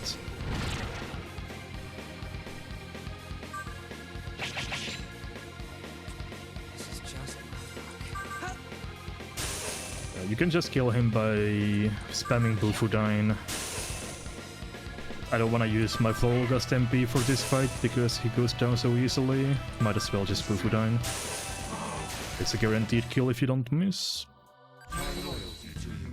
There's a Makakacha over Holy Breath. We don't need Holy Breath anymore. It was mainly only used against Sheisha 3. Sabatma is not useful.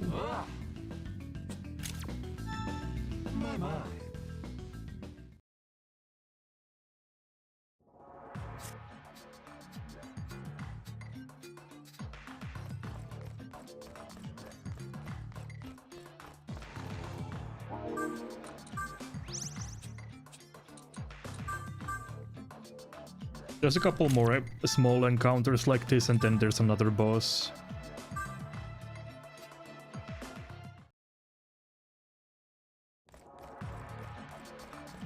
There's also a bead chain that is hidden behind the corner. Gonna be picking it up. It's good to have for safety if Pisacha needs to heal with an item. And also it sells for 5k. Oh, this is Abaddon. His design in this game is kinda interesting compared to some other games he appears in.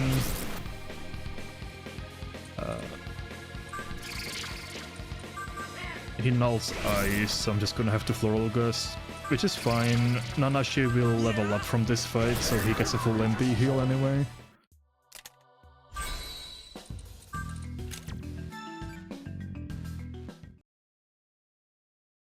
And then it's time to fuse some more. Only a couple of fusions though.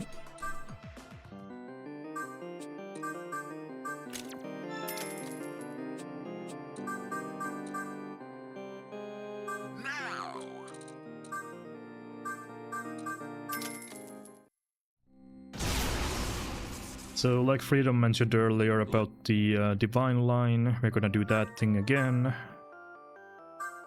Make a throne from Dominion, keep up fusing. Electric Pleroma goes for Hammer, Light Pleroma for Javelin Rain. Drone is actually quite a good demon, we're gonna be using him for a little while. And then Dantalion into Dormarth.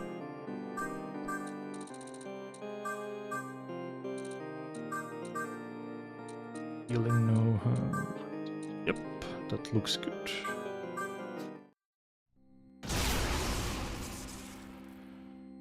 Here.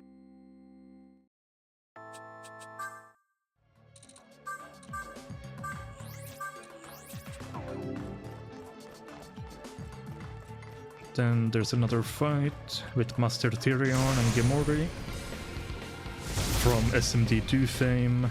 Not so much in the newer entries, but if you played SMT2 you should be familiar with both of them.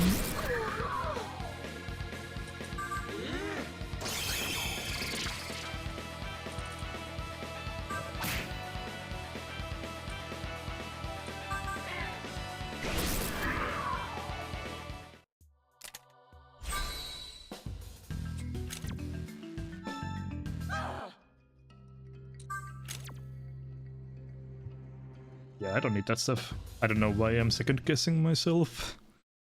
Right, so Lila comes in overthrown. And then it's time for us to fight some more Gaians. It's nice to have a full partner gauge for this. Ideally I would have it for the next fight, but it's not bad here either.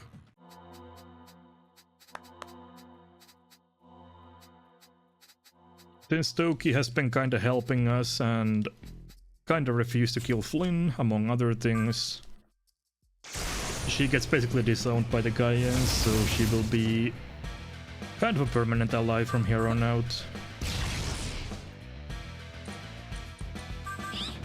For this fight, we just want to concentrate up and buff. And then next turn we'll blast them.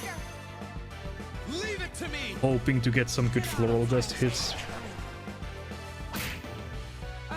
Actually, wait, no, I can use, yeah, you use Mekidola Stone for this instead of, because Concentrate actually works with items in this game, which is kinda interesting. So you can concentrate and throw out an item, and it will apply the concentrate damage into the item, so...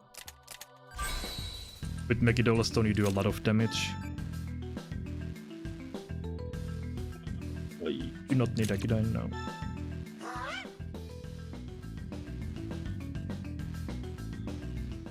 This is another gauntlet fight, so immediately after defeating the Gaians, we have to do another fight immediately after it. And it's a very familiar phase.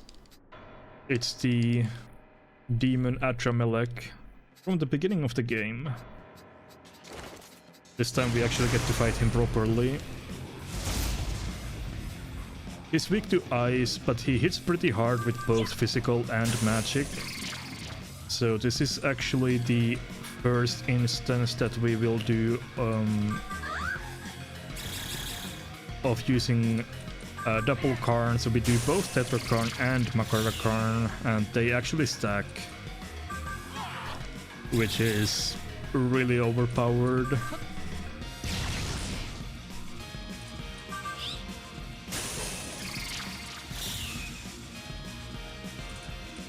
So we're basically invulnerable to anything except for almighty damage. And double smirk means floral gust time, and that's gonna do a lot of damage.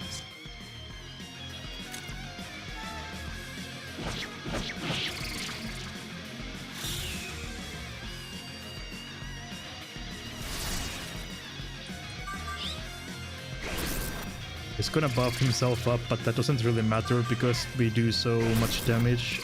He's definitely gonna be dead this turn. I think at least.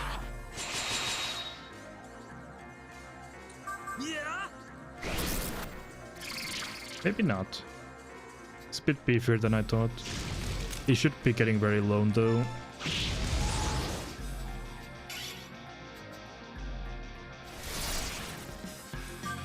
Yeah, I think I'll just try to go for the kill. Surely he can't have that much HP left.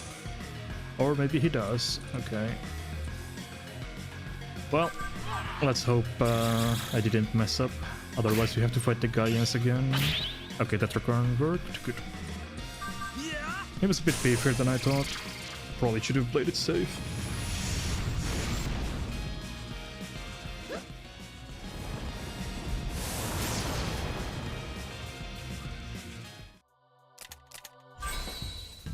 Okay, and now we could go back to agility to 77.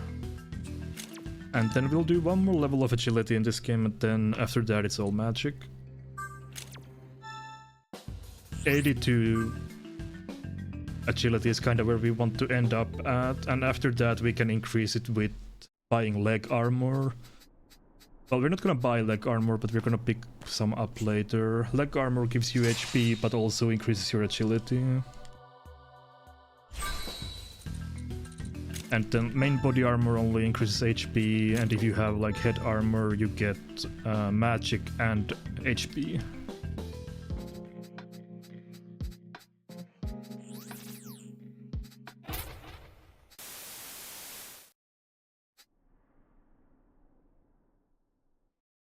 That's kind of the distribution of the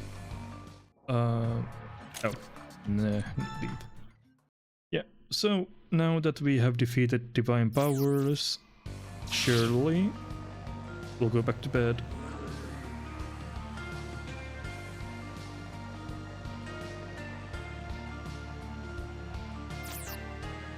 And that marks the end of another day. That's day 4 down, I think, if I remember correctly. Day 5 is the shortest day, I believe, in the entire game. So the next section is not very long. Yeah, start of day 5.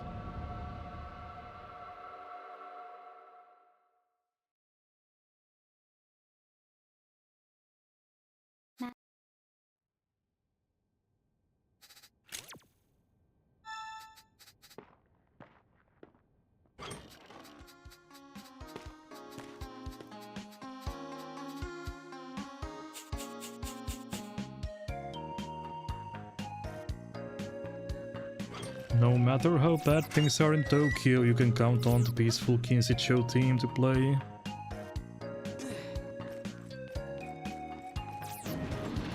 But yeah, it's time for another press conference scene, where Lucifer and Merkabah basically tell us that it's time to end the ceasefire because the divine powers are defeated. Also, we got Flynn back.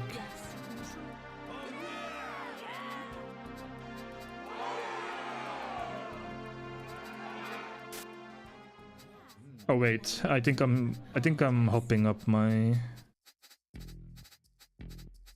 story beats a bit. I think, yeah, never mind. The Crusaders, so Gaston and his crew, get summoned back to Mikado. So we anticipate that the ceasefire is coming to an end. It didn't actually technically end yet, I suppose, but we kind of know that it's going to happen soon. So the plan is now to go to Mikado, so the surface area, and see what the angels are up to, since divine powers have been defeated, so there's no more reason to have a ceasefire, and also the Crusaders got summoned back, so there must be some type of reason for it. So we'll go find out what that is. But they're not exactly welcoming in Mikado for to people from Tokyo, so we do have to infiltrate it. So that's gonna be the next mission. Which of course means a trip to Kasumigaseki once more. And now we get access to the bottom floor, so floor number 4. And that's actually where the terminal is, so we can finally use it. No, sorry, B2 is what we got access to, B4 is where we were before.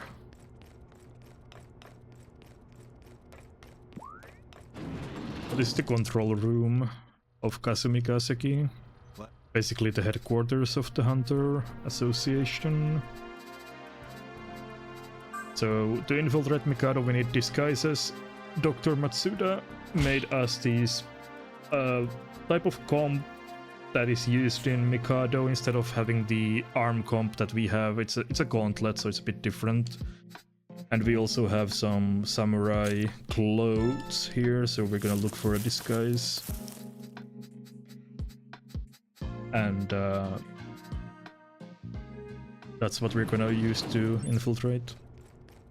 Yeah, we were in B4 before. Yeah, that sounds really interesting. So I need to buy. Getting mixed up. Yeah, here. Napeya has opened a store here, so we're gonna use this to buy ourselves some new armor again. Even though we just bought the banana suit, we're gonna buy a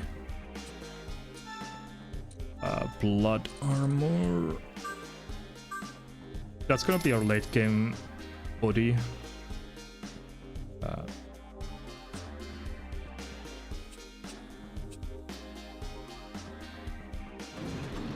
And then we have the sky terminal unlocked where we fought Medusa, so we're gonna go head on over there.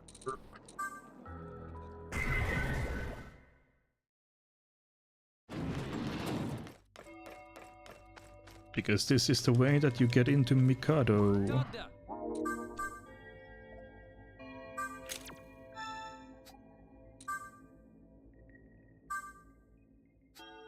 So we're basically going to do Naraku in reverse order here.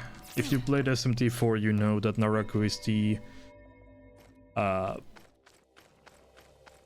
the tutorial dungeon, but we are gonna be doing it in reverse order, and this is where you fight Minotaur in the first game.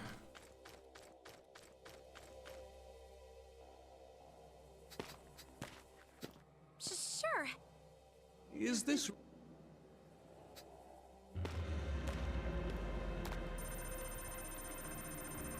You may pass.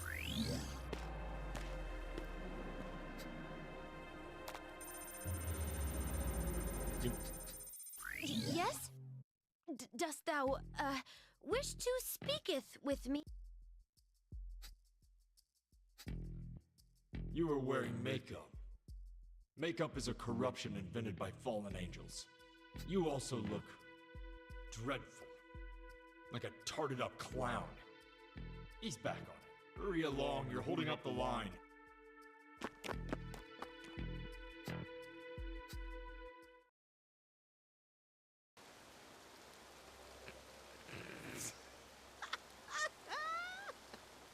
Hey, what are you laughing at? Tarted up clown? I can't believe you got fashion advice from an angel. Ow! Stupid angel. There's a bit of a funny bit of dialogue there. Of course, Hallelujah's disguise is also great, just a fake mustache. The reason we need to disguise our age as well is that we are only 15, so we couldn't be samurai in Mikado. And since we're disguising ourselves as samurai, we also need to match the age. So, not only do we need the samurai clothes, we also need some kind of other accessories to make it believable.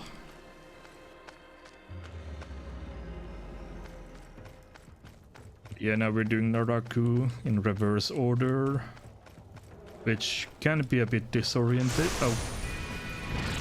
Well, that's my fault. Luckily I'm dead quick. Okay. Well, time for a Dr. Trafuri.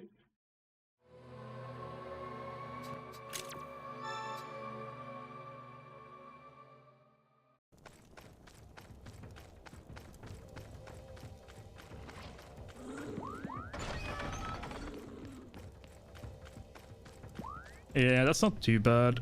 Sometimes if you get into a random encounter, it can be annoying. If the fight, like, drags on for multiple turns, but that wasn't too bad. Also, if you end up in a random encounter with a horde, you have a 0% chance of running away. That's kind of the special thing about hordes. So the only way you can run away is Trafuri or die, basically, or beat the fight, yeah. But since we don't have Trafuri, the only reasonable thing to do is to just rely on Doctor to bring us back to life.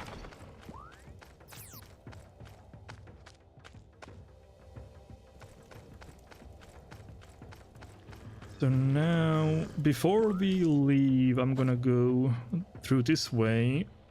There's a very expensive item that we want for money route purposes, so take a bit of a detour here. This is basically the first thing you do in SMT4 is to go in here and pick up this ring. It belongs to Commander Hope, who's the commander of the samurais in Mikado. It sells for about 30k, so it's actually quite nice to get at this point. Yes! Makes our money route work, basically. Kinda mandatory.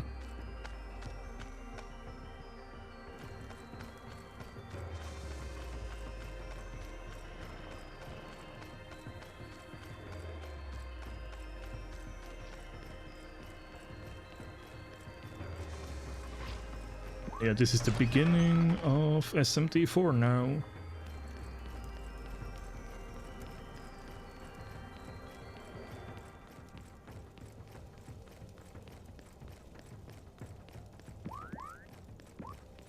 Time to equip our new armor.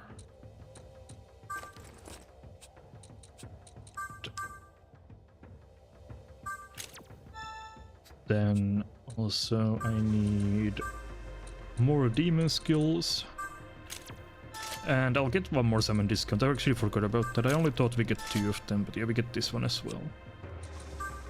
Which makes our compendium 20% cheaper overall. First off, again Sudama.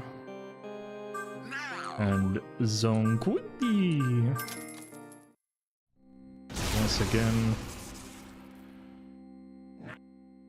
Then we'll make Anubis with that. Taunt for Bufudine, healing know-how for acid press, and that's it.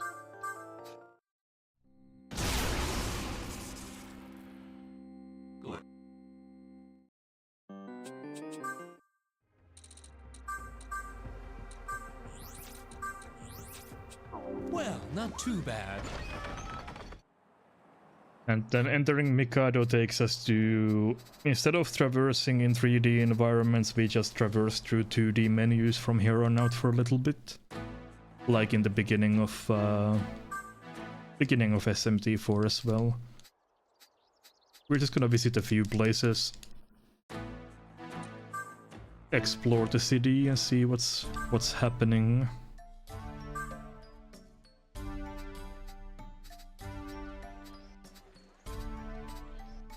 Yeah, it's very contrast to Tokyo Underground.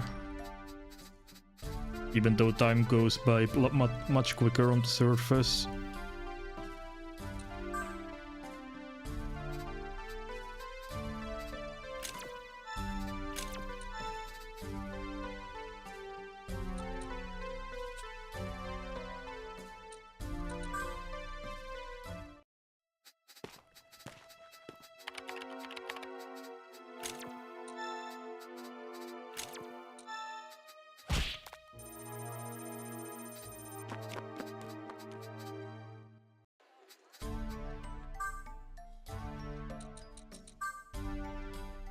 Now everybody here gets summoned to the emergency meeting grounds, and we're gonna go see what's up with that. All the samurais are here, and we'll go take a look as well.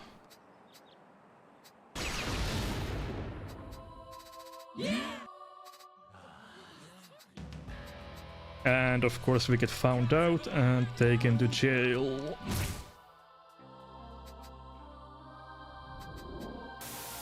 Where we get another flashback from the POV of Akira, from when Skins and Fujiwara retreated back to the underground, and Akira tried to change things up top with the angels, but that didn't really work out. Nanashi is the reincarnation of Akira. It's getting his past memories from another life, basically.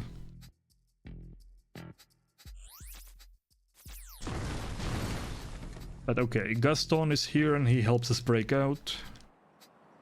And now we have to do some fighting. There's a couple hordes of angels in a back-to-back fight, and then we have to fight a boss after that, so it's another gauntlet. These guys are weak to Zan, so not too bad overall.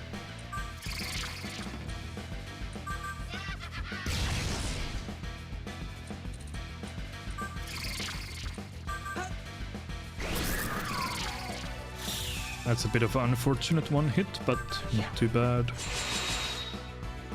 Loki can take care of the rest.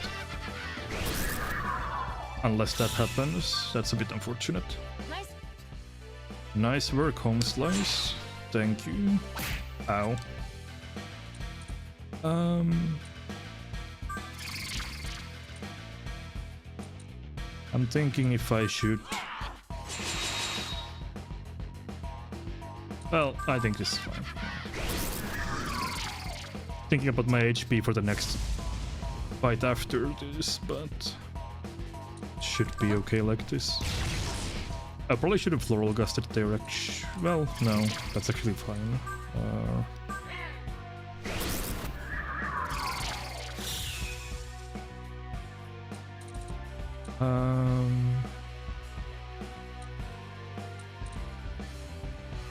That's fine. I'm gonna level up surely, so I'll get the HP recovery from that.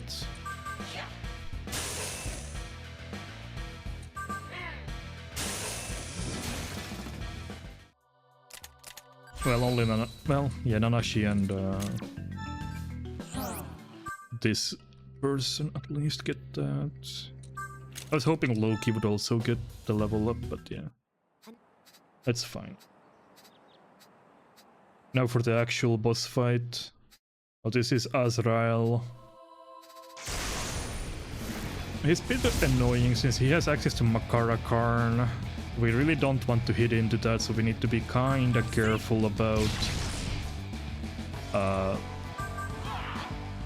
we kinda need to just check that if he used it or not, because otherwise, if we hit into that, it will immediately kill anybody who gets reflected.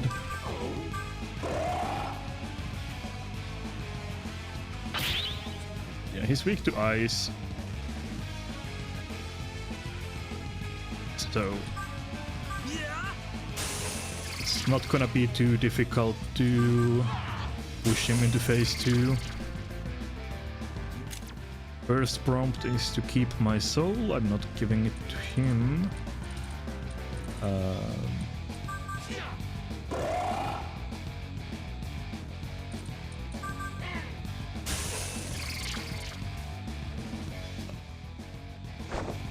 Correct answer here is actually to surrender in the next prompt.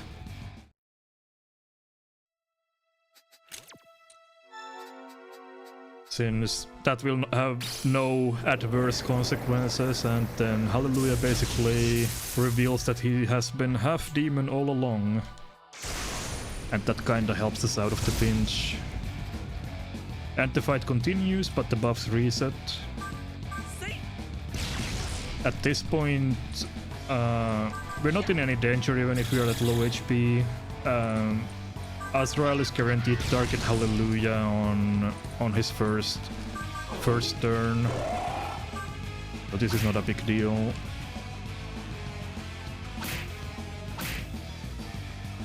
And then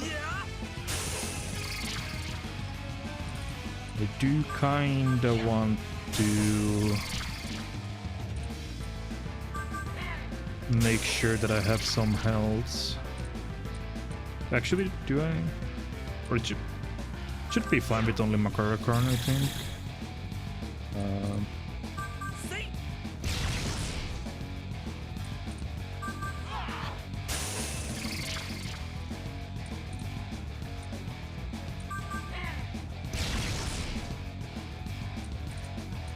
Gonna stance as well, just to make sure that.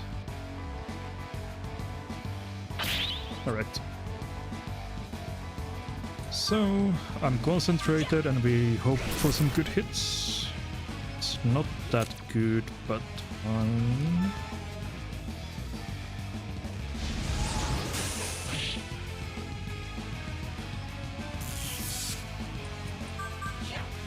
Hallelujah seals him here, so we're not in any danger at this point anymore. Right, he goes down. That fight looks a bit scary, but because of how his AI works, it's not as scary as it looks. And we didn't see Makarakarn, which I'm happy about, because once he starts spamming that, it gets really annoying. Get the Kunda over Mamudon. The Kunda basically just removes any debuffs that we might get inflicted with.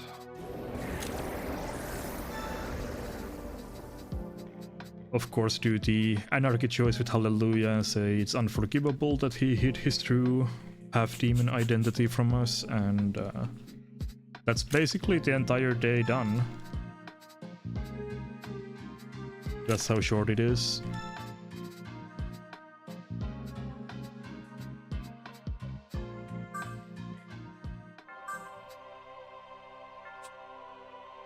We'll head to the terminal that is over here.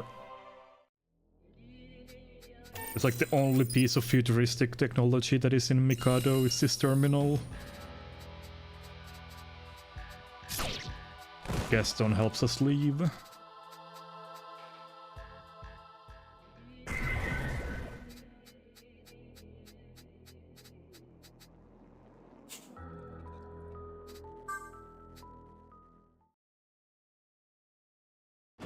Alright.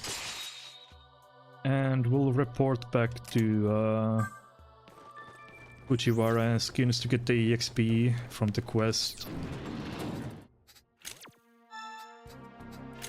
If you select the top two options and then the bottom option, you can skip one piece of dialogue. You don't have to actually select all of them, even though the game kind of leads you to believe that.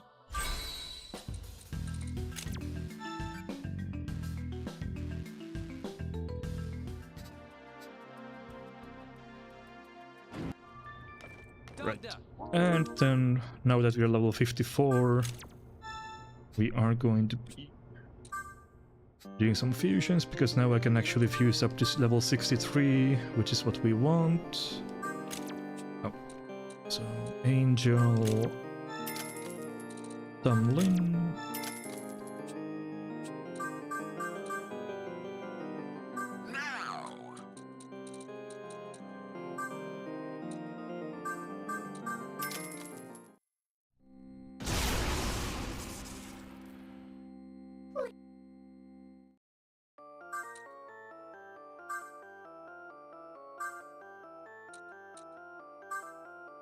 Ah, sorry, we can fuse up to level 69 I meant, not 63. I keep forgetting which fusion booster we actually have.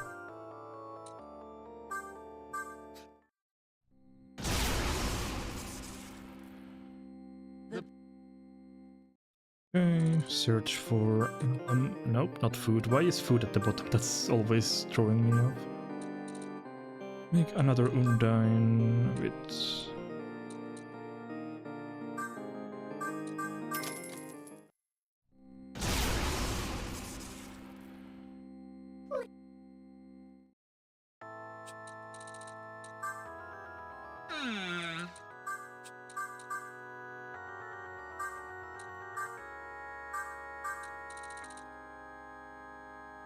Fudine for requirement. So yeah, there's Norn. Norn has Luster Candy, which is the best buffing skill that the player gets access to, basically. It lets you, it buffs all of your stats by 1 stage. So it's a pretty huge step up from what we have been using, where we only buff 1 stat by 1 stage. Now we get to do it for all stats. And yeah, back to sleep, since that was the shortest day after all, so it's already done.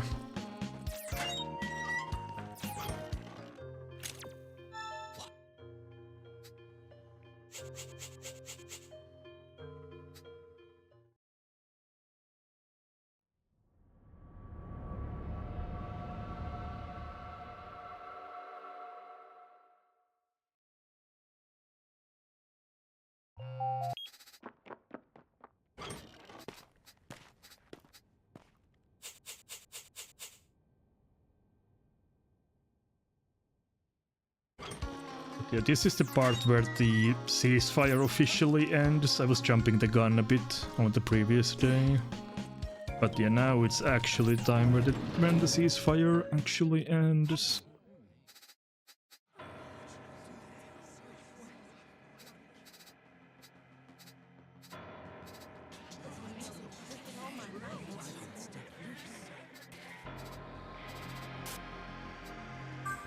So everybody's basically going to head on over to Camp Ichigaya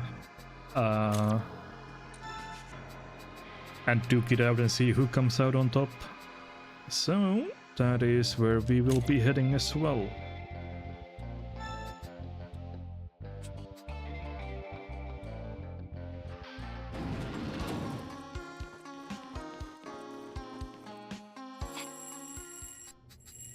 Not before Steven, of course, shows up and says his usual lines about neutrality and how being neutral is actually kinda good.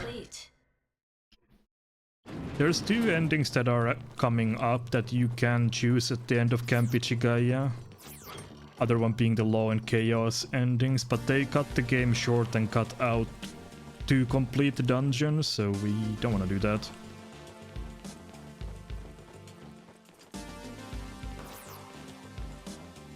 But technically you can finish the game already at Camp Ichigaya if you so choose, but you miss out on the 2 longest dungeons of the game and a lot of content, so nobody really does that.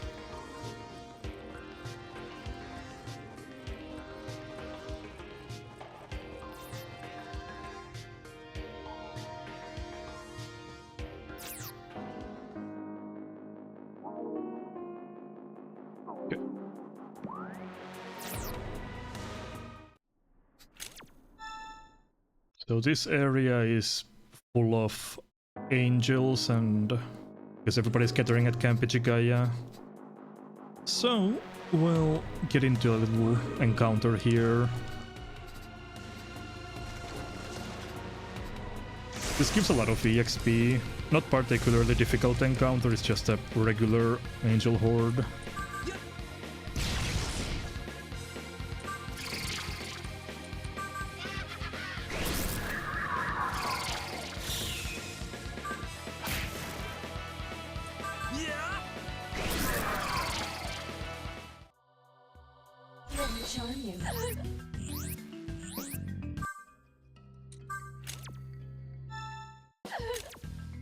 We don't want to let this angel transform, so we'll just gonna keep saying no to her for a few levels.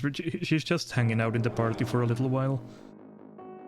The reason we fuse her is that she learns Magaon, which is a skill that removes Smirk, which we do want for later, but we don't really need it yet.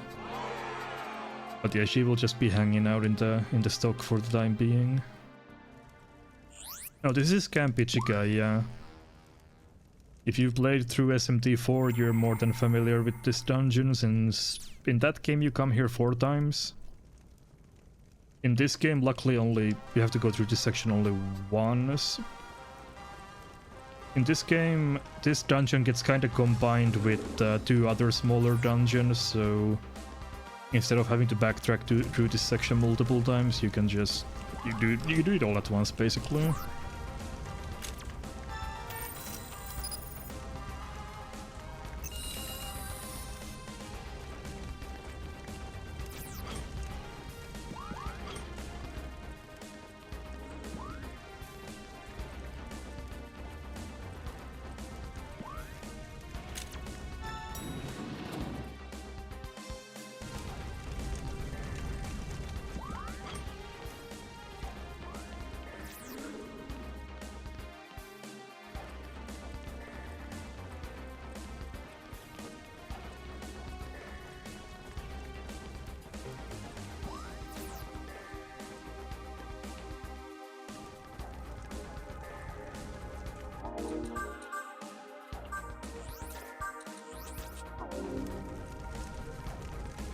Save just in case.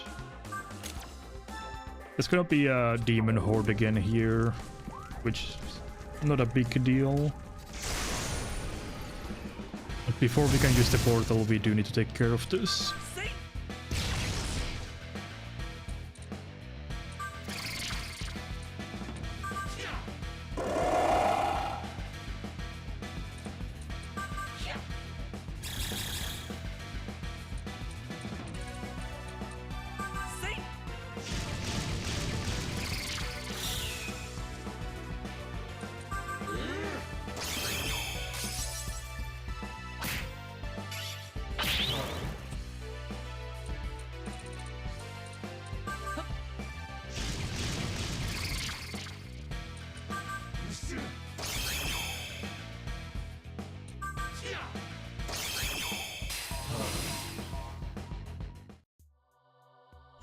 Get level 55 and 82 agility. That is the max agility that we want.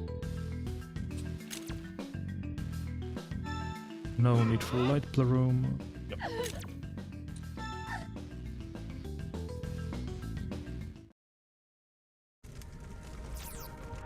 We'll get better gear later to increase our agility with the leg armor, but we don't get that until the final dungeon. But 82 is good enough for now. Good enough for Nanashi to act first from here on out. So here's a bit of a door puzzle. This is Lucifer's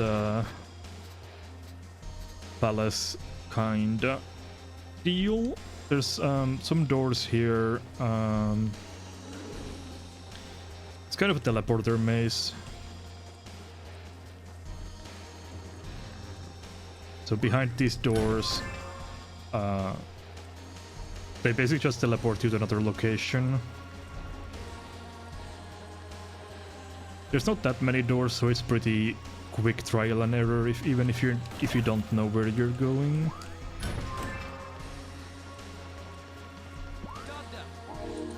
Anubis, Norn, Loki. Actually, I lied. I need 87 agility eventually. I remembered it was 82. Anyway, here we find Belial. He's weak to ice and not that difficult. He can hit kinda hard, but it's not something we really need to worry about. As long as you have Makarakarn up, you should be fine for this section. Also, I have partner attack next turn, which makes this even easier than it already is.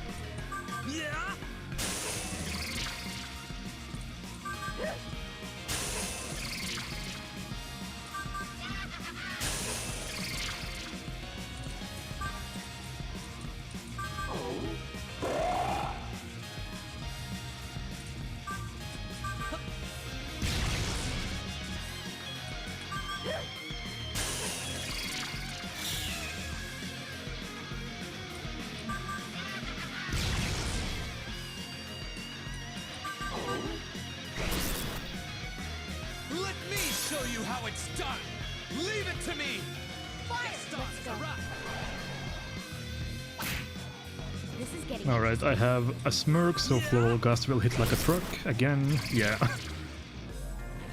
Never gets old.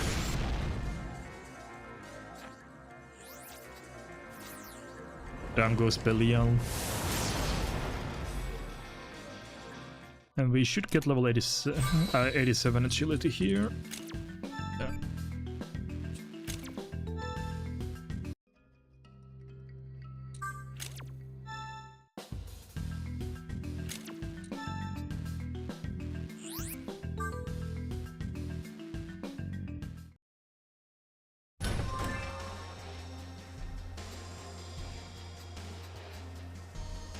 So we can use that purple light in the middle of the room to return back to Camp Ichigaya. First off, I do want to swap out.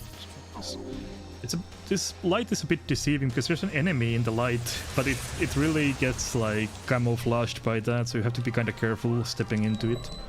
Welcome. He spawns there very commonly.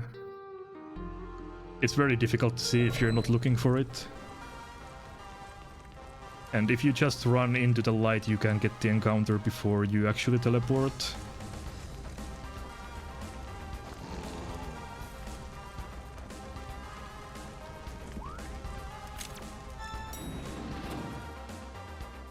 Oh, further into Camp Ichigaya, we'll find another teleporter that takes us to another part of Lucifer's I don't know what it's called. The other part is called like Lucifer's Palace, but the next part don't know exactly what it's called, but I guess we'll find out in a moment. But first we need to defeat another horde of demons, but again, like the last horde we defeated, it's not a big deal. These guys are weak to electric and light, which we have both of.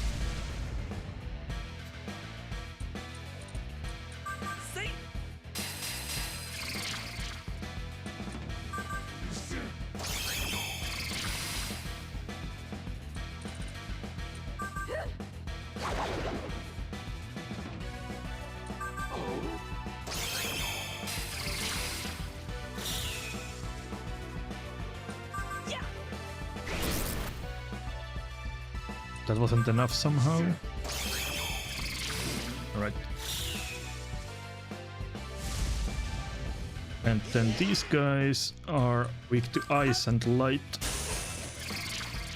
So again, not a big deal. We might even get the instant kill with the smirk. There we go.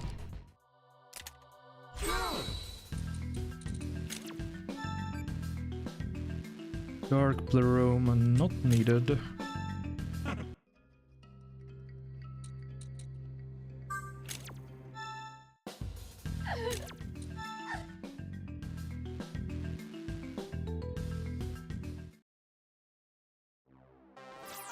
Ah, right, so I got my dungeons mixed up. This is the second part of Lucifer's dungeon. I mean, Lucifer's Palace. I was already jumping ahead to the next one. Okay, we need to defeat another general of Lucifer's army here, and he's actually a lot more difficult than the fight with Belial. For one, he actually nulls force, so our plan of floral gusting everything goes out the window against this guy. And he also has access to Makarakarn, kinda like Azrael, which makes the fight kinda annoying.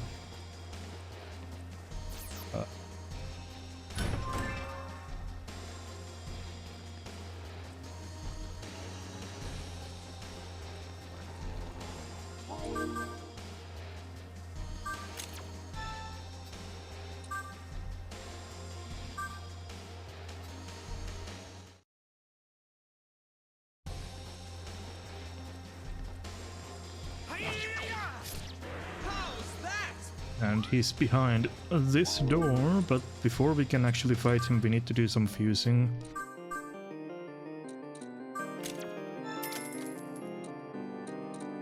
Since he is kinda difficult compared to some of the other fights that we have been dealing with so far.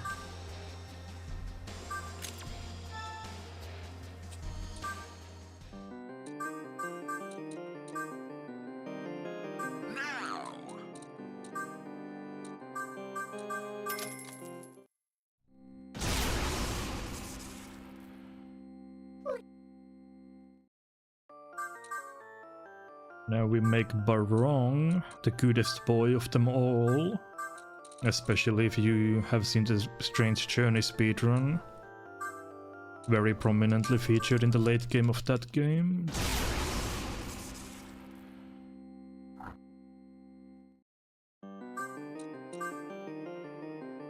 Speaking of a Strange Journey, it's Mithras.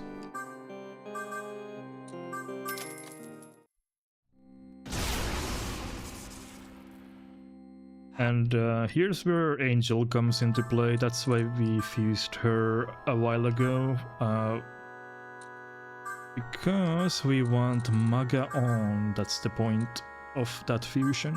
That's why she was hanging out in our stock for a while.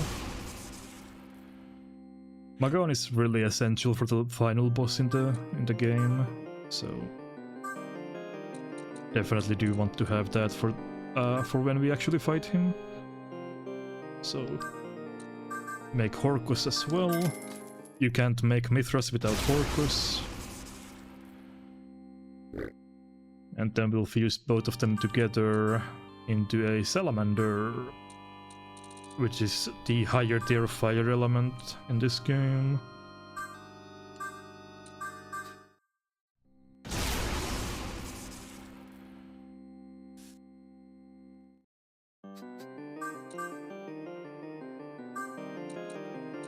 Victor. Make sure that we still have Maga on. I need to carry that on through every fusion. Then we'll also get rid of Loki for another Salamander. Orcos. High Ice for High Fire and Bufudine. Oh.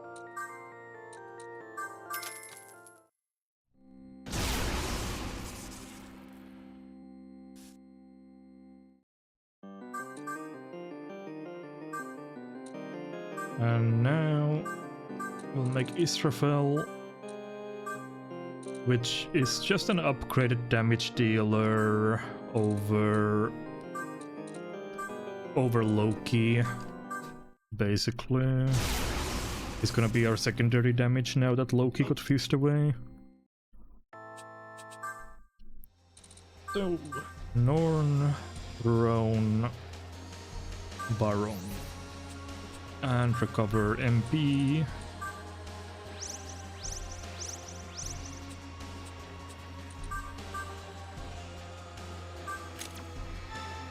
So this is Lucifer's another top commander. This is Lucifuge. And yeah, he reflects Zan, so Floral Gust is not gonna be useful here. He's weak to Zeo, but we don't have that much electric damage. Throne does have some, but still not a huge amount.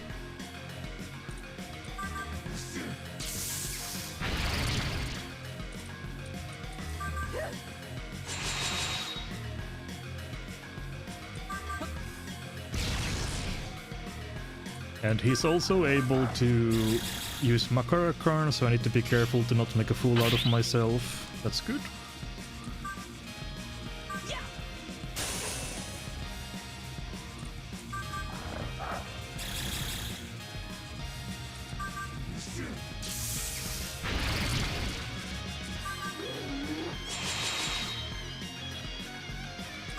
Also going to be using Imposing Stance because that makes it more unlikely that he will use Makarakarn because one of his Prestons gets removed.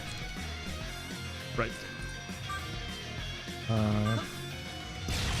So from here on out I want to have both Tetrakarn and Makarakarn up. I should have Maziodined there. It's not a big deal.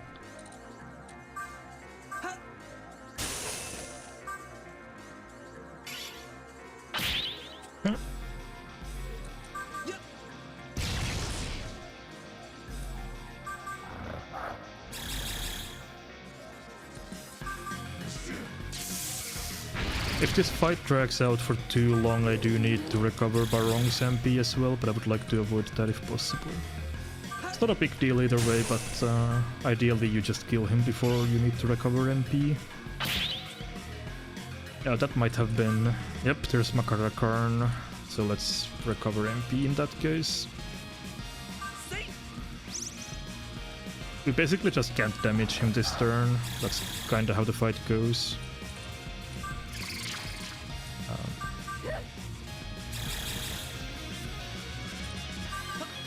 Just prep my concentrate. Okay.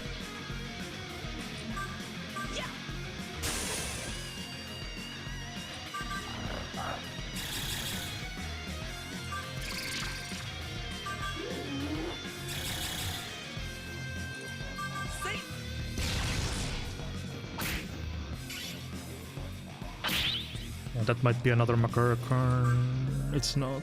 Okay.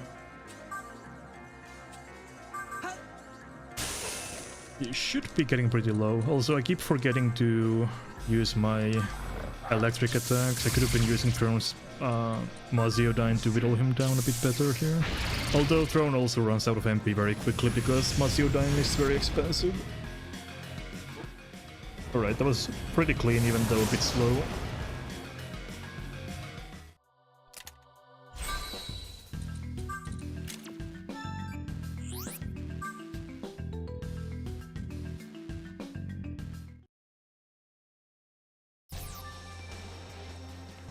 Like in the previous part of this...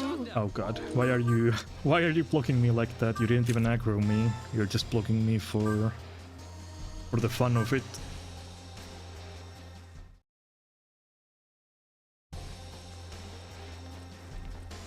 There's another purple light that lets us return to Camp Ichigaya. Welcome.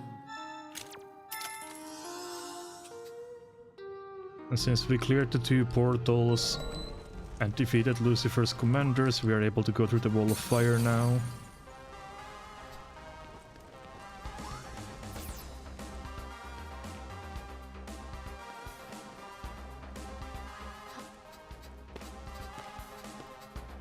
We come face to face. Actually, is this? Thinking there's a bit of life that I do want, but yeah, it's 1 floor down. Yes.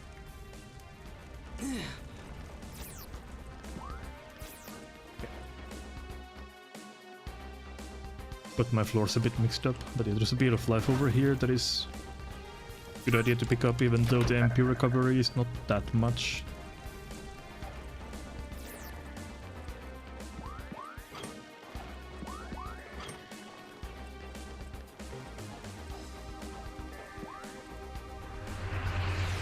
And this brings us to the Hall of Eternal Light, which is another part of Lucifer's palace.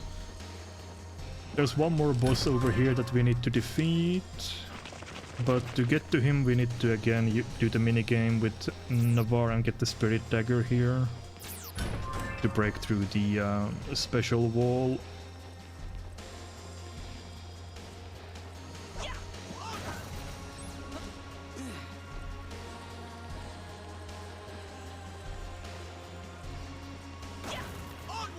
There's a scripted ambush at the top of the stairs, so... Yeah, there it is. The save and load is your friend.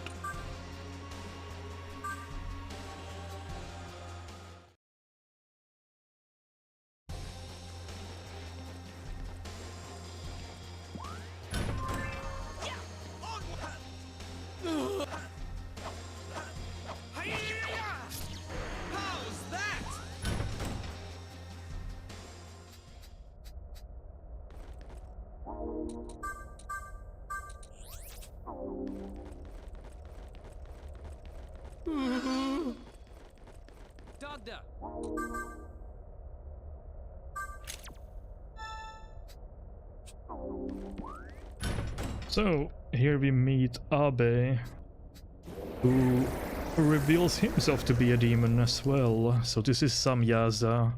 He's another boss that nulls Horus.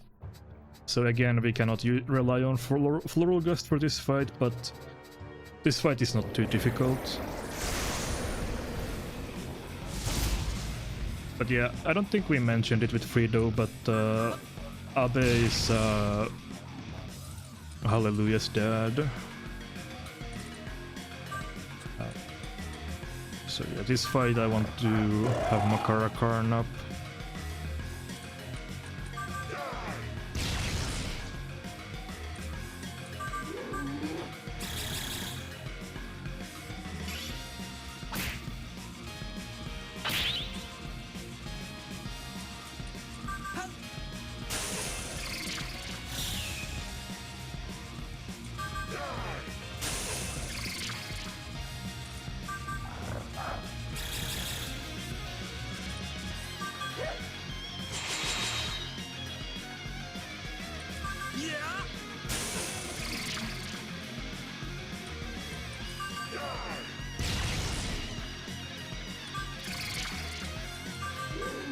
Since we have a partner attack, this fight is completely free from here on out. Assuming we don't die. Damn. Kinda went ham there. Wasn't expecting that much damage with physical attacks. He went through my Makara Karn there. Wasn't prepared for quite that much damage. Ideally I would kill him this turn already, but I'm not sure if I have quite enough damage. Might just have to leave, let the partner deck play out. Unfortunately.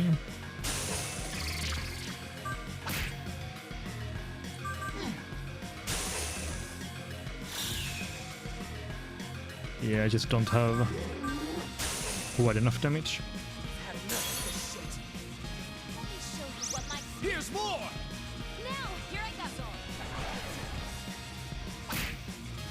He should be pretty low from... yeah. That's kind of a wasted partner attack. Actually keeping that for the next fight would have been really good if I was able to do that, but... well, what are you gonna do?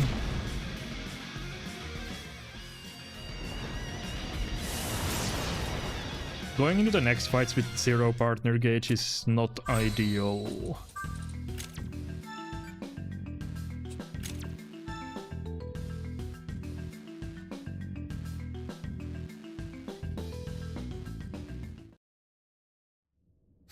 Yeah, defeating Samyasa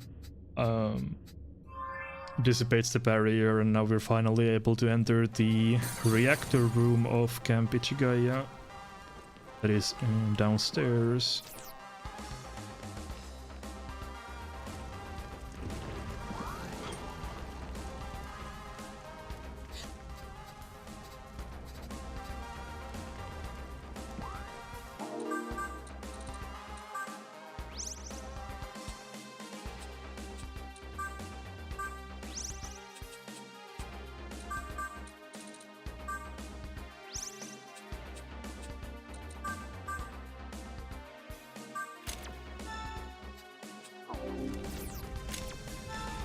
Now this is another gauntlet fight where we have to fight Merkabah and Lucifer back to back.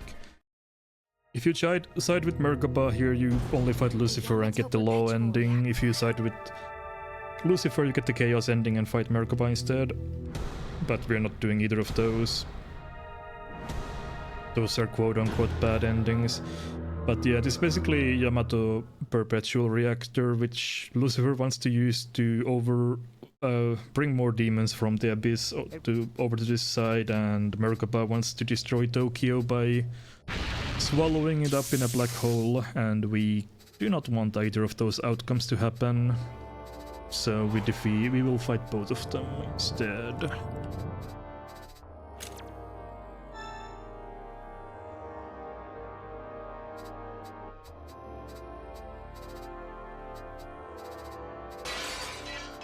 So here Gaston is the first member of the party who learns Awakened Power, and the game asks us if we want him to be our partner from here on out, but we don't.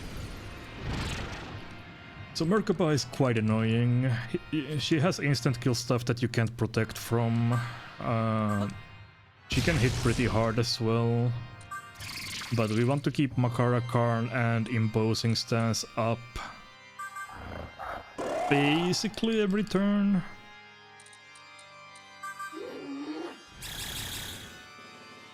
Yeah. Opposing stance.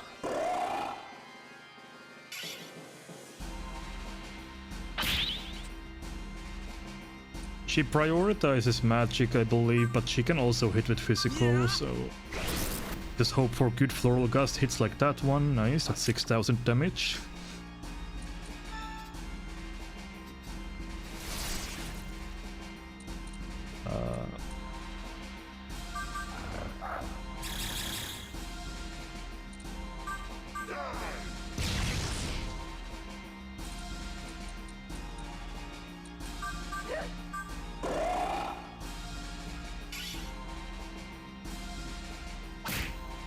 Okay, that was a physical attack, but he missed.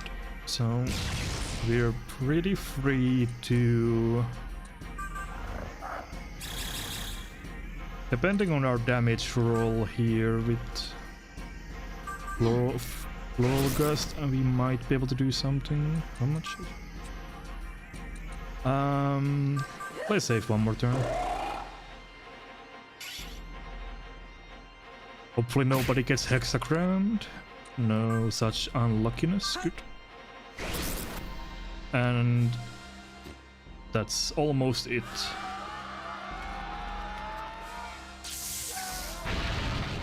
You get a prompt here for citizens trying to help you, but we want them to stop.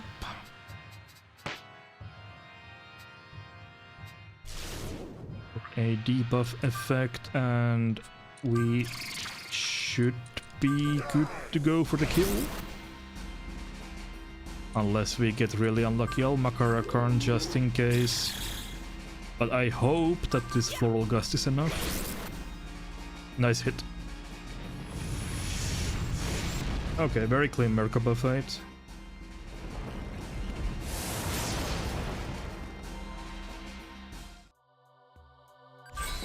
A lot of EXP makes sure that everybody, almost everybody except for Norn, recovers their MP to full.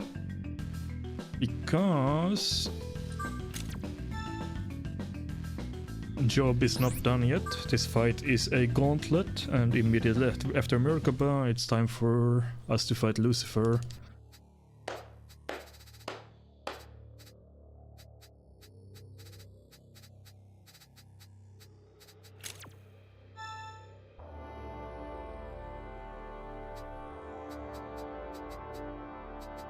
And since Abe is defeated, Hallelujah basically declares himself as the new leader of the Ashurakai and learns Awakened Power passive. We don't want him to be our partner anyway. Navarre is still better.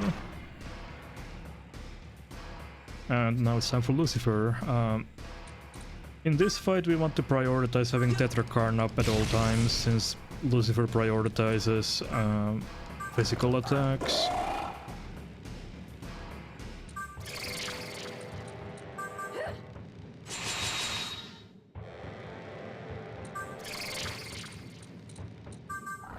He also has Root of Evil, which... or it's Evil Gleam, either way. I think it's Evil Gleam actually in this game called... okay, that's kinda not good.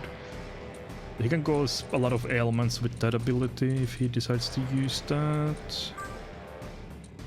Yeah, my Norn wasn't at full HP. It's kinda on me. I could've...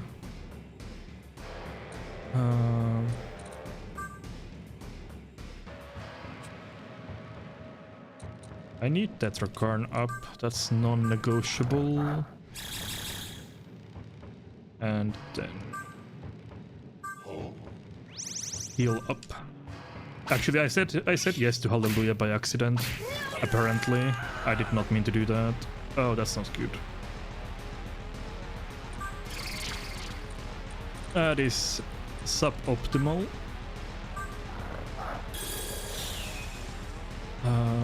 I should have attack mirror. I should have Navarre as a partner. I goofed up. Okay. Ow. Endurance here actually kinda clutch here. This is still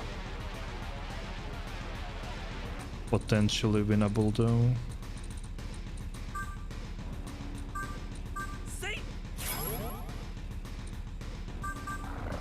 Just need to focus and make correct plays after goofing up.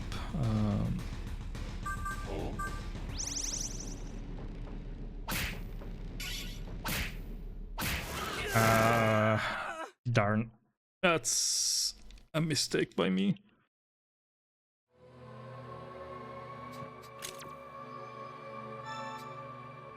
Yeah, Freedom had to leave for exit the commentary due to time zone differences at, after Sheisha 3.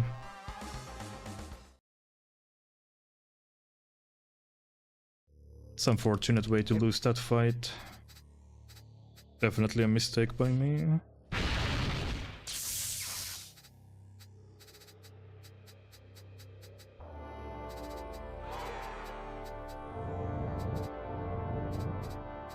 Also a bit unlucky though that my Tetra card was not really getting any hits from Lucifer. I don't think he properly hit into my Tetra card even once.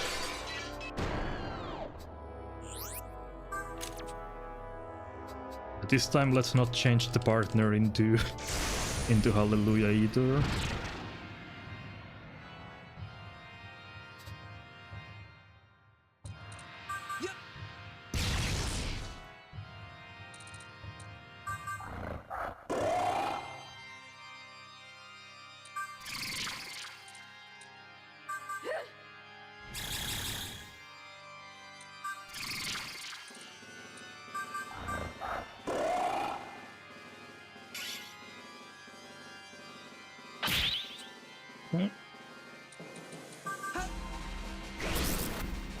Well, good hit still.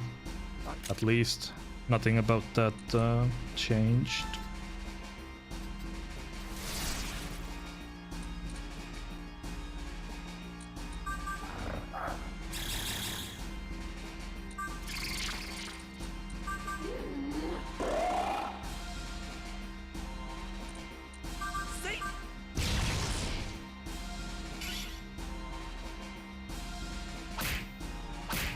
Ouch.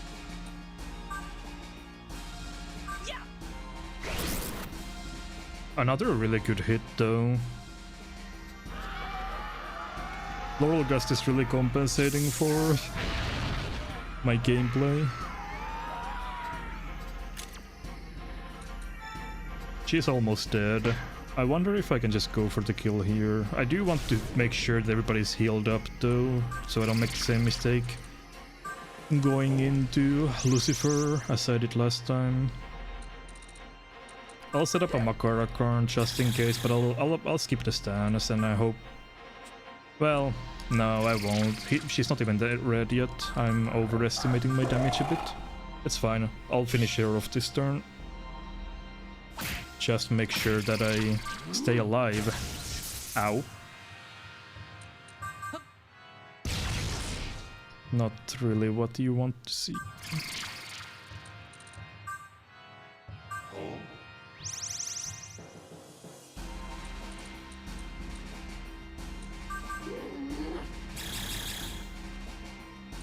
I'll skip stancing. This might kill her if I get a good hit. Okay.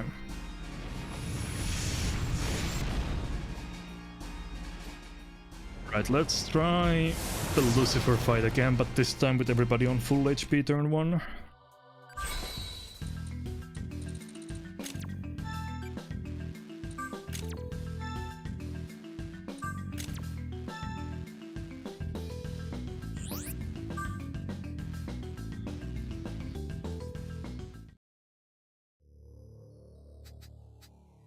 And this time, keep Navarre as a partner, which helps a little bit because he will set up Rakukajas, which makes it a bit more likely that we stay alive.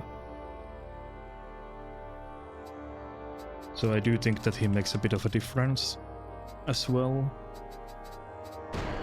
Hallelujah doesn't really do anything in this fight except for some small amount of damage. Isn't very good. Alright. And hopefully Lucifer hits into Tetrakarn this time. That will also be helpful.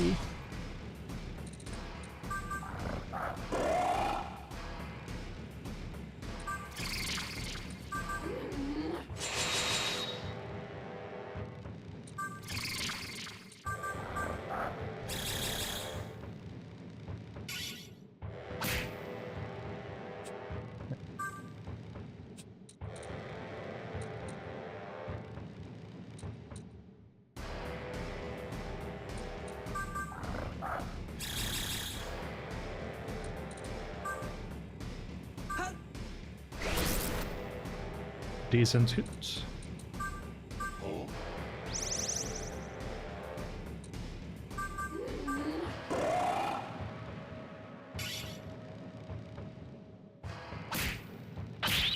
There we go, actually hit into Tetrakarn for once. It's improvement.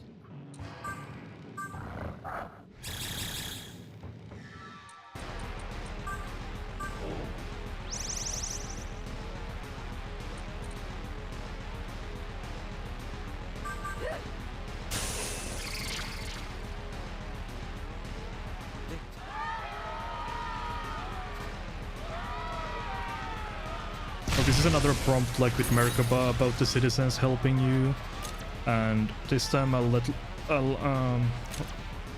want my partners to attack him, which means that the turn after this turn, well, if he's gonna be alive, we'll see. We'll see if he's gonna be alive for that to matter.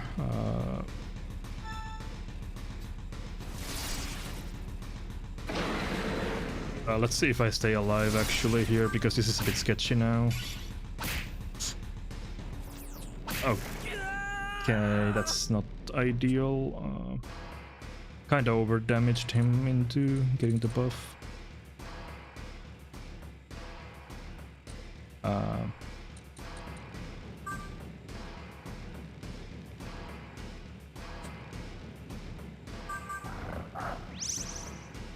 It's getting a bit sketchy again. Fight is giving me a lot of trouble.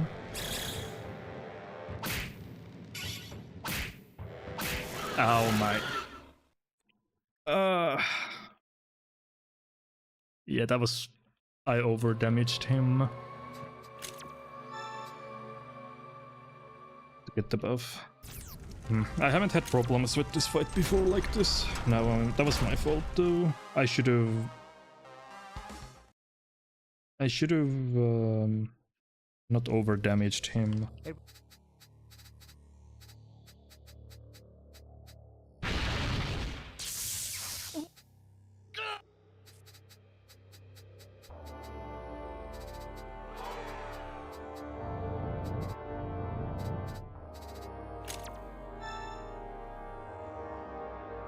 Right. Third try is the charm.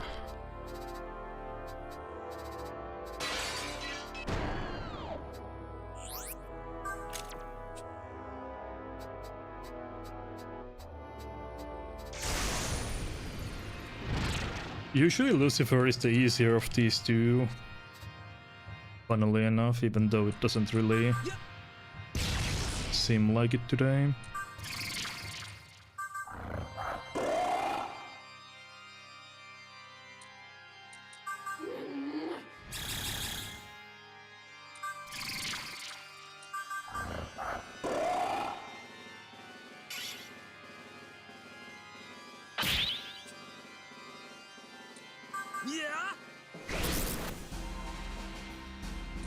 Still a decent hit.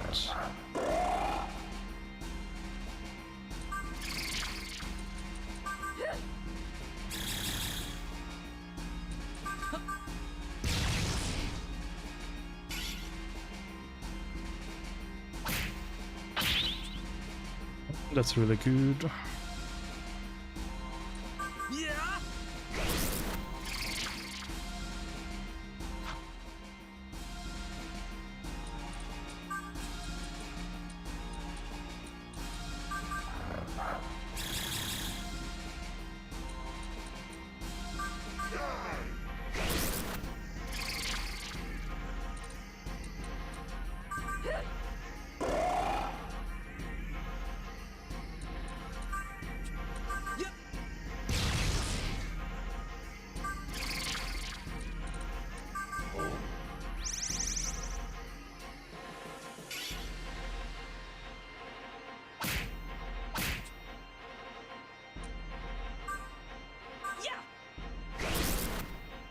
Right, that's as clean of a Merkabah fight as ever, again.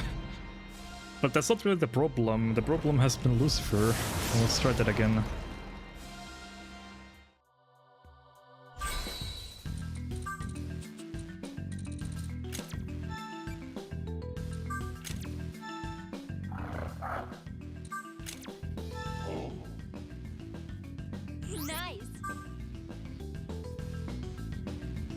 If he would behave for one fight, I'd be quite grateful.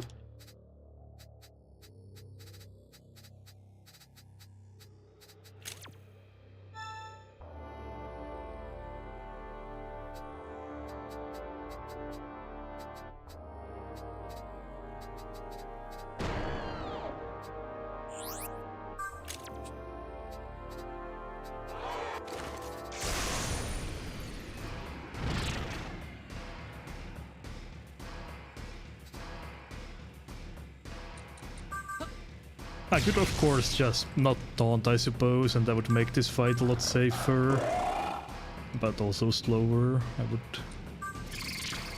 like for the fight to go as it is intended without having to rely on not taunting. Okay. Yeah, that's a annoying panic. It's one thing that he can do.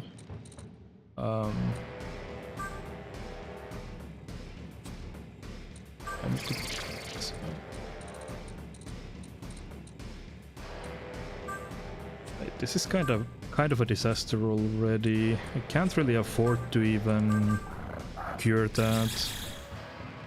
I should have healed with Israfel.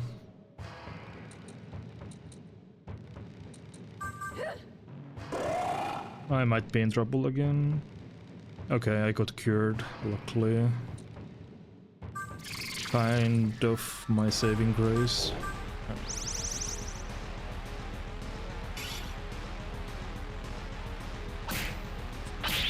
Right, well, it's not ideal either.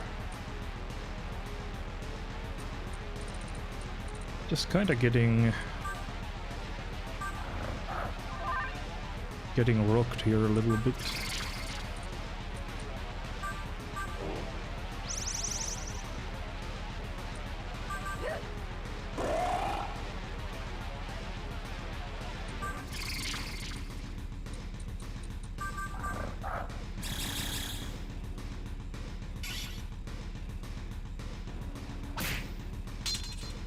Okay, thank you for hitting into a null.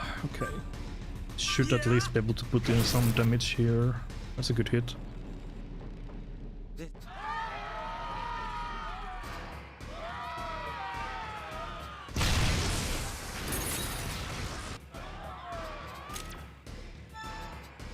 So this time I'm not going to over damage him. I'll be very mindful of that to get because when Flynn attacks him after the prompt, he will lose the following turn, so I'll play it in a way that is not greedy, let's put it that way. So this turn he will have his normal turn still, but yeah, the next turn he will lose his entire turn. Although this sucks as well. Getting a double panic. Which means I lose control of my party. Okay. Right, so he will lose this turn, and then I have a partner attack, so I should be in the clear from here on out. Yeah. Nice quad hit.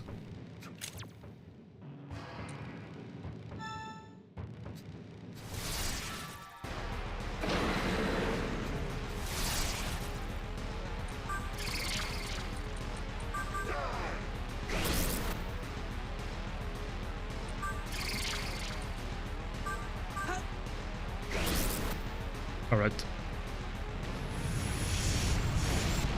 Actually got to keep my partner attack as well.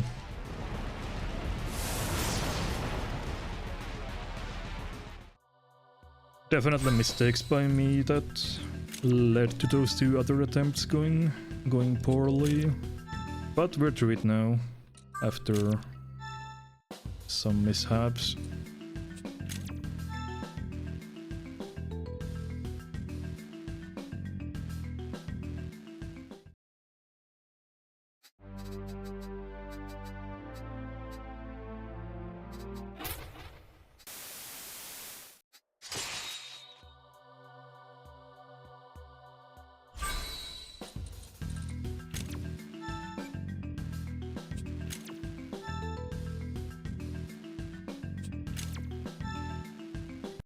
Also get Agidan over Bufudyne in. That will help us in the next few upcoming boss fights.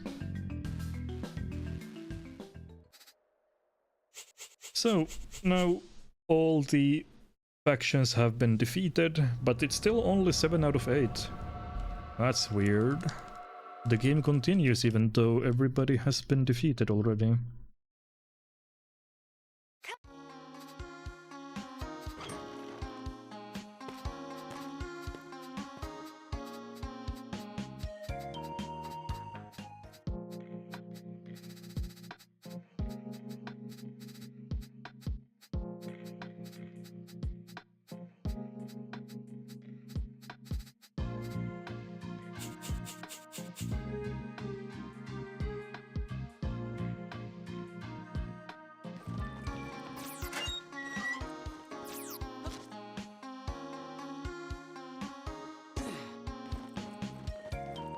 So we'll head on over to Kasumigaseki now. We're gonna have a victory celebration over here. But not everything is quite as it seems.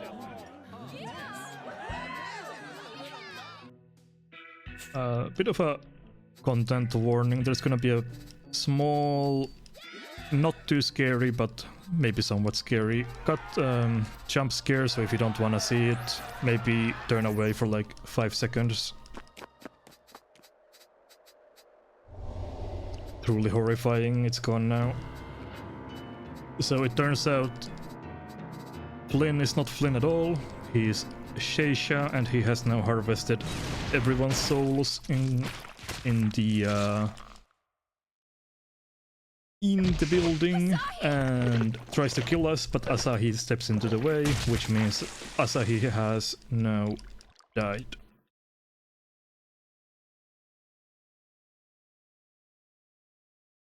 Which, if you think about it, there's really no reason for Asahi to try to protect us since we're already immortal, but that's a nice sentiment.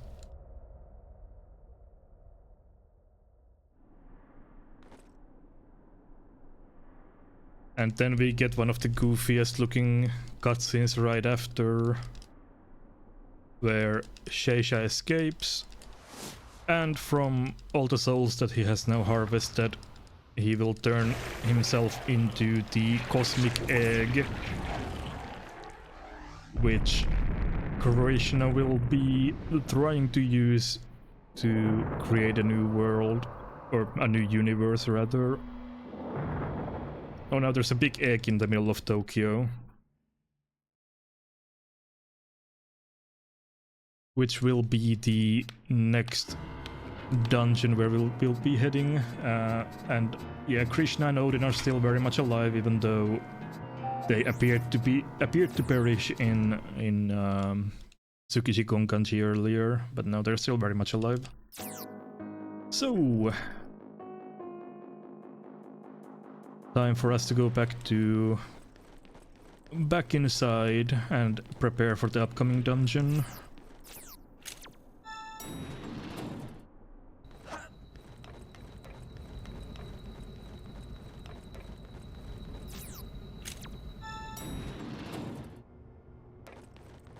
We're gonna want some money for the upcoming fusions, and also we're gonna buy the Storm Soul earring, which is essentially a high force pleroma, so 1.4 times damage for our Floral Gust, so this is the final form of Floral Gust finally. Well, we still get Awakened Power, I suppose, so yeah. Then we're gonna sell these Panic Rounds that we got from completing a story quest earlier, Hope's Ring, also the Wind Earring, the Banana Suit, both the Magic and Attack Mirror, Amrita Shower, and I'll sell one of the Bead of Lives for good measure, so that's enough money for the end of the game. Now I want Isabeau to be my partner. Leave it to me. And then we'll do some more storage stuff. Yeah, so basically, if you're not keeping track, our current setup has the regular force pleroma that was passed with the skill ordering glitch. Then we have high force pleroma, and then we have another high force pleroma via Storm Soul, which equals to 2.0 times the damage that we would normally do without any pleromas, so basically double damage. And we will still get awakened power on top of that, which is 1.5 times the damage. So a lot of damage, basically, to summarize it. The multipliers don't stack multiplicatively, but it's still a lot of damage.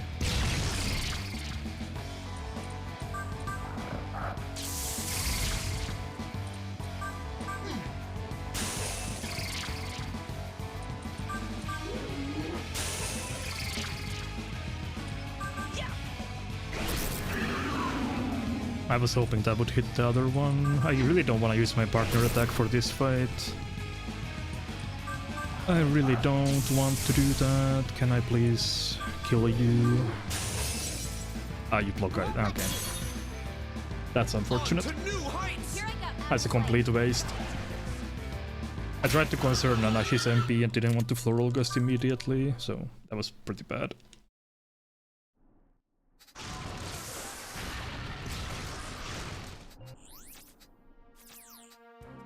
Would have been nice to have the full bar going into the next boss, but that's okay.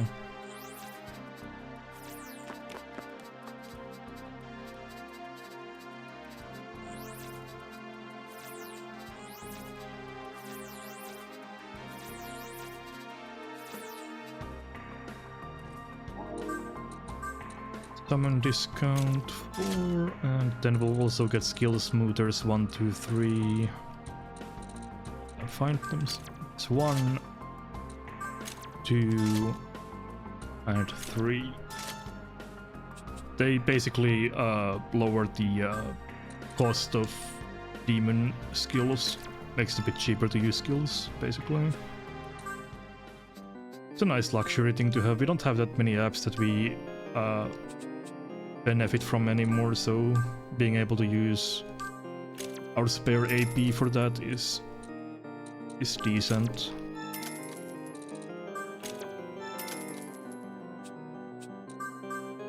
Do another quick fusion chain.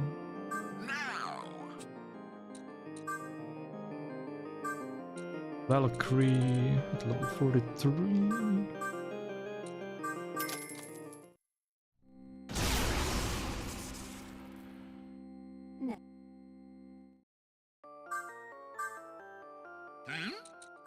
Then we'll make another Zonkui.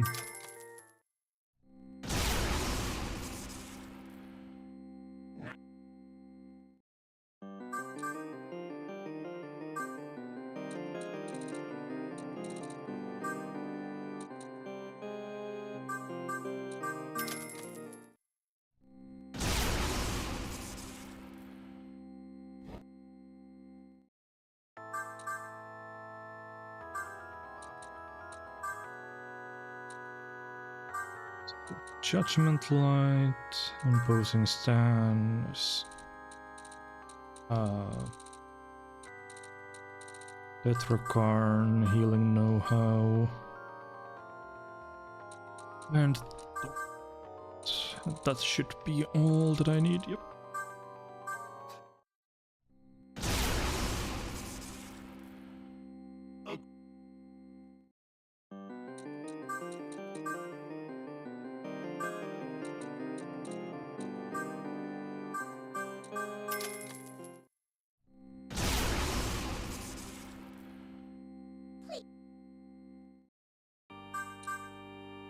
Then we'll make Kartikeya, so a dude on a bird. Healing Know-How for Heaven's Bow.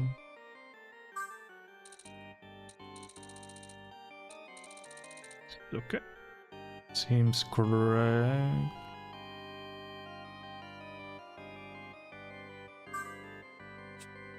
Oh, what did I remove? Oops. What did I do? I goofed up. Let's try that again. Healing know-how, human spell. Okay. That is correct. And then we'll make Maya, who will be a permanent fixture to the party for the rest of the game at level 77.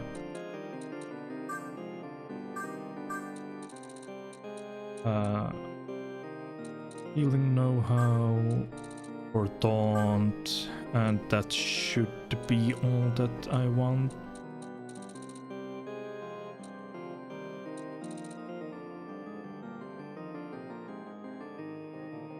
Actually, no, I want taunt over Megidolion as well, yeah.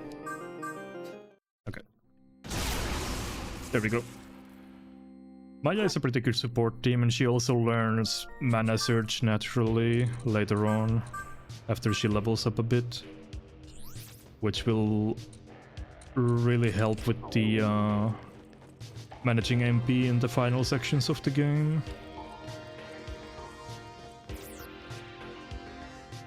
Okay, time to go to the egg.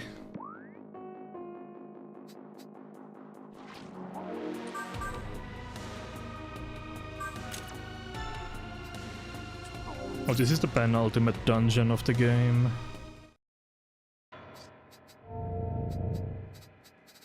It's pretty damn long and confusing, but first we have to fight Odin, who is the gatekeeper here, basically. He's weak to force though, so this fight, as long as you don't goof up, should be pretty simple.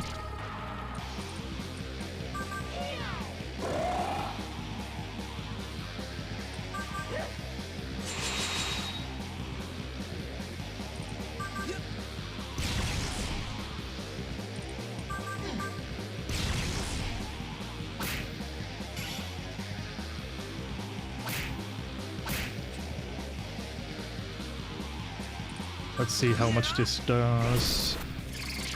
Not enough to comfortably 2-turn, so we will definitely be playing safe.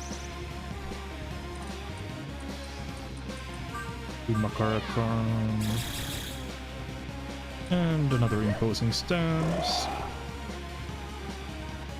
Just hope that MC doesn't run out of MP, because I didn't recover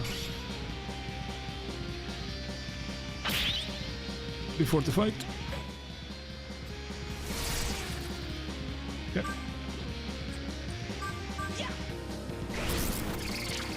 Not a great hit again.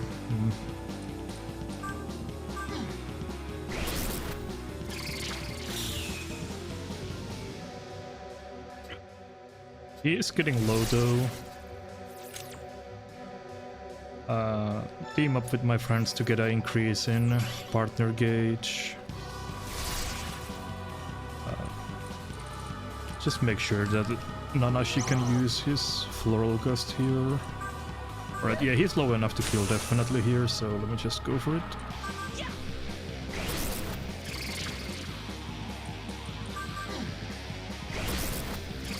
Or is he?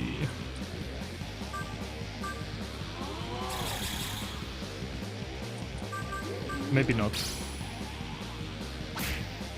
I should have decatched earlier, I think. Well, that is... Oh! I didn't get the EXP. Oh, that's actually annoying. That... Why? Why did you kill Nanashi like that? How much EXP is this? That's a lot though. That's 100k. It shouldn't matter. I don't think. Oh, that works, I guess.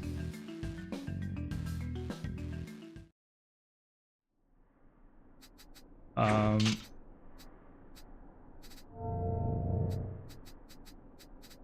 should be high enough level to fuse anything that I want.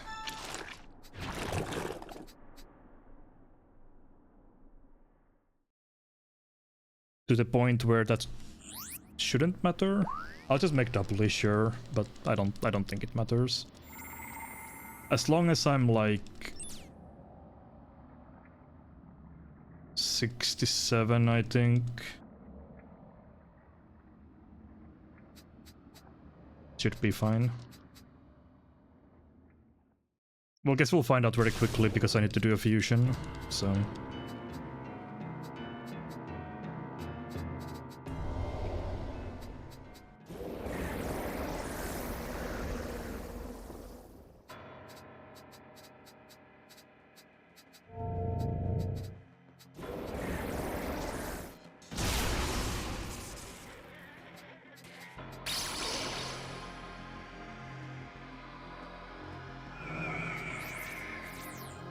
Right, so this place has a seal activated, which basically means that if you die here, Dagda can't revive you.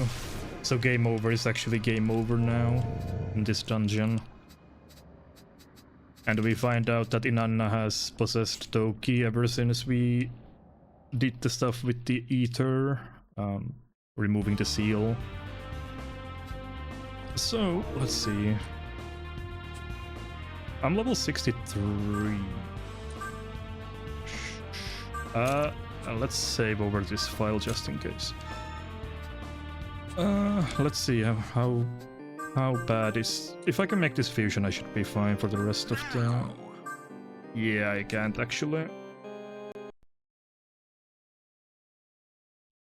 That actually mattered, yeah. The EXP is apparently that tight.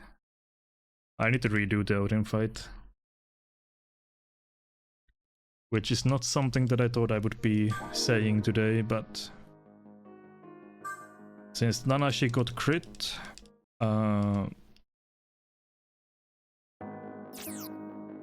He actually died and then the reflect damage on the same turn. That's really silly.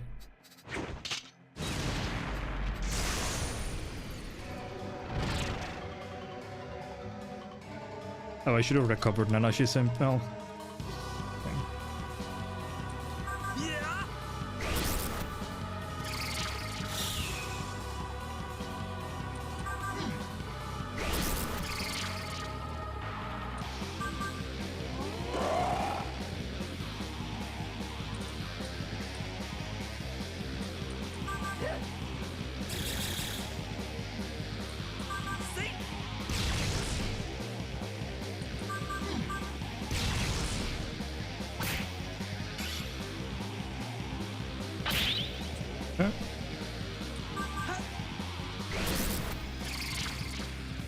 That's a decent hits.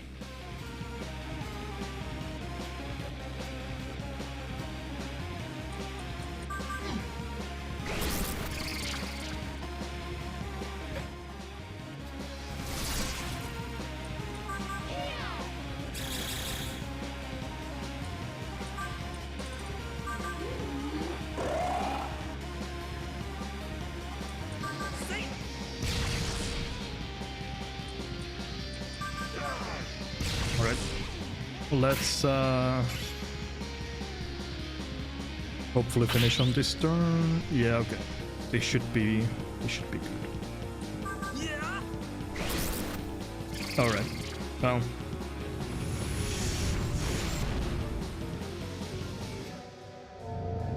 A bit cleaner than the last attempt. Nanashi will actually level up this time. Yeah. You do need all of the EXP after all. Wasn't sure about that. Oh, don't do that.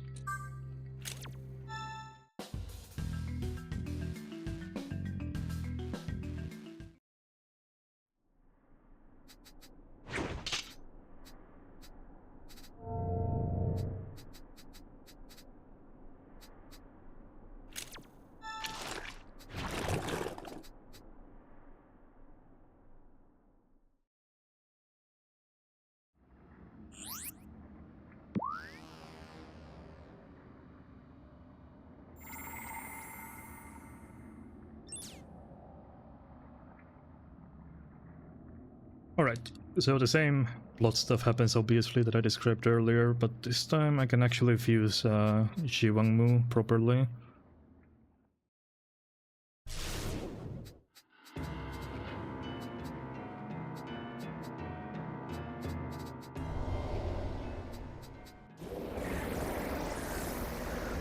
Thank you for the good luck.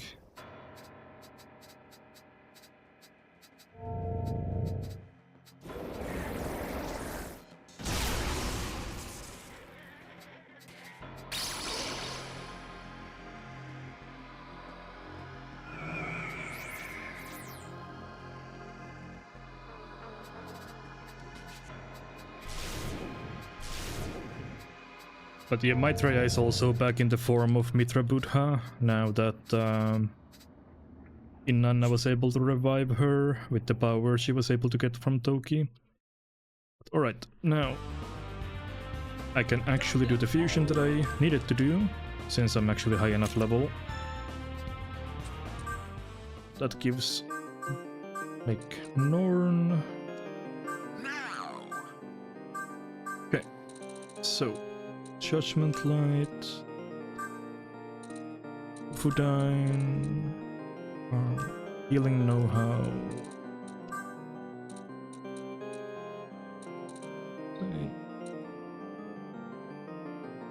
I think I'll do that over the coach.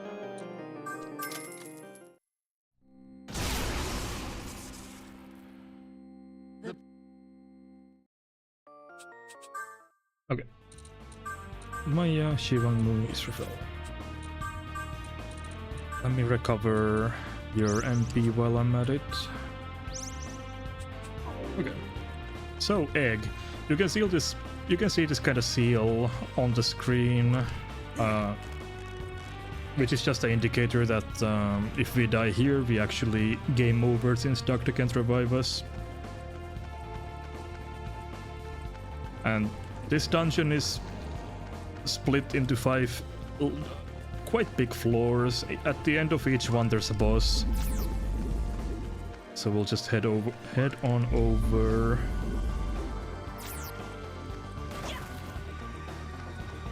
Yep.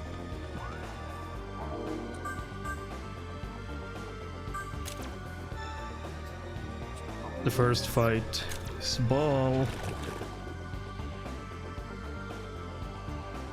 Ball is weak to ice, but we will be mostly relying on Floral Gust for this fight. We also want to keep up Tetrakarn and Imposing Stance, since he has an ability called Silent Prayer, which removes all stat changes, so we ideally don't want to let her do that. On turn 1 it's fine though. I'm just gonna... She's probably not gonna do it on turn 1, and even if she does, it doesn't really matter. But on future turns, I kinda don't want to let her do that. So from here on out, it's Tetrakarn and Imposing Stance and keep blasting with Floral Gust, basically.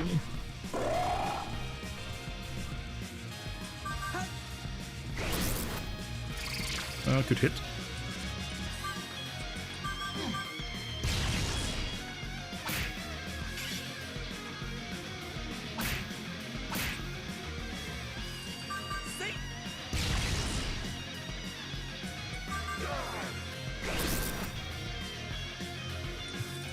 Not quite enough. I was kind of hoping that if I got enough hits, I would be able to go for the kill here, but no such luck.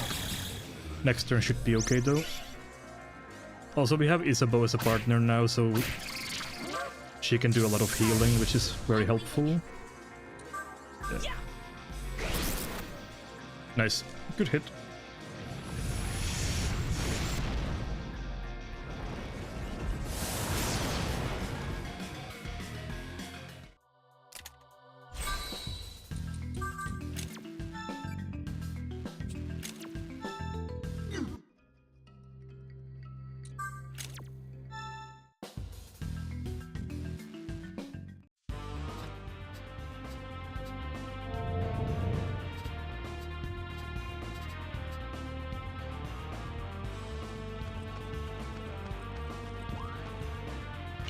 So once you obtain a pillar, you can open these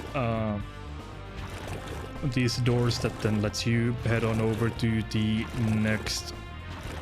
next frame of the dungeon. in between each floor there's this long winding passage, and there's a couple of these healing springs, but we don't need to come back here. I have a lot of recovery items still, so I'll be using those to recover in between floors if I need to.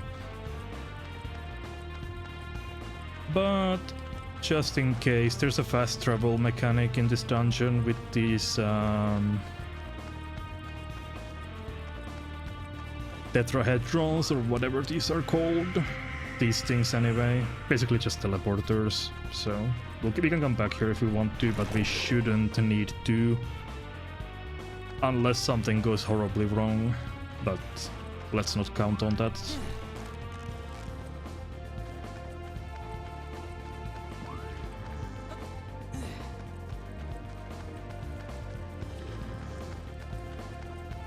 I grabbed the power spot for the Jade Dagger again. This is optional, but you get an armor boost kit if you do this, which again we will put it on the main body, which means 30 flat HP increase.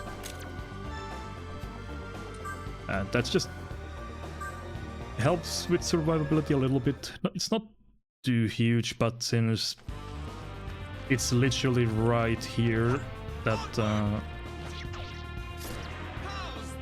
there's no real reason not to pick it up. Also, those Megiddo stones. Actually, I forgot about this wall. Yeah, it's not actually optional because we do need to break this one as well. But those Megiddo stones will also be helpful for one fight, possibly. So, armor boost kit on my main body, and then heal. And there's another boss fight.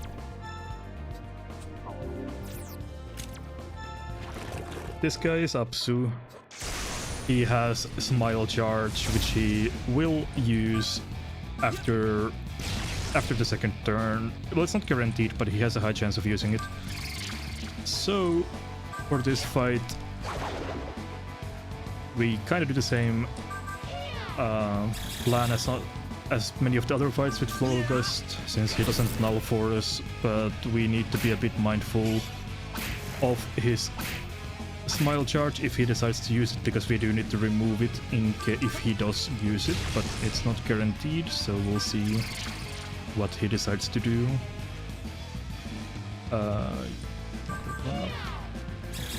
Also, Isabeau died instantly, which is very rude, but shouldn't be a huge deal.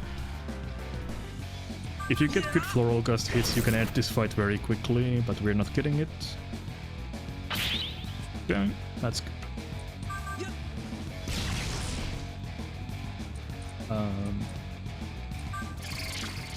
Keep up with Makarakarn and stance. And hopefully get a good hit here. Yep, that's pretty good. And there's the Smile Charge. Okay, that's not what we want to see at all. How much HP do you have left? You still have a decent amount.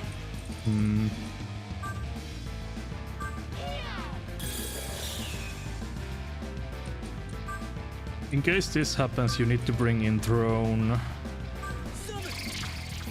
Because Throne has Maga on to remove... Wait, do I not have it on Throne?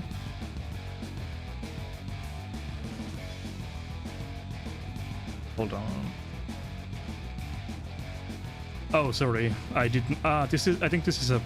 that's a mistake. Israel actually has it. I'm stupid. I think I might have just done a bit of oopsie.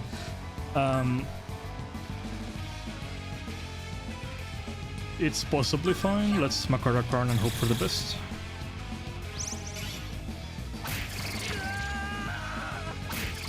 Yeah, I think I messed up.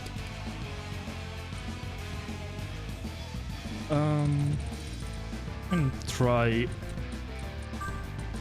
see if I can recover this. Yeah, you have Maga. I got my characters mixed up. If I survive one more turn, then I have a chance. Okay. This seems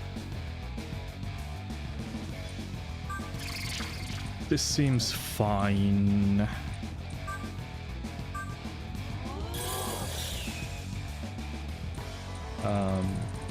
Since I have a partner attack, I'm fine here. Bring in Shivangu again. That's fine. Okay. I goofed up pretty badly, but that's okay. I should have enough damage to win this turn. Yeah, that's what happens if you don't remove the smile charge, I guess. But yeah, I think I can. If I get a double hit or more, I should be able to finish the fight here. Okay. Not the cleanest Apsu fight, but we'll take it.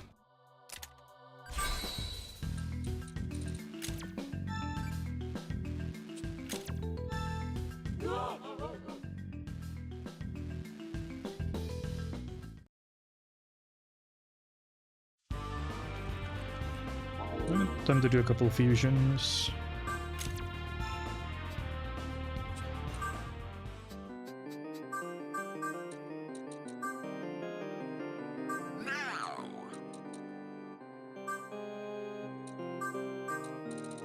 Mazio down for Heaven's Bow, Elec Pleroma for Megiddo.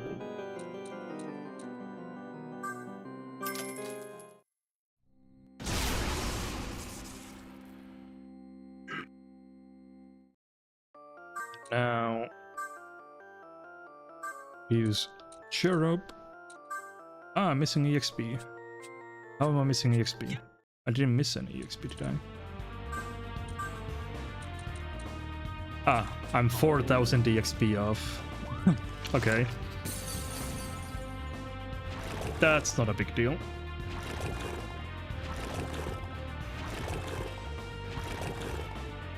I guess the EXP from all the way before Quetzalcoatl is now suddenly not enough, where I'm just missing out on 4K. To fix that, I need to take a random fight. So I'll just do that on the way to the next boss.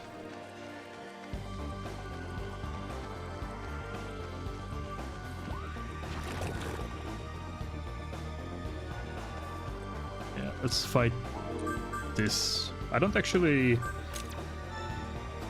know the weaknesses of this area that well, because usually you never fight stuff here, but since I am already here...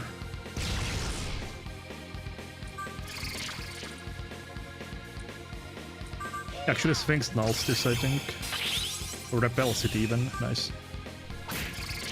I realized it the moment I...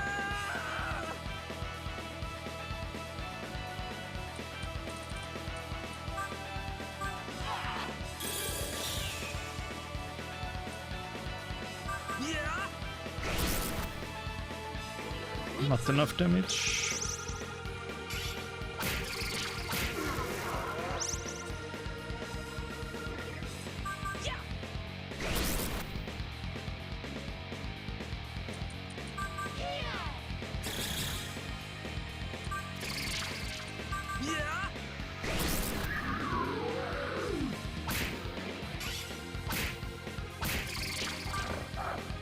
Oh no. Okay, no instant kill activation, luckily. Alright, that was not supposed to be that difficult, but alright, I have the EXP that I need now, so... I haven't seen my EXP be short in this specific section like that before, but that's fine. There we go. Angel... Mazio dying for Mahamaon and Elec Pleroma for Megiddo.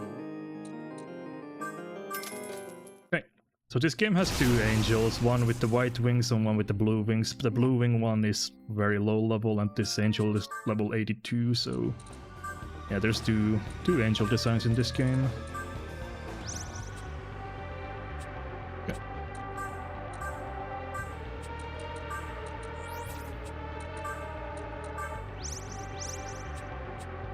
Alright, let's continue.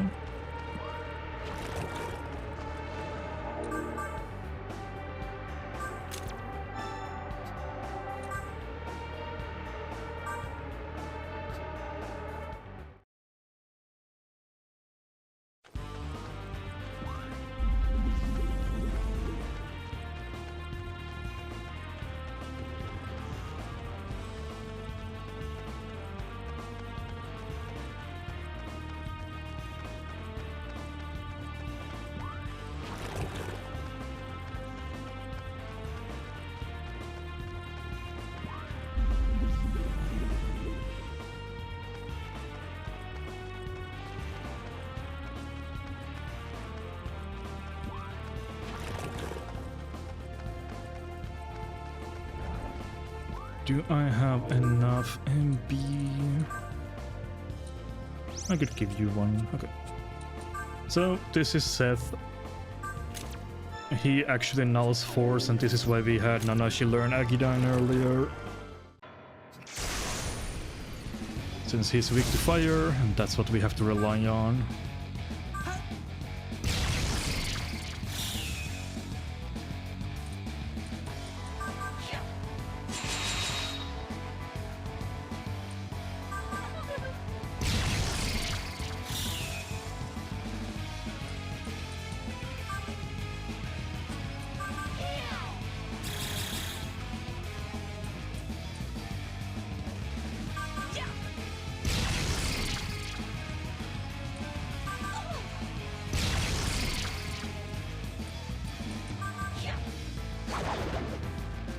And then again, imposing stance.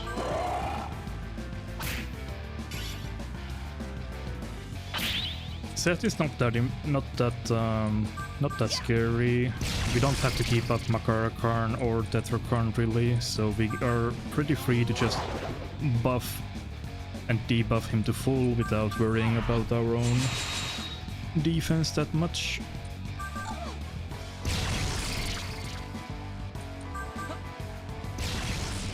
Just make sure to have stance before the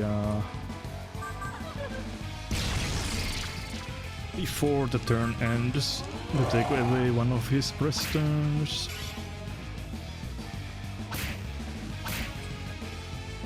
And outside of that, there isn't too much to this fight.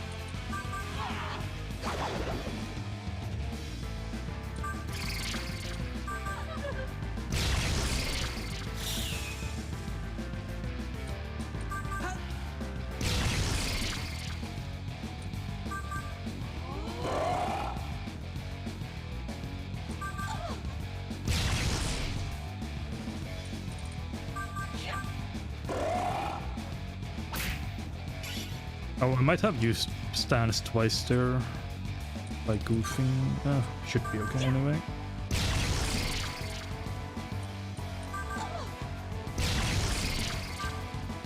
It just takes a while since we don't have our trusty Floral Gust anymore.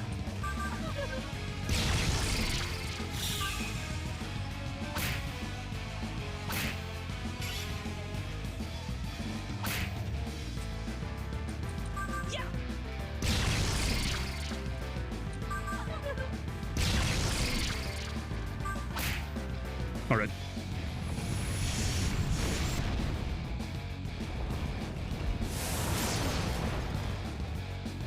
Does my Maya level... Oh, she just leveled up a while ago, never mind. That's okay. How's that? I do need to recover her MP before the next boss, but I can do that with items.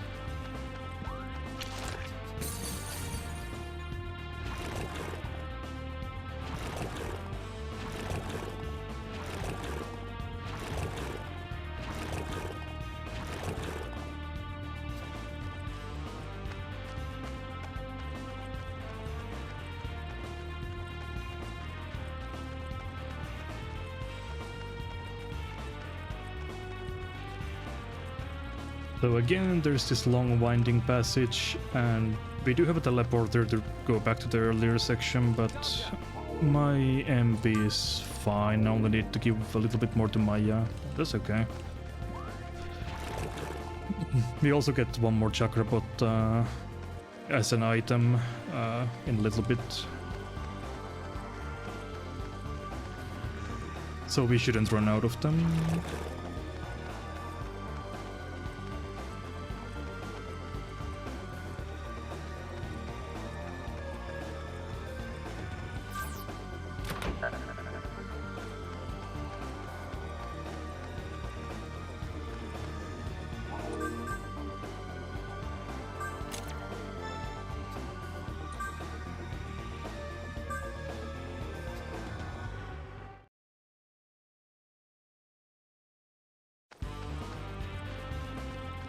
So the first 3 fights in the egg that we took were kinda warm up, basically.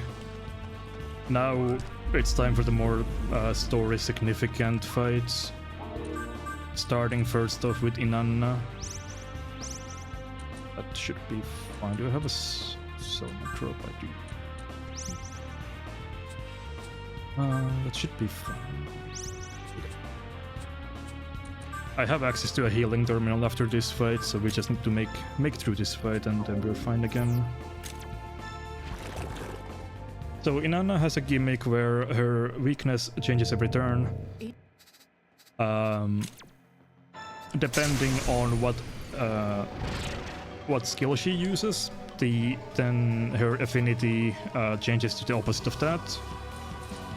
So we cannot auto battle through her turns for once. We actually have to see what she does in order to know what attack to use on her. So we'll just buff instead, and then we'll see what she does. She usually does a riot gun a couple times, and then she chooses an elemental attack. So we'll see.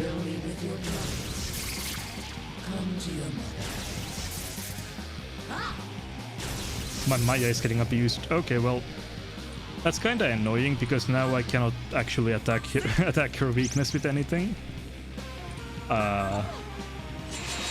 Because she did not do anything. I don't know what her ailment, what her affinity is.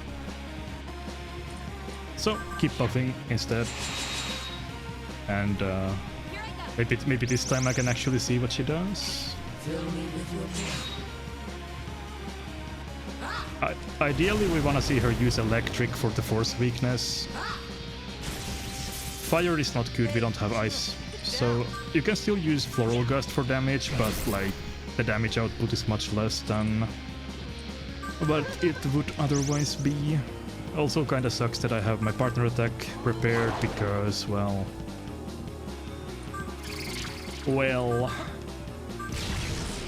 her weakness will stay the same, so I still can't abuse it. So this partner attack is pretty much wasted. I mean, I can still Floral Gust for decent damage, but like, it's not the same. Here, if we see, wait and see what happens 3 times, she will get debuffed after she punches us, because Toki is still inside her from earlier. Shiwangmu still has Bufudyne though, so she can like, kinda do something, I guess, but it's not a huge amount of damage by any means. So we're just kinda stuck waiting here until she does something that we can actually abuse.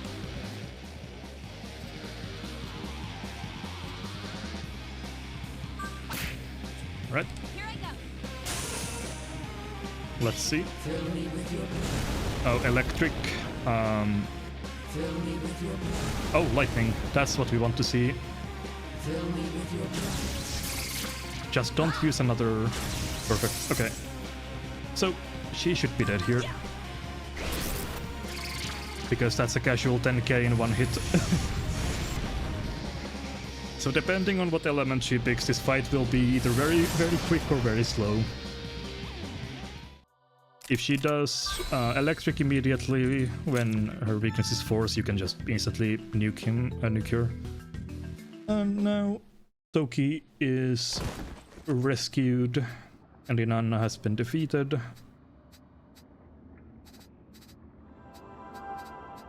And Nozomi gets her awakened power here, but oh, I keep doing that. I did that earlier as well. I do not want her to be my partner.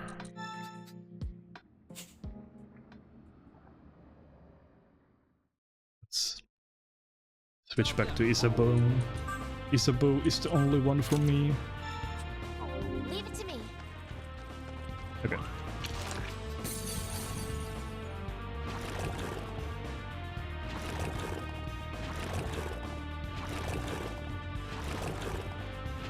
So now we have there's 2 more bosses left. Well, technically 3, I suppose. 3 bosses left in the dungeon. And 2 more passages, or 2 more floors of this. We get access to free heal. Well, not free healing, but we get a full heal. Even that is pretty substantial at this point.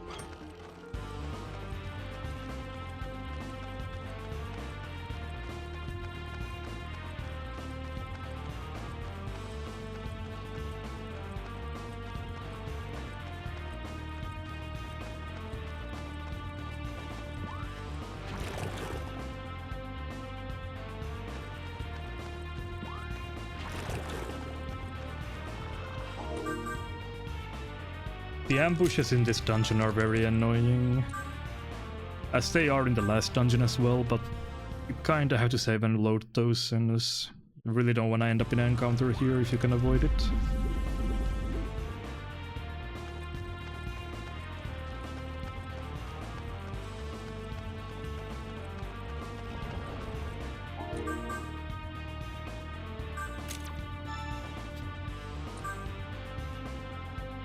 The game doesn't have random encounters, but with the way these encounters work, they might as well be random encounters.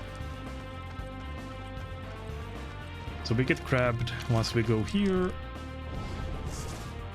This is another gimmick they introduced in this floor of the dungeon, where there's kind of these invisible teleporters now, essentially. This place is pretty annoying to navigate through, even though I kind of do like it. Yeah, I think it's a good dungeon, but it's definitely a little bit tricky to get through for the first time.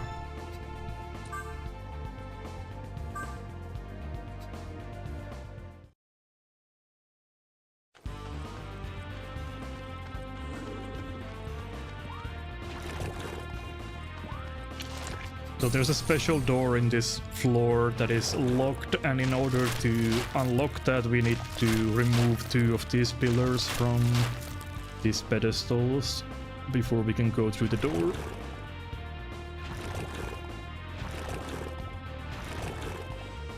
This opens up the door to another type of room like this, where there's another one of those pillars that needs to be removed. Yeah, as you can see, I'm doing a lot of save reloading just because of the amount of encounters in the narrow hallways here. There's not much room to avoid them.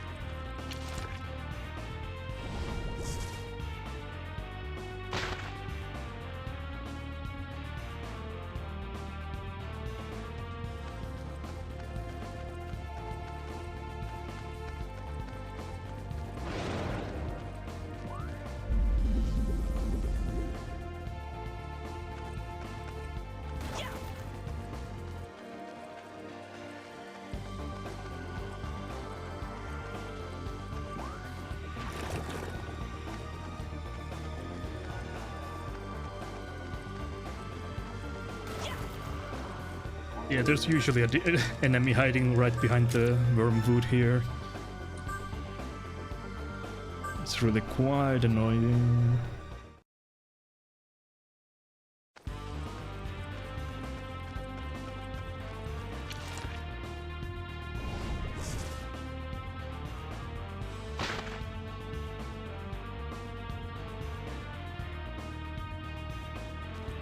There's always a scripted ambush here. I wasn't able to quite get through there. I'm a bit scared to try it because dying in this dungeon is, again, complete game over instead of a free revive, so just play it safe.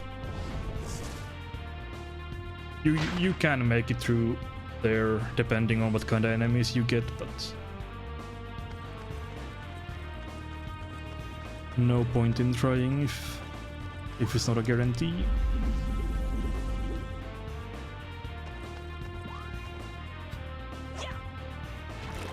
Alright, now we made it here.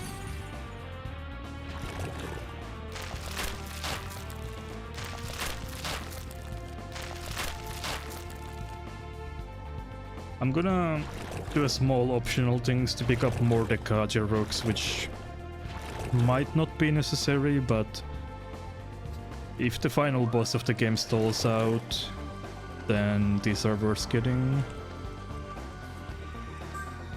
They're a bit out of the way, but 5 Dekaja stones is pretty good, just for safety. Since we don't have Dekaja on any demon, we have to rely on items to cure. That's that, to remove debuffs, I mean.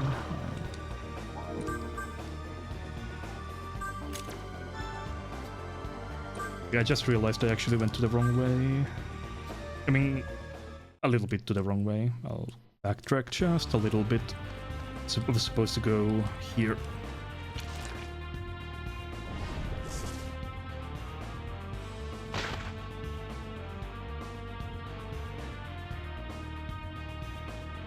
Right, and it's time for Mitra Buddha next, which is the true form of the cool 8 demon we have seen a few times, Maitreya.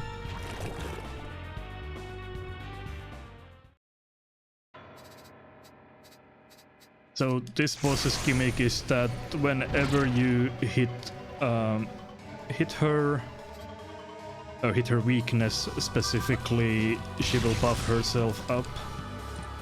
She is weak to force and fire, but essentially we just want to buff up to as high degree as possible before we start blasting her to make sure that we maximize our damage before she buffs herself. Outside of that, there isn't too much to this fight. Just make sure that buffs are up before I start blasting.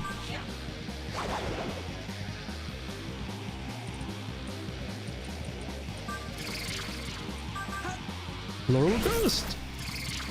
That's a nice 9,000 damage.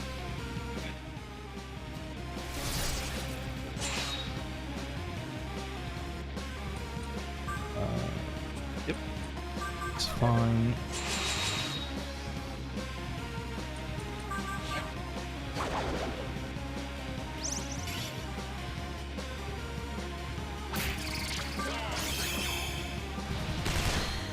Oh, that's a pretty nasty smirk into severe judgment, but since I'm fully debuffed, I can tank that, no problem. I'm fully buffed, rather, I meant to say. Okay.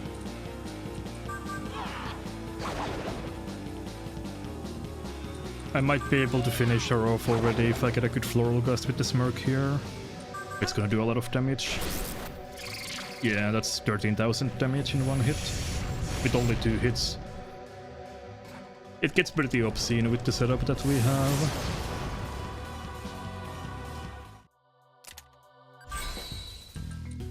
Okay. So mana surge, I can get this over Taunt, right? Yeah, over Taunt. And Angel should learn Mediarahan now. Yeah, so that's just a full heal for the entire party. Just a better Mediarama.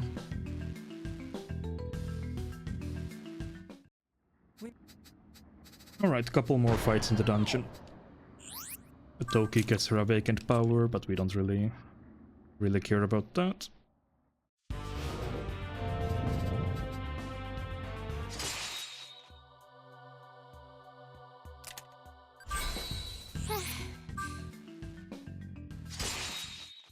Nice quest completions.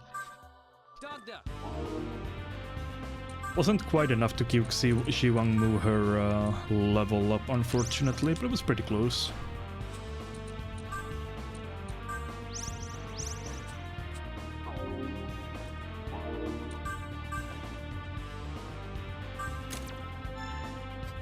Okay. Time to do a couple fusions. Get Mithras first of all. Where is he? Mithras. Well then, now.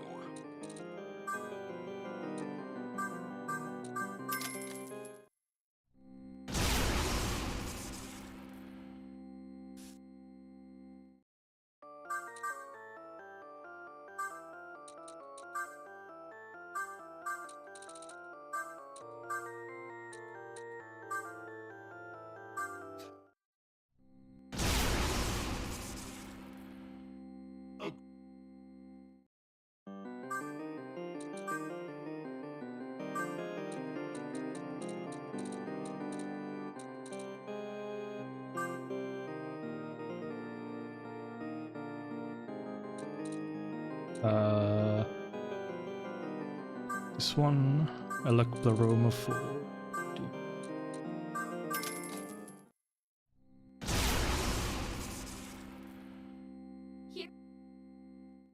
Then we'll do a special fusion for Alilat. Judgment Light for Diarahan, Maziodine for Megidolion, Magaon for Mediarama, and Elecpleroma for Floral Gust. Looks correct.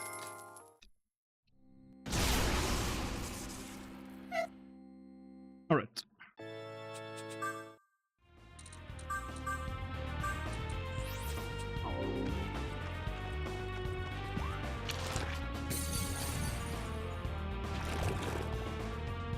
Alright, we're almost at the ending lock.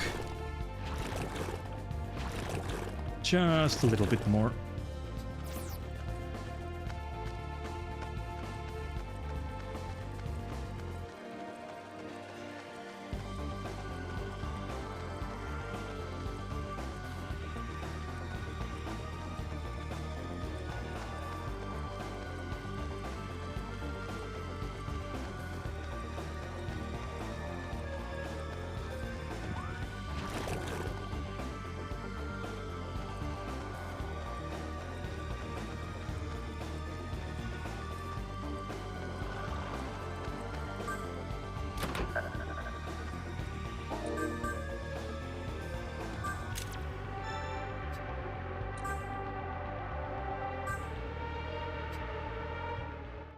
I'm gonna do another small safety thing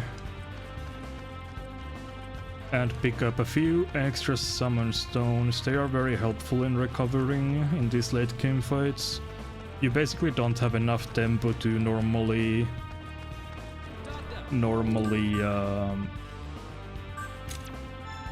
use a revival spell, but since summon stones lets you revive and summon on the same turn, they're a bit more efficient, so I'll pick up a couple of them here.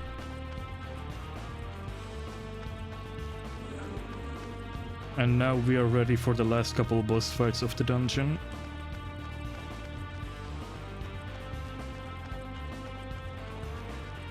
That's a annoying movement pattern.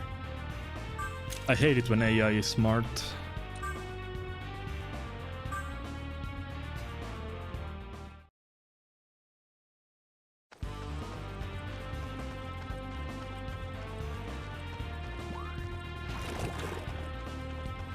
Alright, so time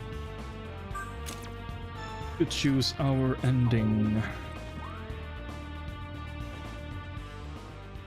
So you get two options here. Either you side with your friends to destroy the cosmic egg, or you side with Dagda to create a new universe. And since this is Anarchy, you already know what we're doing.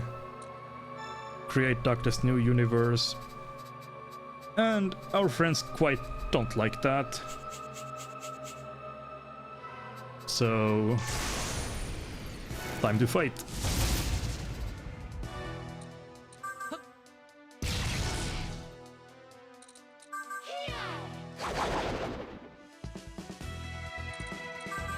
This fight is not particularly difficult. First you fight Navarre and Nozomi, and then you fight for the rest of your friends. If you get good Floral Gust hits, you can easily one-turn this fight. But that doesn't seem to be the case. That's fine.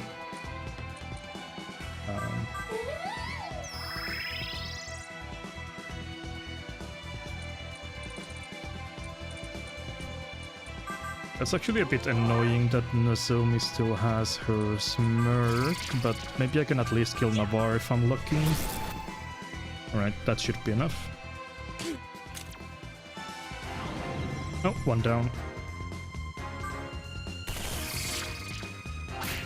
Ow.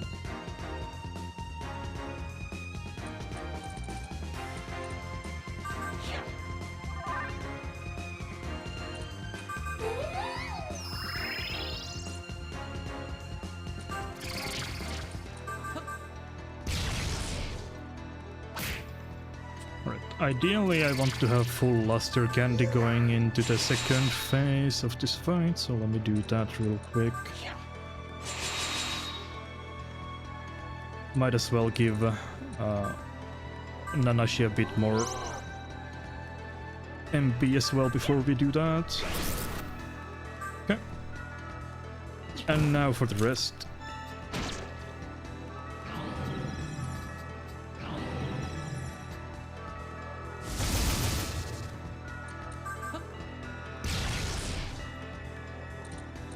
Alilat can help us a little bit with the Mazio dying, just to do a bit more damage. And then hope for good hits.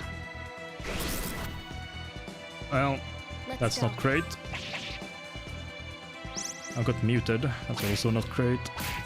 Ow. Fine. Also, yeah, at this point you might have noticed that we don't have a partner anymore since we chose to do this, which is... oh no, consequences of my own actions.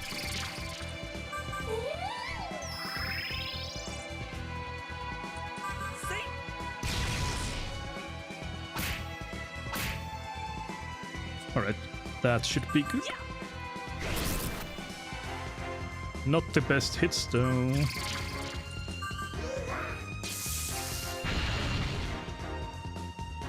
But at least Alilat can help with the damage. With Electroroma she does a decent amount.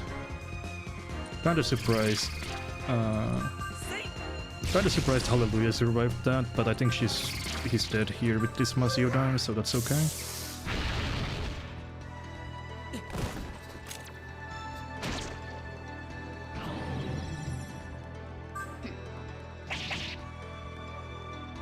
Alright, that should be enough to take care of it.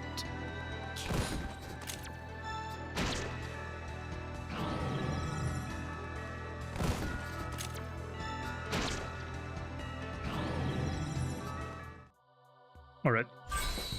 So all of my friends are dead now.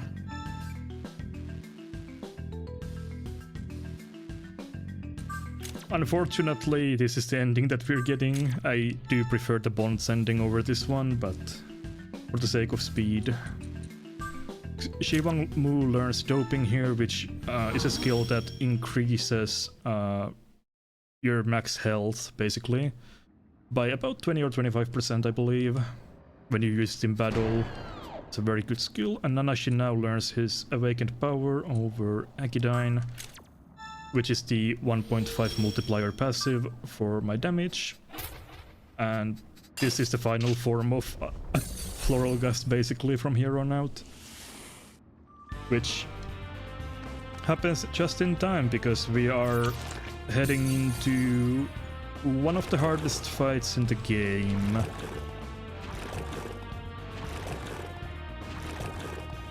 Especially on Anarchy routes, since we don't get a partner for this fight, so we don't have a partner attack at all.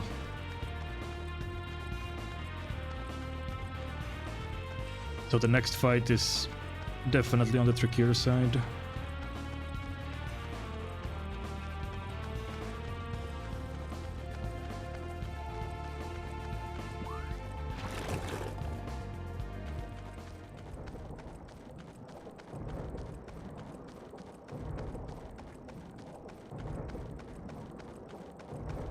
Okay, let's make sure that Alilat is also healed up fully. Do I need to use? I guess I do. Very expensive heal, but you do want to have full MP and HP going into this fight.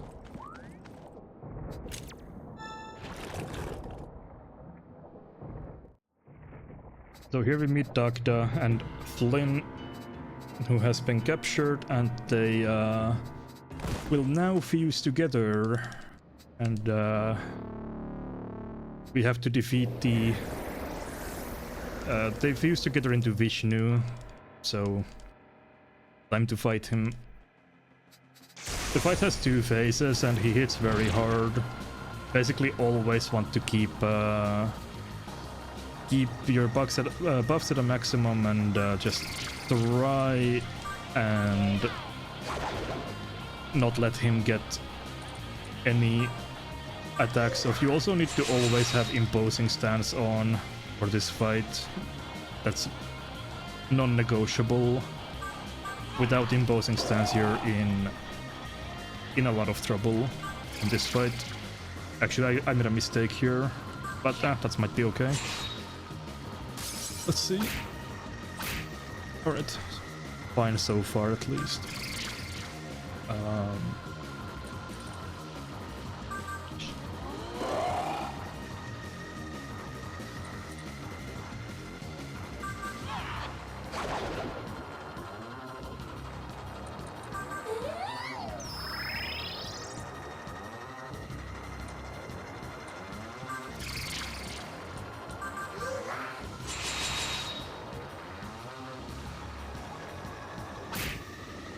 Mute is not nice, or daze rather.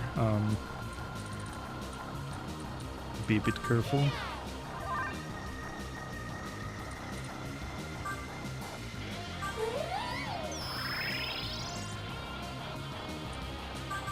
Ideally I don't stick around in this phase for too long, because there's another phase after this and MP gets kinda scarce if you have to stick around here for too long, so let's try and avoid that if at all possible. I can use items to heal and, you know, save a bit of MP. Hopefully it's a good hit. That is indeed a very good hit. Nice.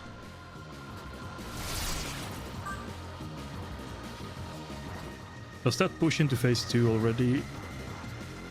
It does actually, very good. So, your buffs in between the fight phases reset, and now you actually have to... he turns into General Grievous basically, and yeah, you just kinda hope that you're able to stay alive long enough to finish him off. I concentrated turn 1 here, which is a bit risky. We'll see if that's a mistake or not. Maybe.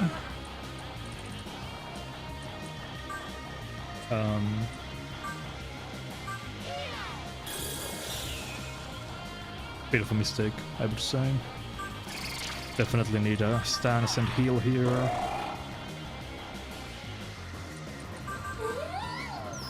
I was hoping that I would be able to get a damage off early in the phase, but nope.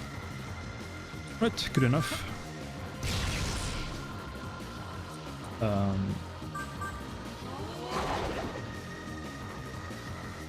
The problem now is that Alilat is out of MP, which is not what I wanted to see, but...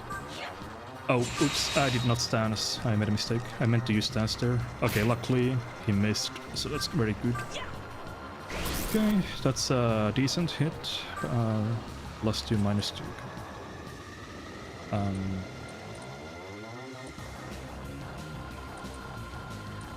Thinking, should I can do this, yeah. Make sure it stands this time properly.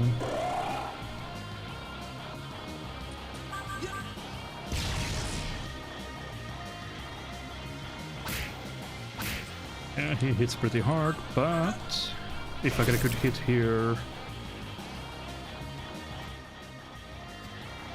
Is that enough? I believe it is, yes. Or not quite. It's very low.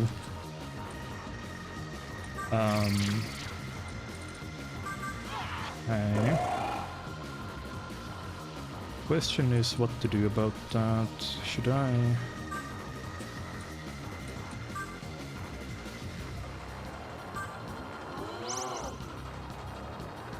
Hopefully this is enough. Not quite. Damn it. Alright. Well, now it's definitely enough. Okay.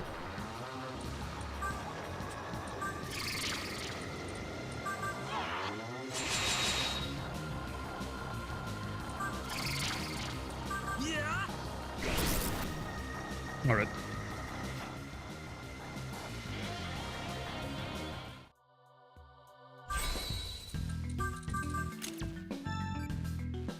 Invitation can go over. Judgment Light Invitation is basically a Summon Stone in spell form. Makara Break over Elecpleroma. That's not super important, but it's a small optimization for a fight in the final dungeon. Right. And now we defeated Krishna as well. This time for real. You were supposed to be no more than an illusion.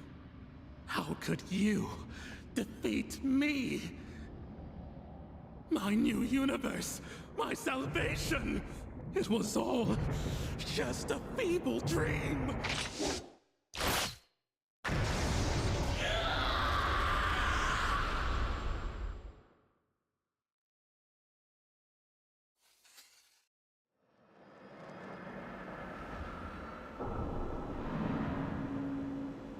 So yeah, we have one more dungeon to go in the run. And of course it's the longest one.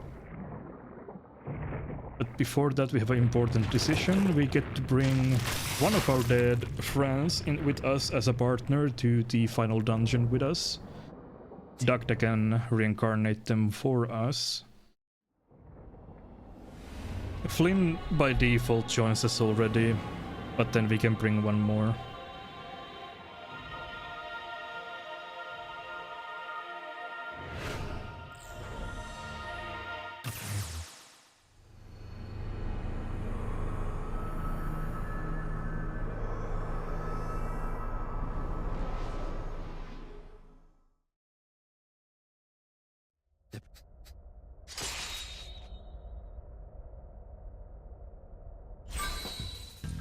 More magic, up to 300 already.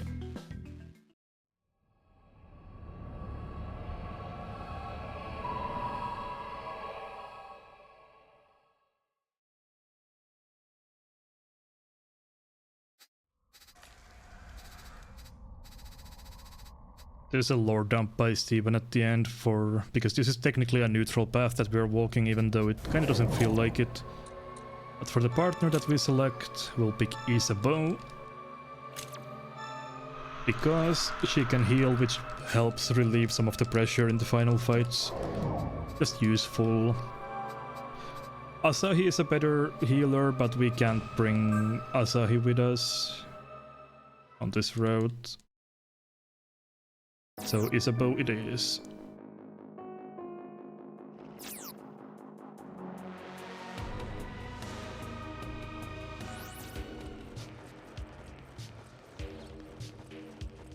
The other partners aren't that useful. You could have Navarre. Navarre would be the other option. He gets decent buffs if he's high enough level. He gets Debilitate and Luster Candy and Doping, but we can take care of those ourselves and leave healing to our partner. That makes things a bit easier. This is the Kasumi activating transport complete. The other partners basically just increase your damage, which isn't very very helpful at this point. So we're going to go to the Ginza where Masakado is, and that will open up a path to the Yahweh's universe, because we still need to defeat the creator god before we can create the universe that we want. On the way there though, rest of the hunters appear and they want to fight us because they are not really vibing with our decisions.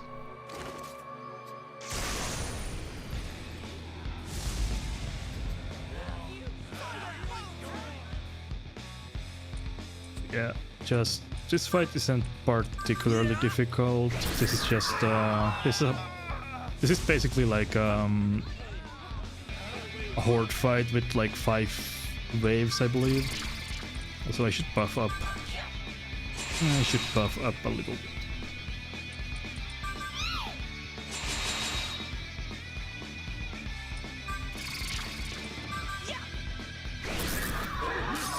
All of the waves are basically the same, except for the final one where we actually have to fight Fujiwara and Skins, which are the head honchos of the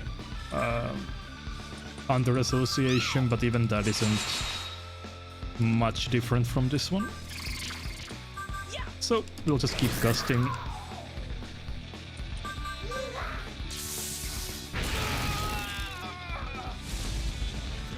Right, one more wave.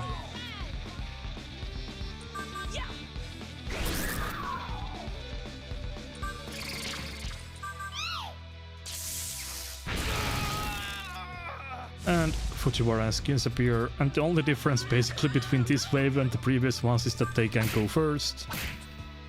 Or actually, I think they're always guaranteed to go first, but yet then we also just concentrate, and I'm gonna throw in a couple debilitates just in case.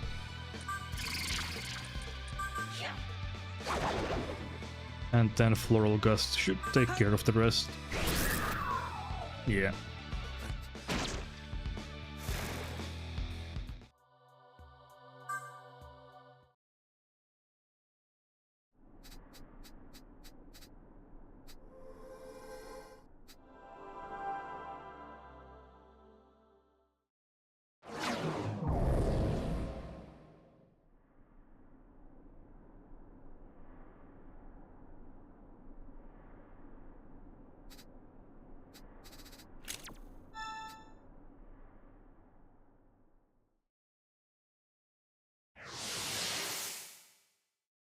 Now it's final dungeon time. Also, one of the most hated dungeons in all of SMT, the Yahweh's universe.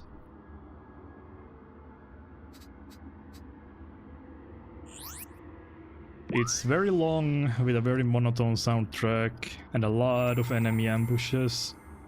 It's a pretty arduous task to get through. There are some couple fun fights though.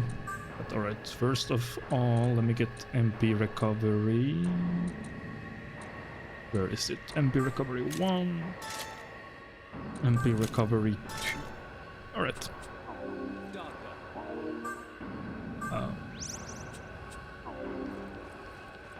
I'll tag this just in case if I have to come back here, but that shouldn't be necessary. Now begins our long walk through this place. The upcoming boss fights are basically enemies that we have fought already before, but Yahweh is basically creating visions of them, so we have to fight them again. There are some good treasures in this place if you explore enough. There's a couple things that we want. Since we basically still have our default helmet and leg gear, now is a good time to upgrade them.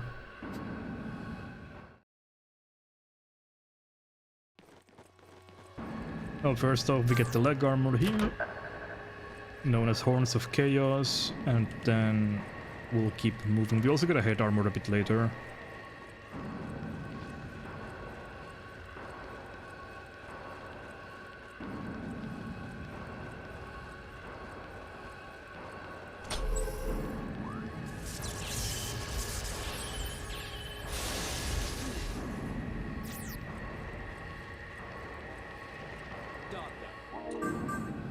if you play on the Bond route, you have Flynn walking beside you, and he can aggro some of these encounters, but even then, if you do that, you still don't really... You still have to save and reload. He's not that helpful, even though that happens.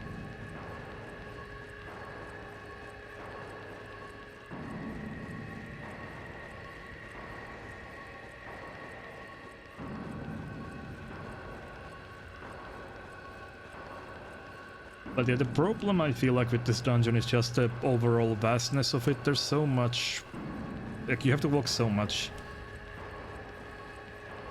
It just takes a long time to walk from point A to point B here, since the dungeon design is like this. It's just so big in scale.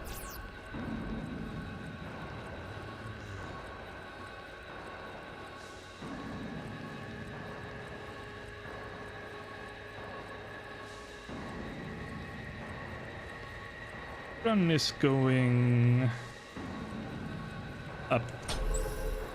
I'm going alright. We should be finishing the run on estimate if nothing major goes wrong. That's the caveat to that.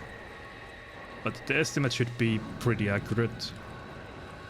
If this place goes well, then maybe I can finish a few minutes early, but...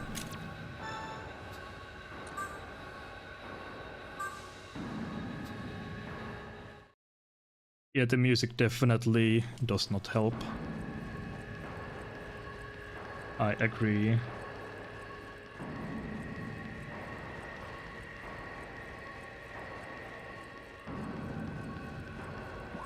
Right, so equip my new leg armor.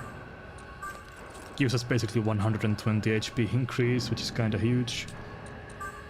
Also summon my gnome. We need him to learn some skills. Then and heal.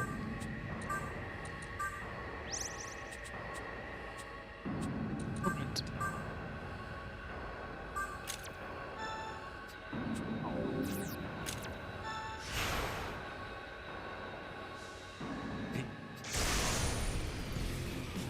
First off, we need to defeat Beelzebub and Lucifer, and after that we fight Lucifer right after as a gauntlet.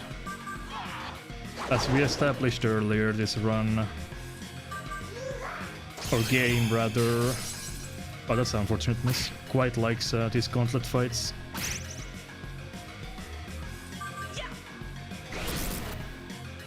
It's a decent hit. Also, since we have awakened power now, that means we have pierce in every attack, so even if the enemy nulls our attacks, it doesn't matter anymore. That's why we are able to attack Lucifer with Floral Gust, even though that wasn't possible in the earlier boss fight against him.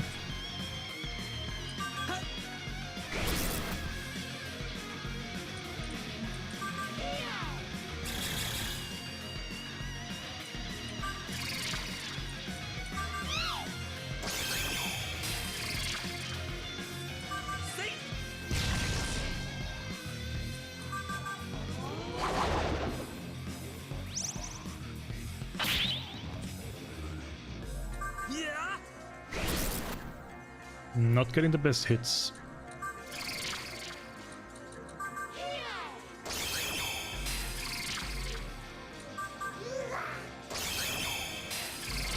Got the instant kill activation on Lucifer though, which is nice.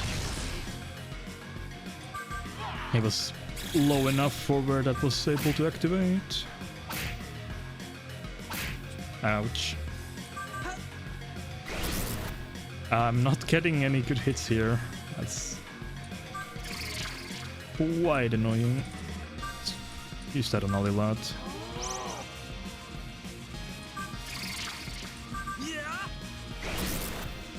Oh, really? These are impressively bad hits. Alright, there's now Lucifer time. My MP is a bit of a bit of a problem here, but like the previous fight with Lucifer, you just basically have to keep up your Tetrakarn, and hopefully we get a couple good hits here because my MP is running low. Nope.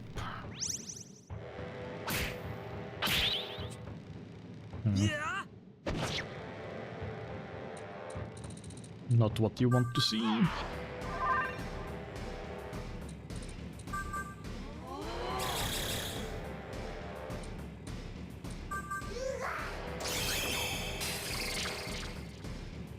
Seems I have just about enough for one more floral gust, so hopefully it's gonna be enough.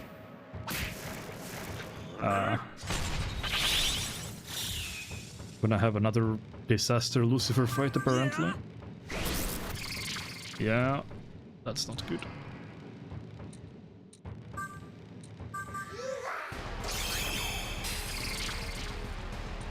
I guess I'm forced to use my Beat of Life here.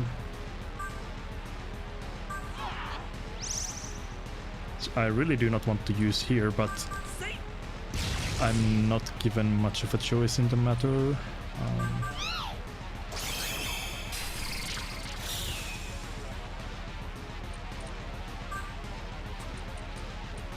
This might be bad. Hopefully I can survive without a Tetrakarn. Right, that's fine. That just means that my Shiwangmu got returned to the stock. And instant kill activate. Thank you. Terrible fight again. Lucifer is really ruining my day.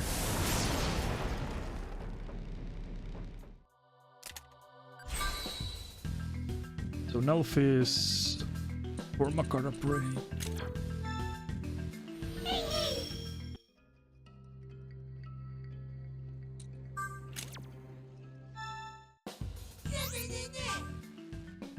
Alright. Good enough, even though not clean at all. Now we have access to the healing terminal for the rest of the dungeon if I need to come back and heal, so that makes life easier from here on out. Also, Olilat and Shiwangmu missed out on the EXP, but that's not a big deal at this point anymore. Even though it's a little bit unfortunate, because every level helps with the final boss, but not that bad.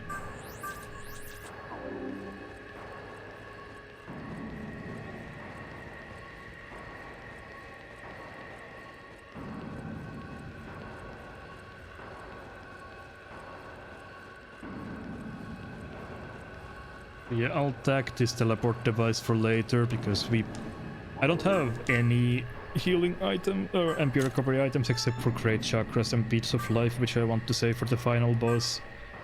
So most likely I need to come back and heal here at some point. So tag this.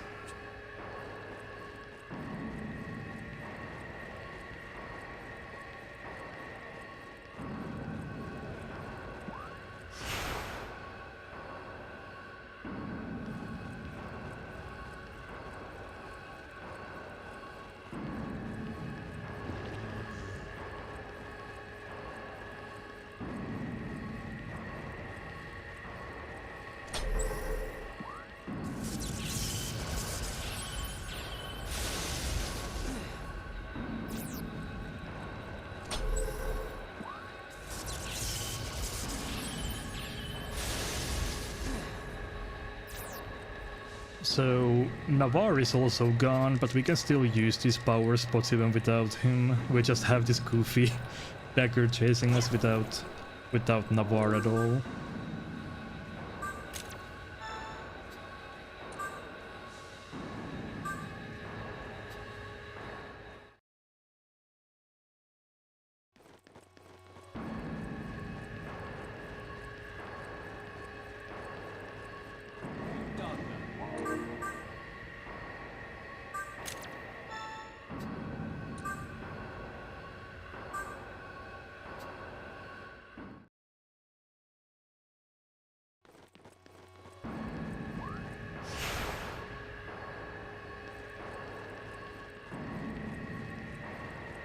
So yeah, this is the final spirit wall that we need to break.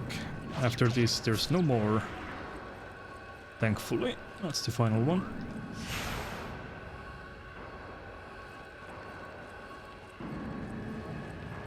And now we'll get our final equipment as well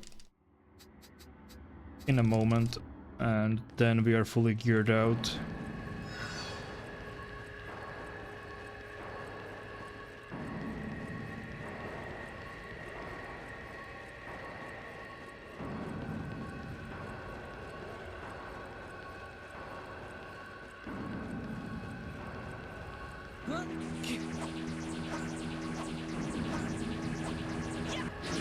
Well done.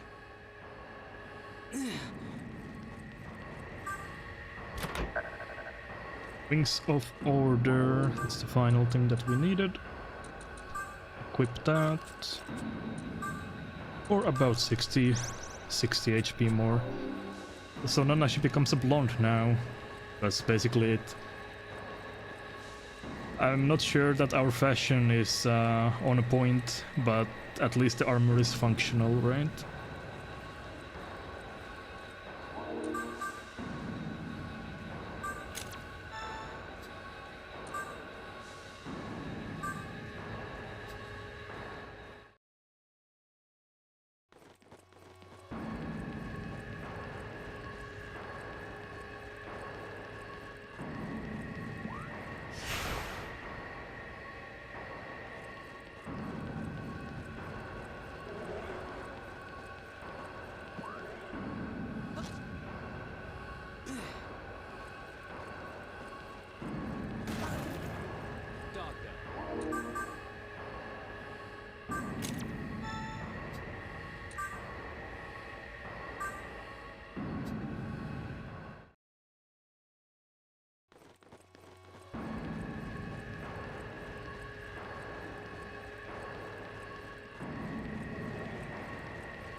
We're almost, almost at the end of this this brain.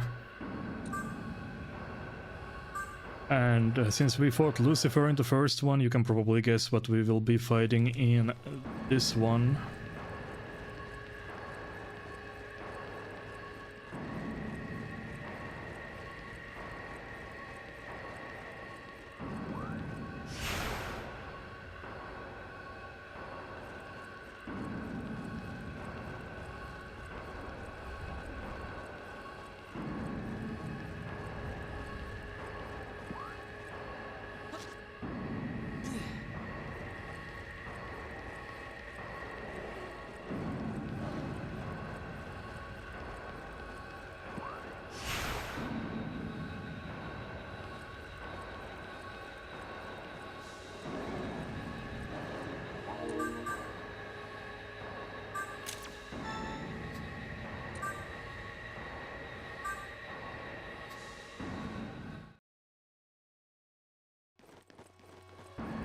So, time to fight Azrael and Aniel, and after that we'll get thrown into a gauntlet fight with Merkabah, because sure.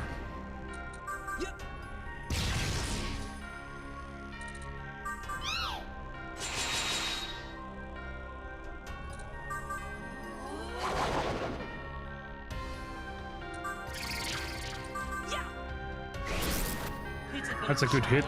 That's a quad hit.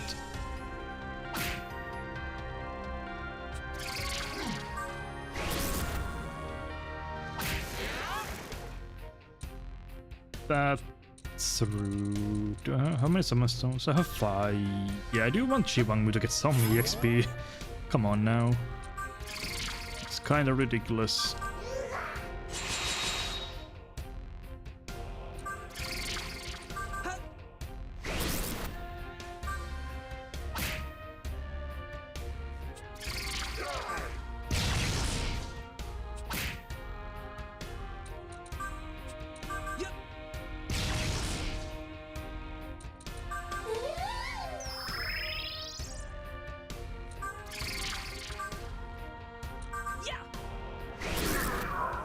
There we go.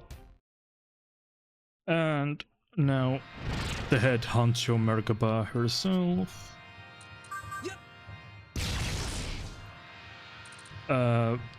For this fight, you have to keep Makara Karn up at all times, soon as she has an ability that has increased chance of inflicting loss. I think up to like 15% chance. So we're just gonna have Makara Karn up to prevent that at every possible situation. We don't want to be dealing with that at this point. Other than that, she's the same Merkabah that we fought before. Of course, I'm getting the signal hits again. Alright, that smirk is very clutch.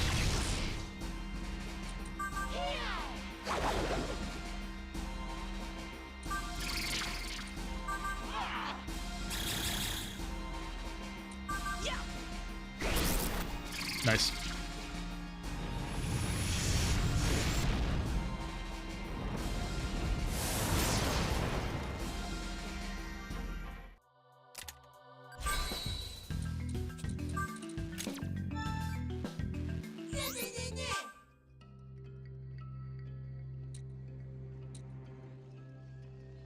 What did we need this for? No, right, yeah, I don't need... Yeah, okay, now I remember, yeah. We need the life gain to pass later onto another demon through fusion, yeah. Always have a hard time remembering what the gnome is actually used for, but yeah, now I remember.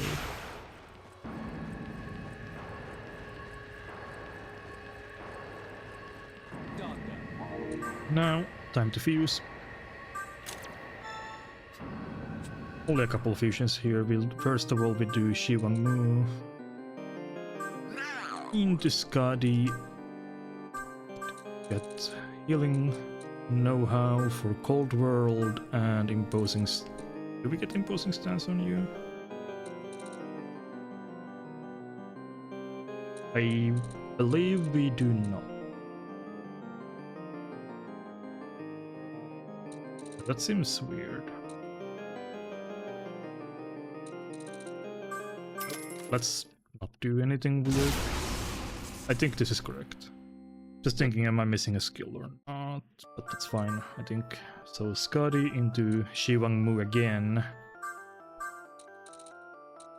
Life gain for myriad arrows. That's why we made the gnome. Healing know-how and invitation. Oh, I think I was supposed to... Hold on. Let's back up. I think... Pretty sure you're definitely supposed to have imposing stance.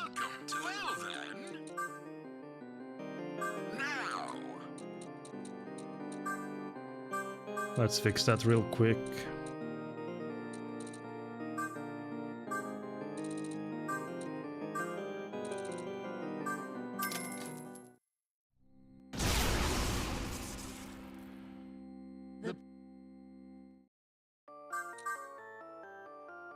Shiwangmu now life gain over myriad arrows, healing know-how over Makara Karn, and I have invitation. Debilitate doping. Yes, that should be correct. Also the final fusion of the game. So now that looks more like it's supposed to.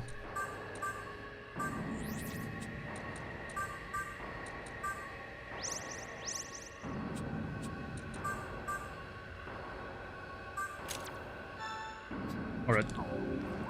And immediately after entering the third brain, we'll come face to face with Metatron.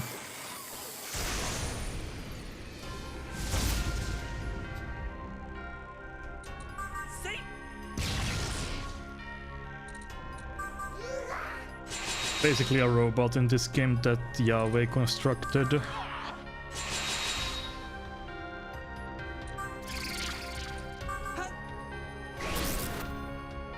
Nice quad hit. Nice. And then there's multiple Metatron because Yahweh can create multiple ones. So I do need to keep imposing stance on when there's multiple of them, just in case. And outside of that, we'll just Floral Gust.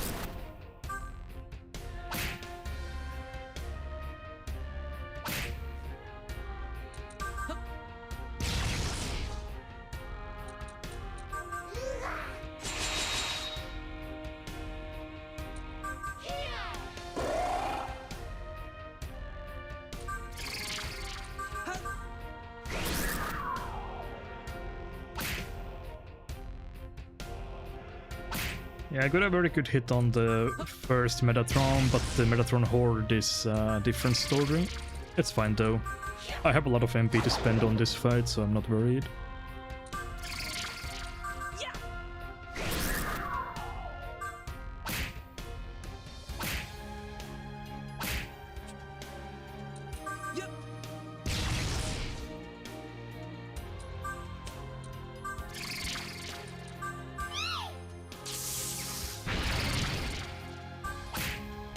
I actually forgot that they're weak to Elec. I should have been using Maziodyne earlier.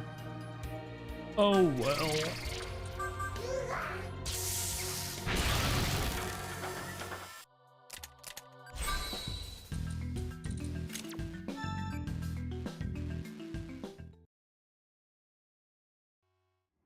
No. All right.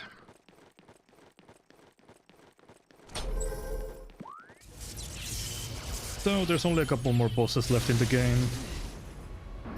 But first, we need to make our way there.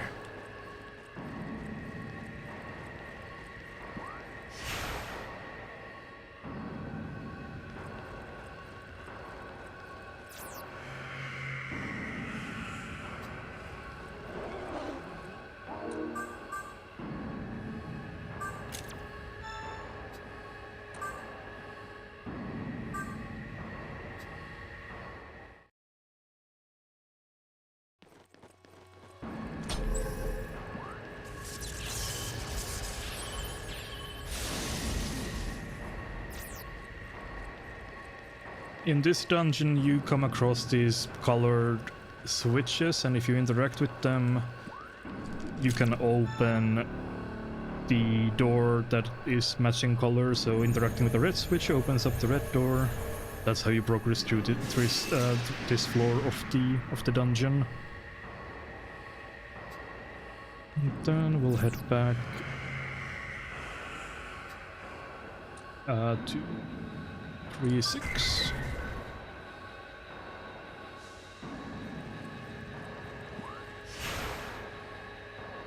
This floor also has special doors that you can unlock if you have high enough stat in a, for example, 100 luck can open a certain type of door, or 100 dexterity can open another type of door. Those are basically just used for navigating the dungeon faster. Since we don't have those, we'll just go through this way.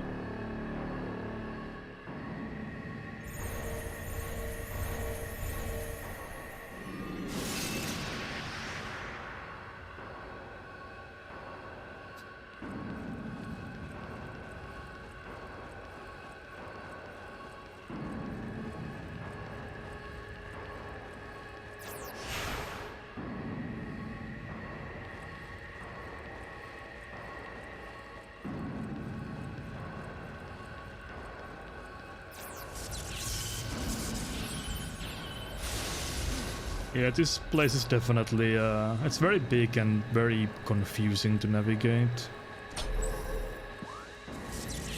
And it being the final dungeon also makes it that you're probably kinda maybe a little bit burned out by this point.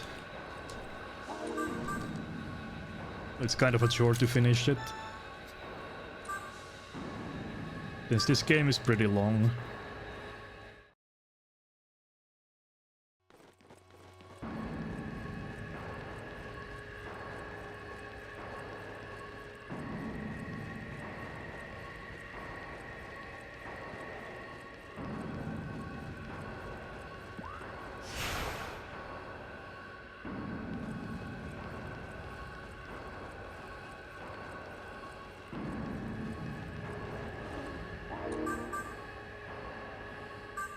It feels pretty random how some of these colored switches are distributed through the dungeon, so if you want to find something in this dungeon, you basically just have to fill out the entire map grid.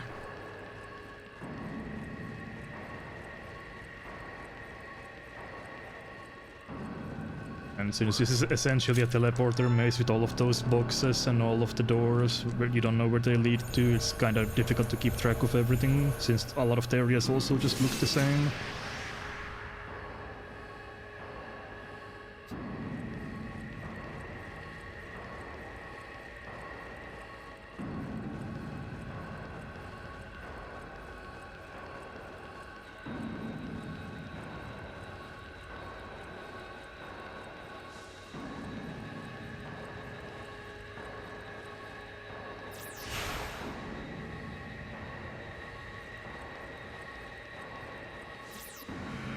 Time to go back to 3 out of 6.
It should be... Yes, okay. I was unsure for a second if I was going the correct way, but yeah. So this is the final floor of the dungeon, finally.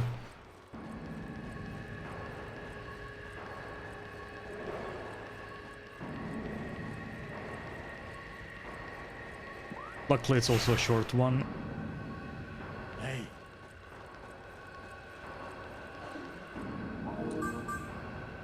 Shout out to Dagda for telling us that this area is very big.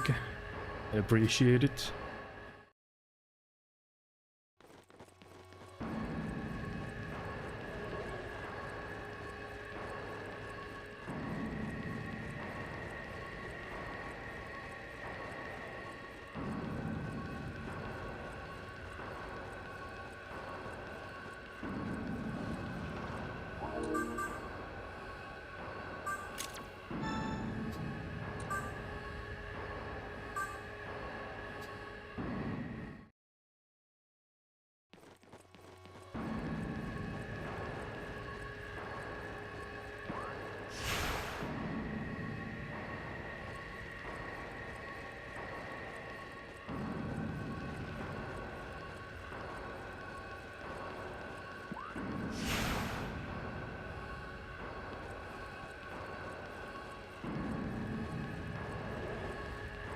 Almost at the end. The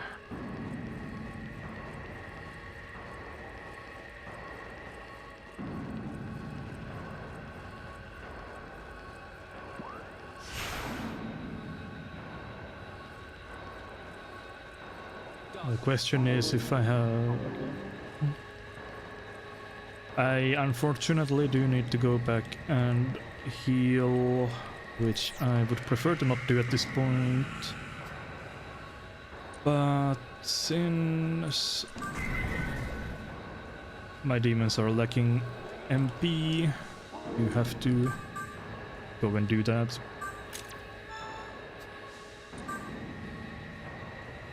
It looks like we will probably miss out on the estimate by a few minutes after all. Just a heads up.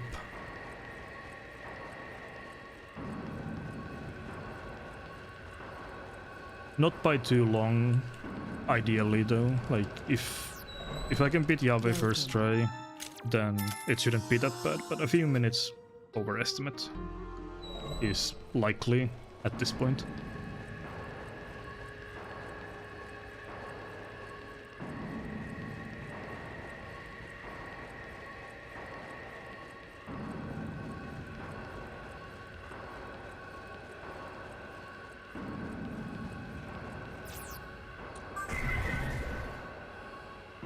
Alright, so 2 more fights left.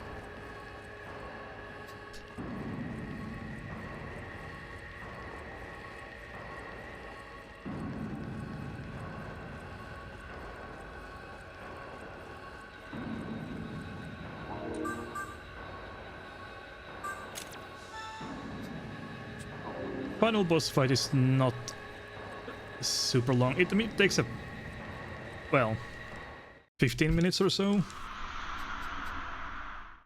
But I still have to do this fight before that, so we'll see how that goes eventually once we get there. First off, Lucifer and Merkabah fuse together and we meet Satan. And he will test our strength before we can take on Yahweh.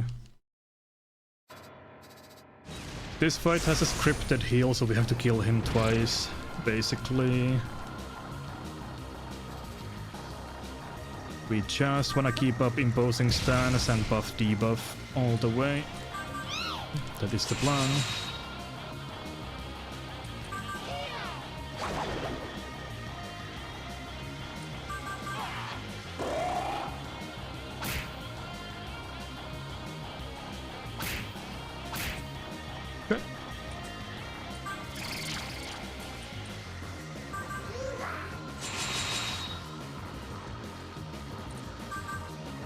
He has about 12,000 HP, so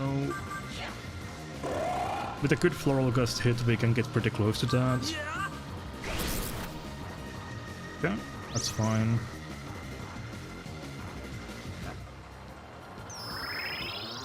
Alright, that is the first heal prompt, that's good. And then now we just need to kill him properly.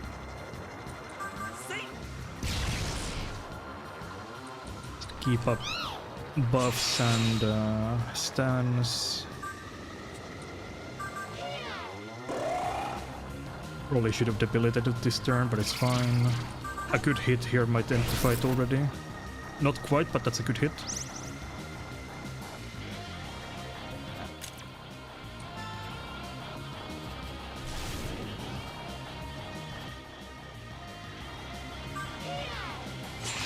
Should be dead next turn.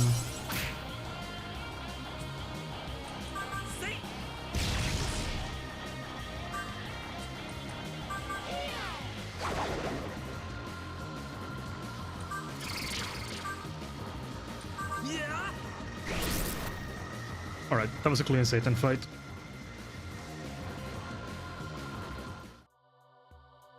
And everybody levels up for the full heal, so we don't have to go back to heal. That's very nice.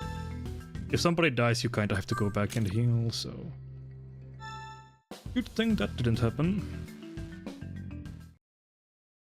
Now for the real final boss.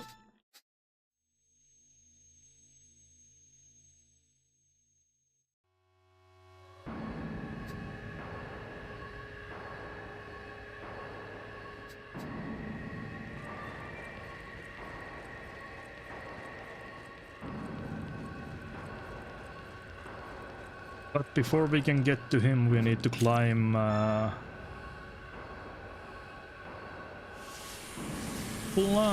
couple long staircases.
Alright, let's give it a try.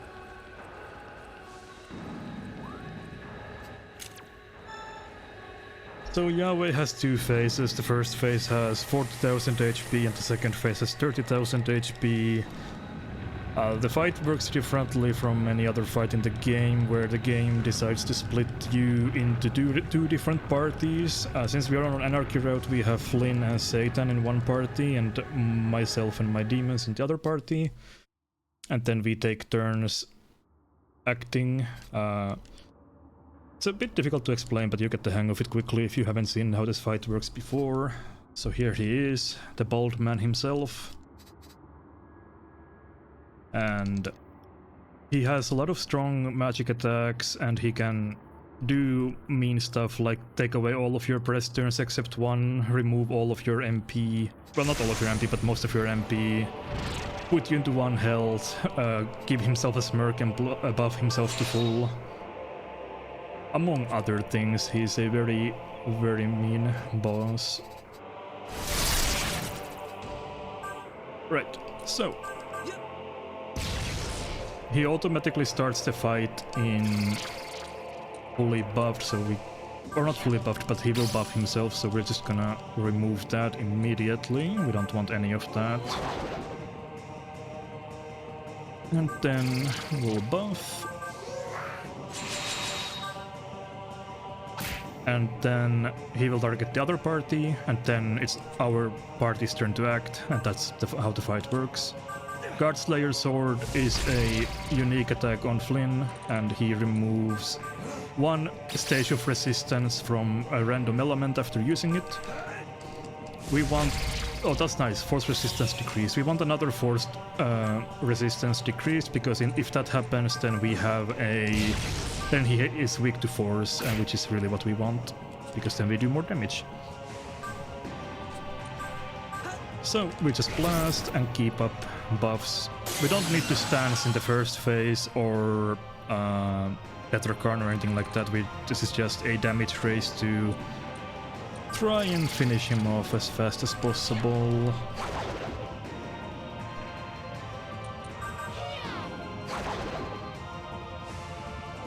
Occasionally he will give you a dialogue prompt to deny something from him, like this, and will deny the kingdom of heaven.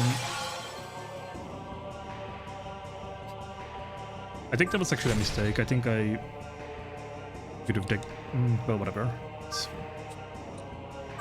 I think I picked up the wrong option. That's okay. And he's always weak to Godslayer Sword. We can score easy press turns like this. Another force resistance, that's huge. I have never seen that fast of a weakness to force on him. And that carries over to the second phase, which is really nice. And also Satan can do Megiddo Ark, which hits like a truck. It's his unique attack. So, deny Yahweh's comfort.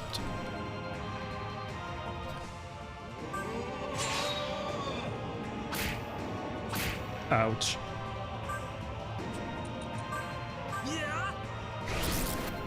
Yeah, there goes the weakness hits. That's the real stuff. That was so quick. Getting a force weakness is crazy good. It's so difficult to get lucky because there's like 8 elements in the game or 7 elements in the game or something.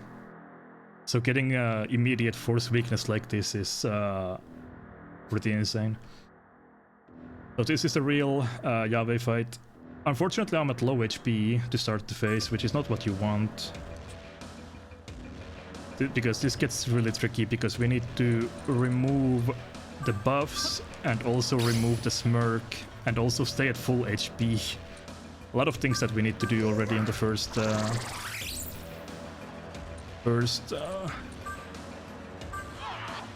turn of the second phase, but that's fine. But we should be okay, hopefully. I wasn't quite expecting to push into second phase that quickly, because that literally never happens, but it's okay.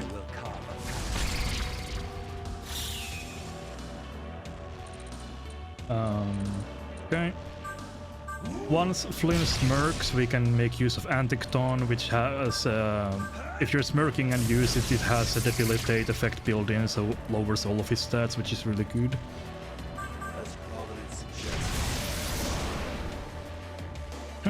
That's about 5,000.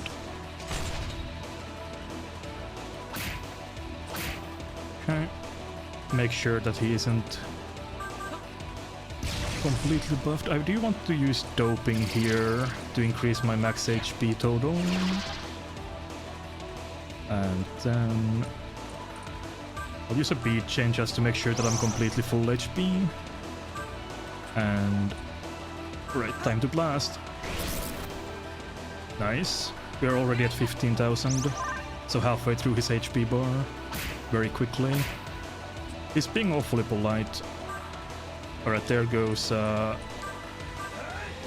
he goes with his Maga on and buffing, not unexpected.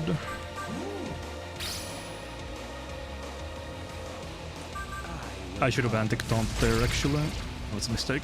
Oops. Wasn't. Remove the smirk. If you don't remove the smirk, you're going to die. That's basically a guarantee. He did it immediately again. Wow. That's awfully rude of him as well. Just remove the smirk. I do need to keep some buffs up here because it gets very scary otherwise.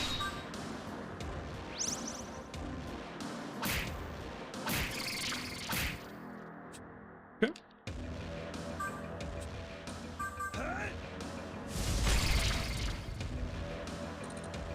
At this point I don't really care whether my Flynn and Satan party lives or dies, so I'm kinda just... Well... I just want to push damage with them as much as possible while they're still alive. After they die, it's okay.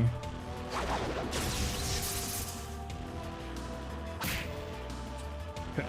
Again, the smirk? Really? He's really going for the same thing all the time. It's really not what you want to see.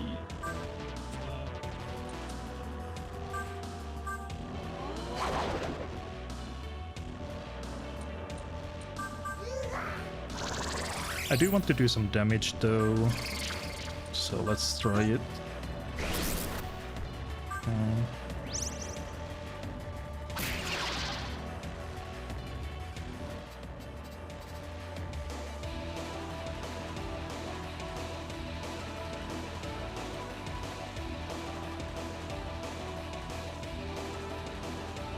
There's a bug in this game that if this party dies while you have auto on, one of your demons will get randomly desummoned from the other party, so I need to be a bit careful to not let this party die with auto on.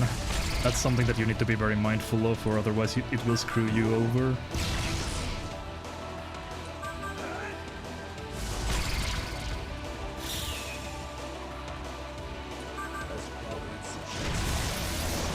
He should be getting very low here.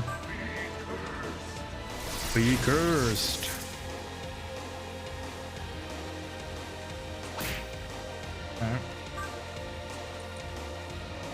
MP is a bit of a problem here.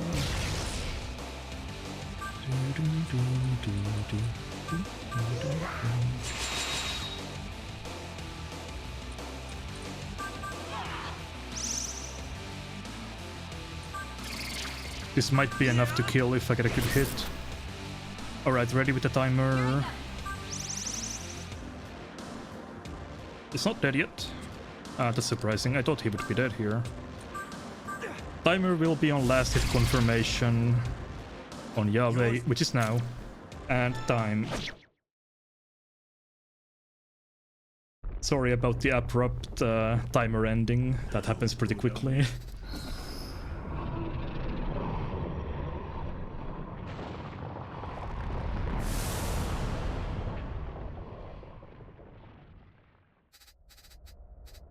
So, essentially what happens now is that Yahweh has been defeated and we are free to finally create our own universe while Dagda leaves us to return to his true form and not being bound to, as he puts it, Dagda-shaped prison anymore.